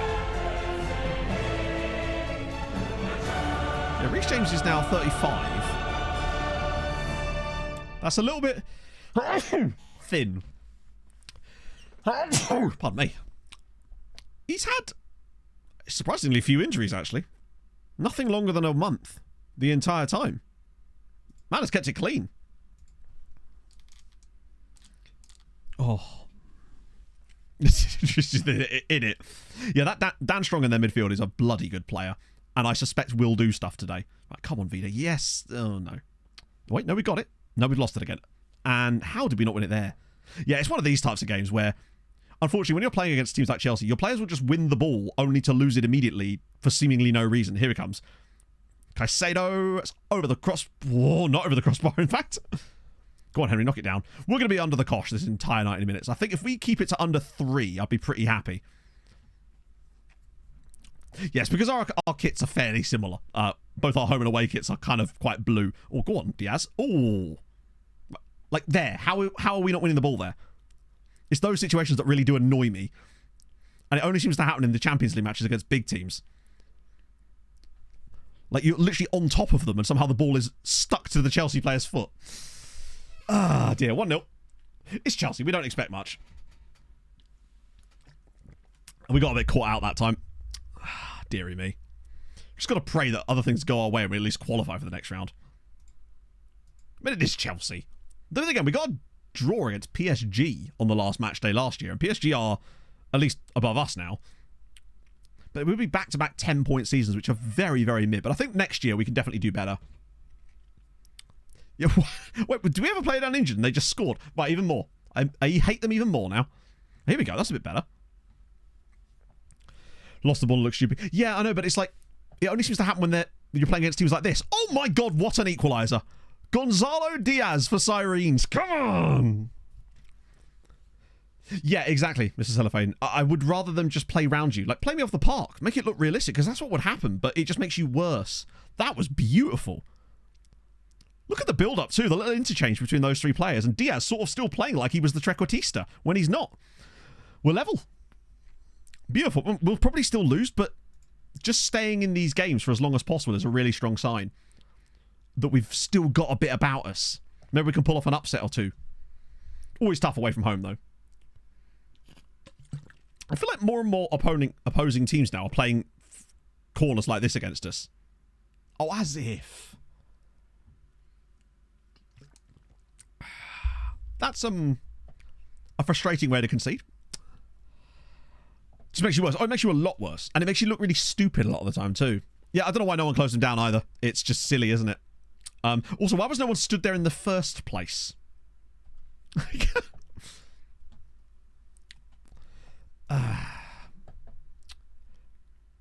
Oh, hello. Oh, I was hoping their keeper might miss that. They're using my own powers against me. Exactly, except theirs is even better because our guy isn't that central. And when we tried to make him that central, they never played the pass right because there was always someone stood on him. I did do some tests with that, where I tried to go right to the edge of the area instead, but they just always marked the guy. We're staying in it, I guess. Good tactic. I mean, if we go down... Well, we do have to be careful, though, because of goal difference. Because there are teams that could potentially knock us out of the Champions League still, I think. But, yeah, if we were to concede another one, it might be like a half-time switch, perhaps. Particularly as we're about to concede that goal right now. It would seem, anyway. Or through a dumb penalty. How... Wouldn't really... Oh, no, you're right. No, you wouldn't. Do you know what? Fuck it. Maybe just go for it in the second half with the other tactic. Just shuffle it around. AI team user Trek. I don't know, because you don't really know what system they're... Like, I suppose you can see it, can't you? But I actually don't know. I don't really pay much attention to the roles specifically. Right, fuck it. We're going for it. We swap those two around. Swap those two around. Wait, no. That's not what I wanted at all. Hang on. Sunday there. Cameron. There we go. Yeah. At least it means that it's something we can switch in-game without too much of an issue as well. Because with Tony in the team, you can just shuffle him forward, move Diaz slightly further up, and just go for it. Yeah, you get yellow team talk. Means we're even better. But attacking tactic mean better to get result. I can't remember. But we'll see, I guess. But if you're going to get ripped apart... The fact is, we were probably going to lose this game anyway, so we might as well go down swinging. Like, we were trying to defend a little bit. It didn't really happen for us. And that is a penalty to Sirens. I told you, this tactic is really good at drawing penalties because of the tempo, I think. Okay. Chelsea 2, Sirens 1, but we're about to get a penalty. Come on. Can we get an equaliser here and go for it again? Who is this? Is this Kamga that takes pens for us? I actually forget. No, it might be Henry, actually. I think Henry takes them normally. Come on. Henry Ouattara from the spot drills it home. Chelsea 2, Sirens 2. We're showing a bit of fight now. Yeah, I know what you mean. No, but that's exactly what I was thinking with this tactic, Steve. Like, we know that if we try to be defensively stable, we're just going to concede their only shot on target. Which just happened. So we might as well try and create loads of XG and expect that to happen anyway. Because it will still happen. But if we're going to score goals, then it won't matter so much. I'd rather go down 4-3 here to Chelsea actually having a go. Maybe this is just the tactic that we could use in the future. Then look at that from Tony Sunday, getting back. Right, at least we'll have some players on the edge of the box to try and block some stuff here. Oh, never mind. Okay. Extra Avenger, thank you very much for the 13 months. So much for blocking things then. We're just going to let them walk all the way through. That was unfortunate.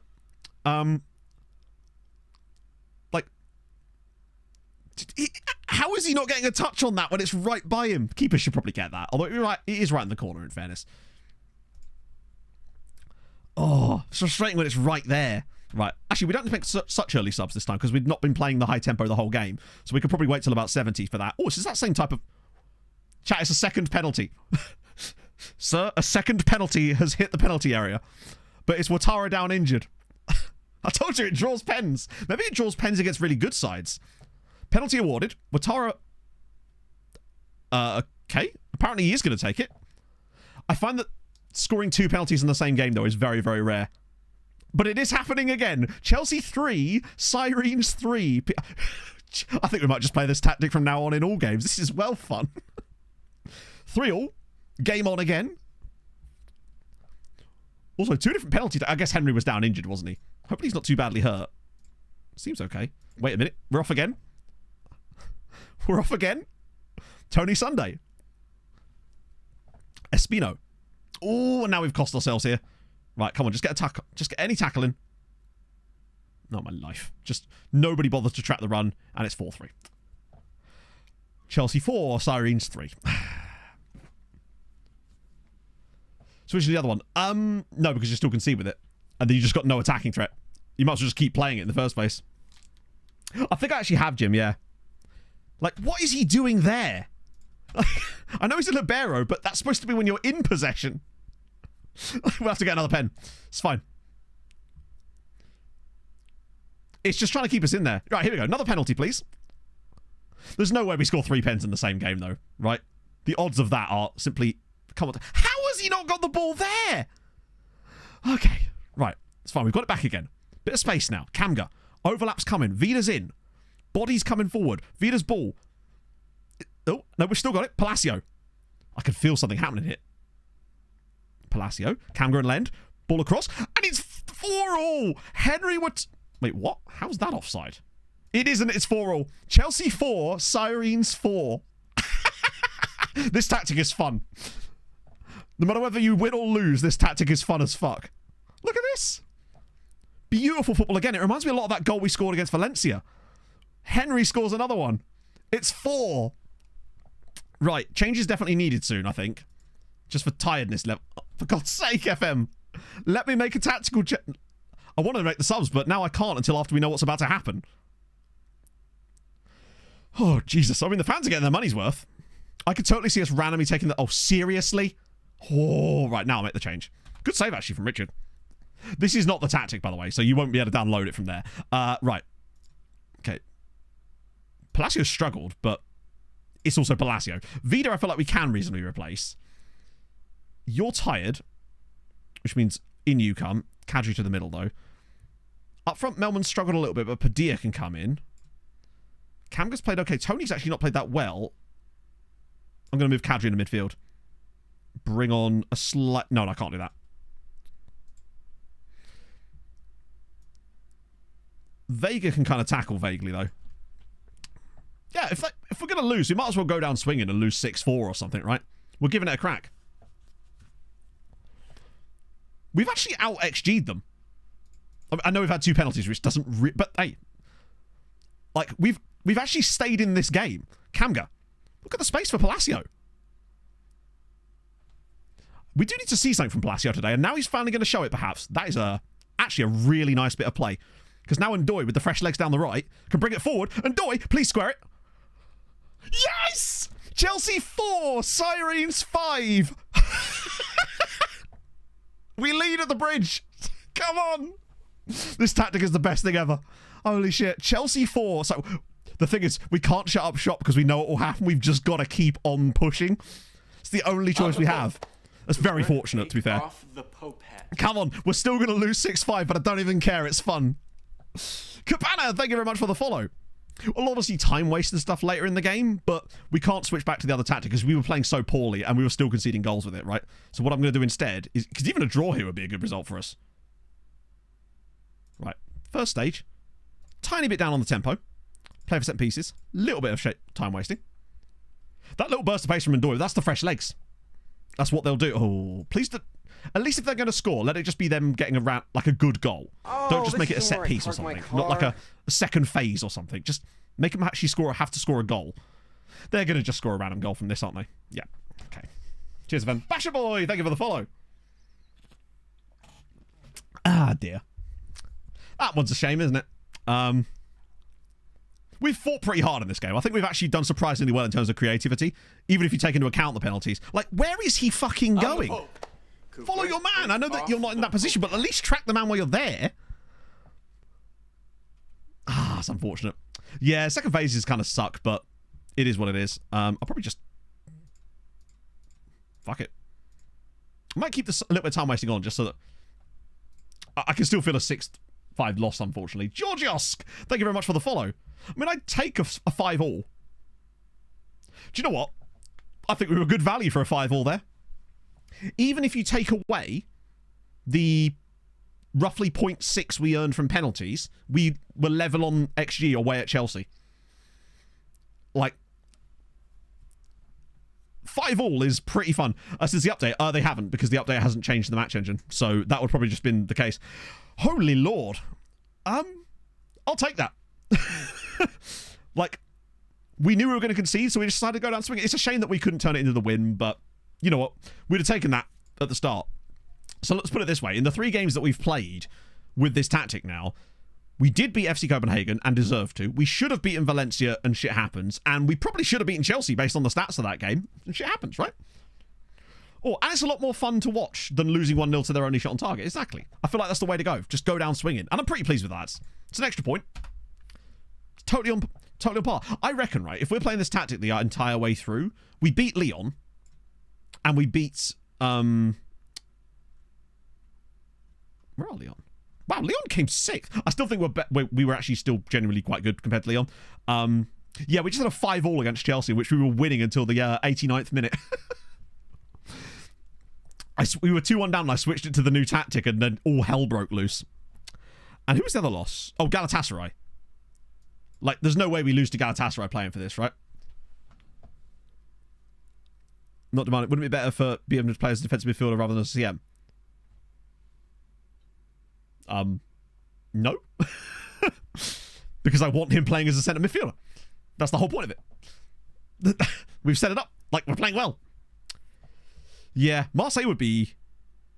Yeah, we could get Marseille. Hello, Pog. Oh, there's still deadline, ain't there? Bloody hell. What a result. That's wild. Cool. I guess we should probably finish off deadline day. We won't get our draw immediately. Actually, we should do. No, we should get our draw really soon, shouldn't we? Transfer cancelled. What? That's so stupid. So your thoughts? I don't have any thoughts other than that I don't want to do that. I have no, like, this works better because, as in, I'm happy with the tactic. I don't really see the need to... As in, if it's working, why would we go and change it more? For no reason, I guess, right?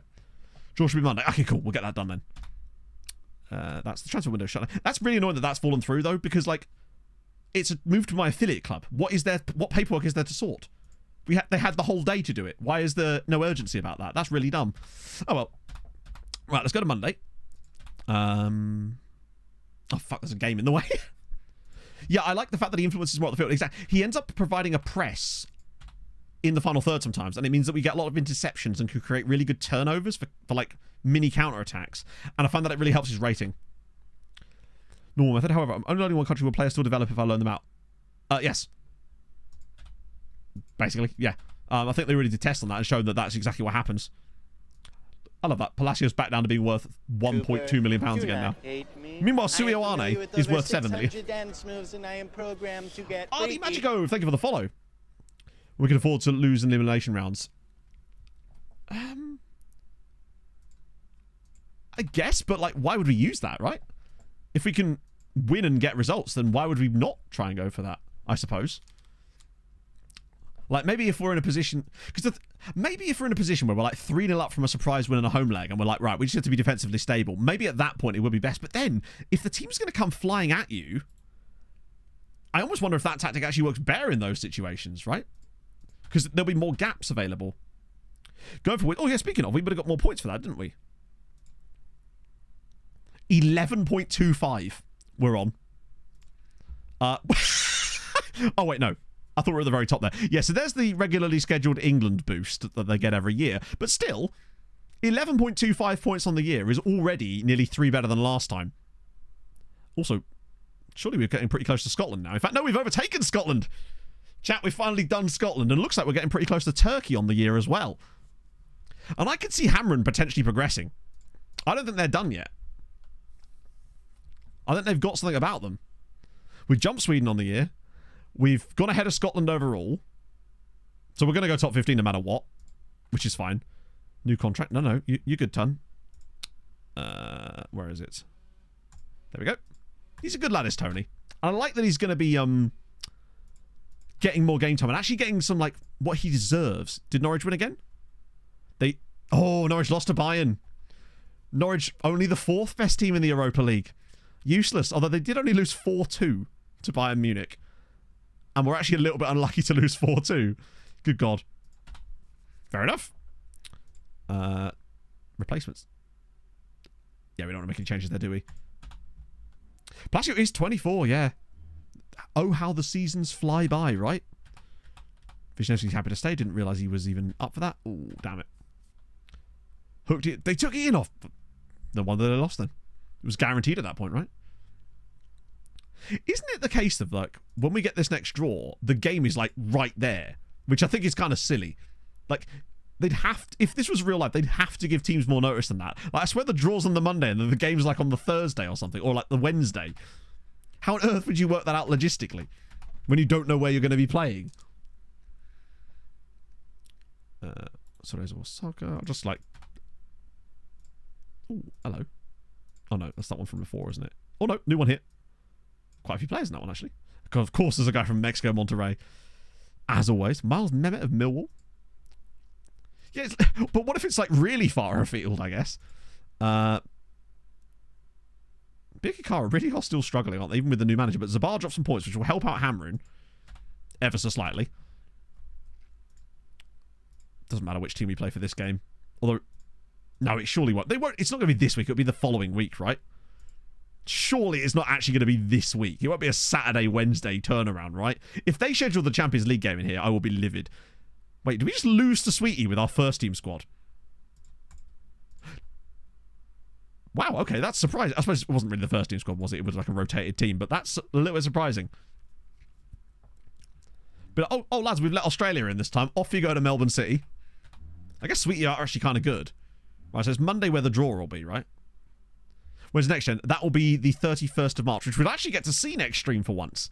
Because with the way that things have gone around, next stream will be knockouts of the Champions League, plus us sort of finishing off the season with some nice tactical stuff. Hammer with a big win over Goodyear as well, which means we'll actually get to see next gen finally.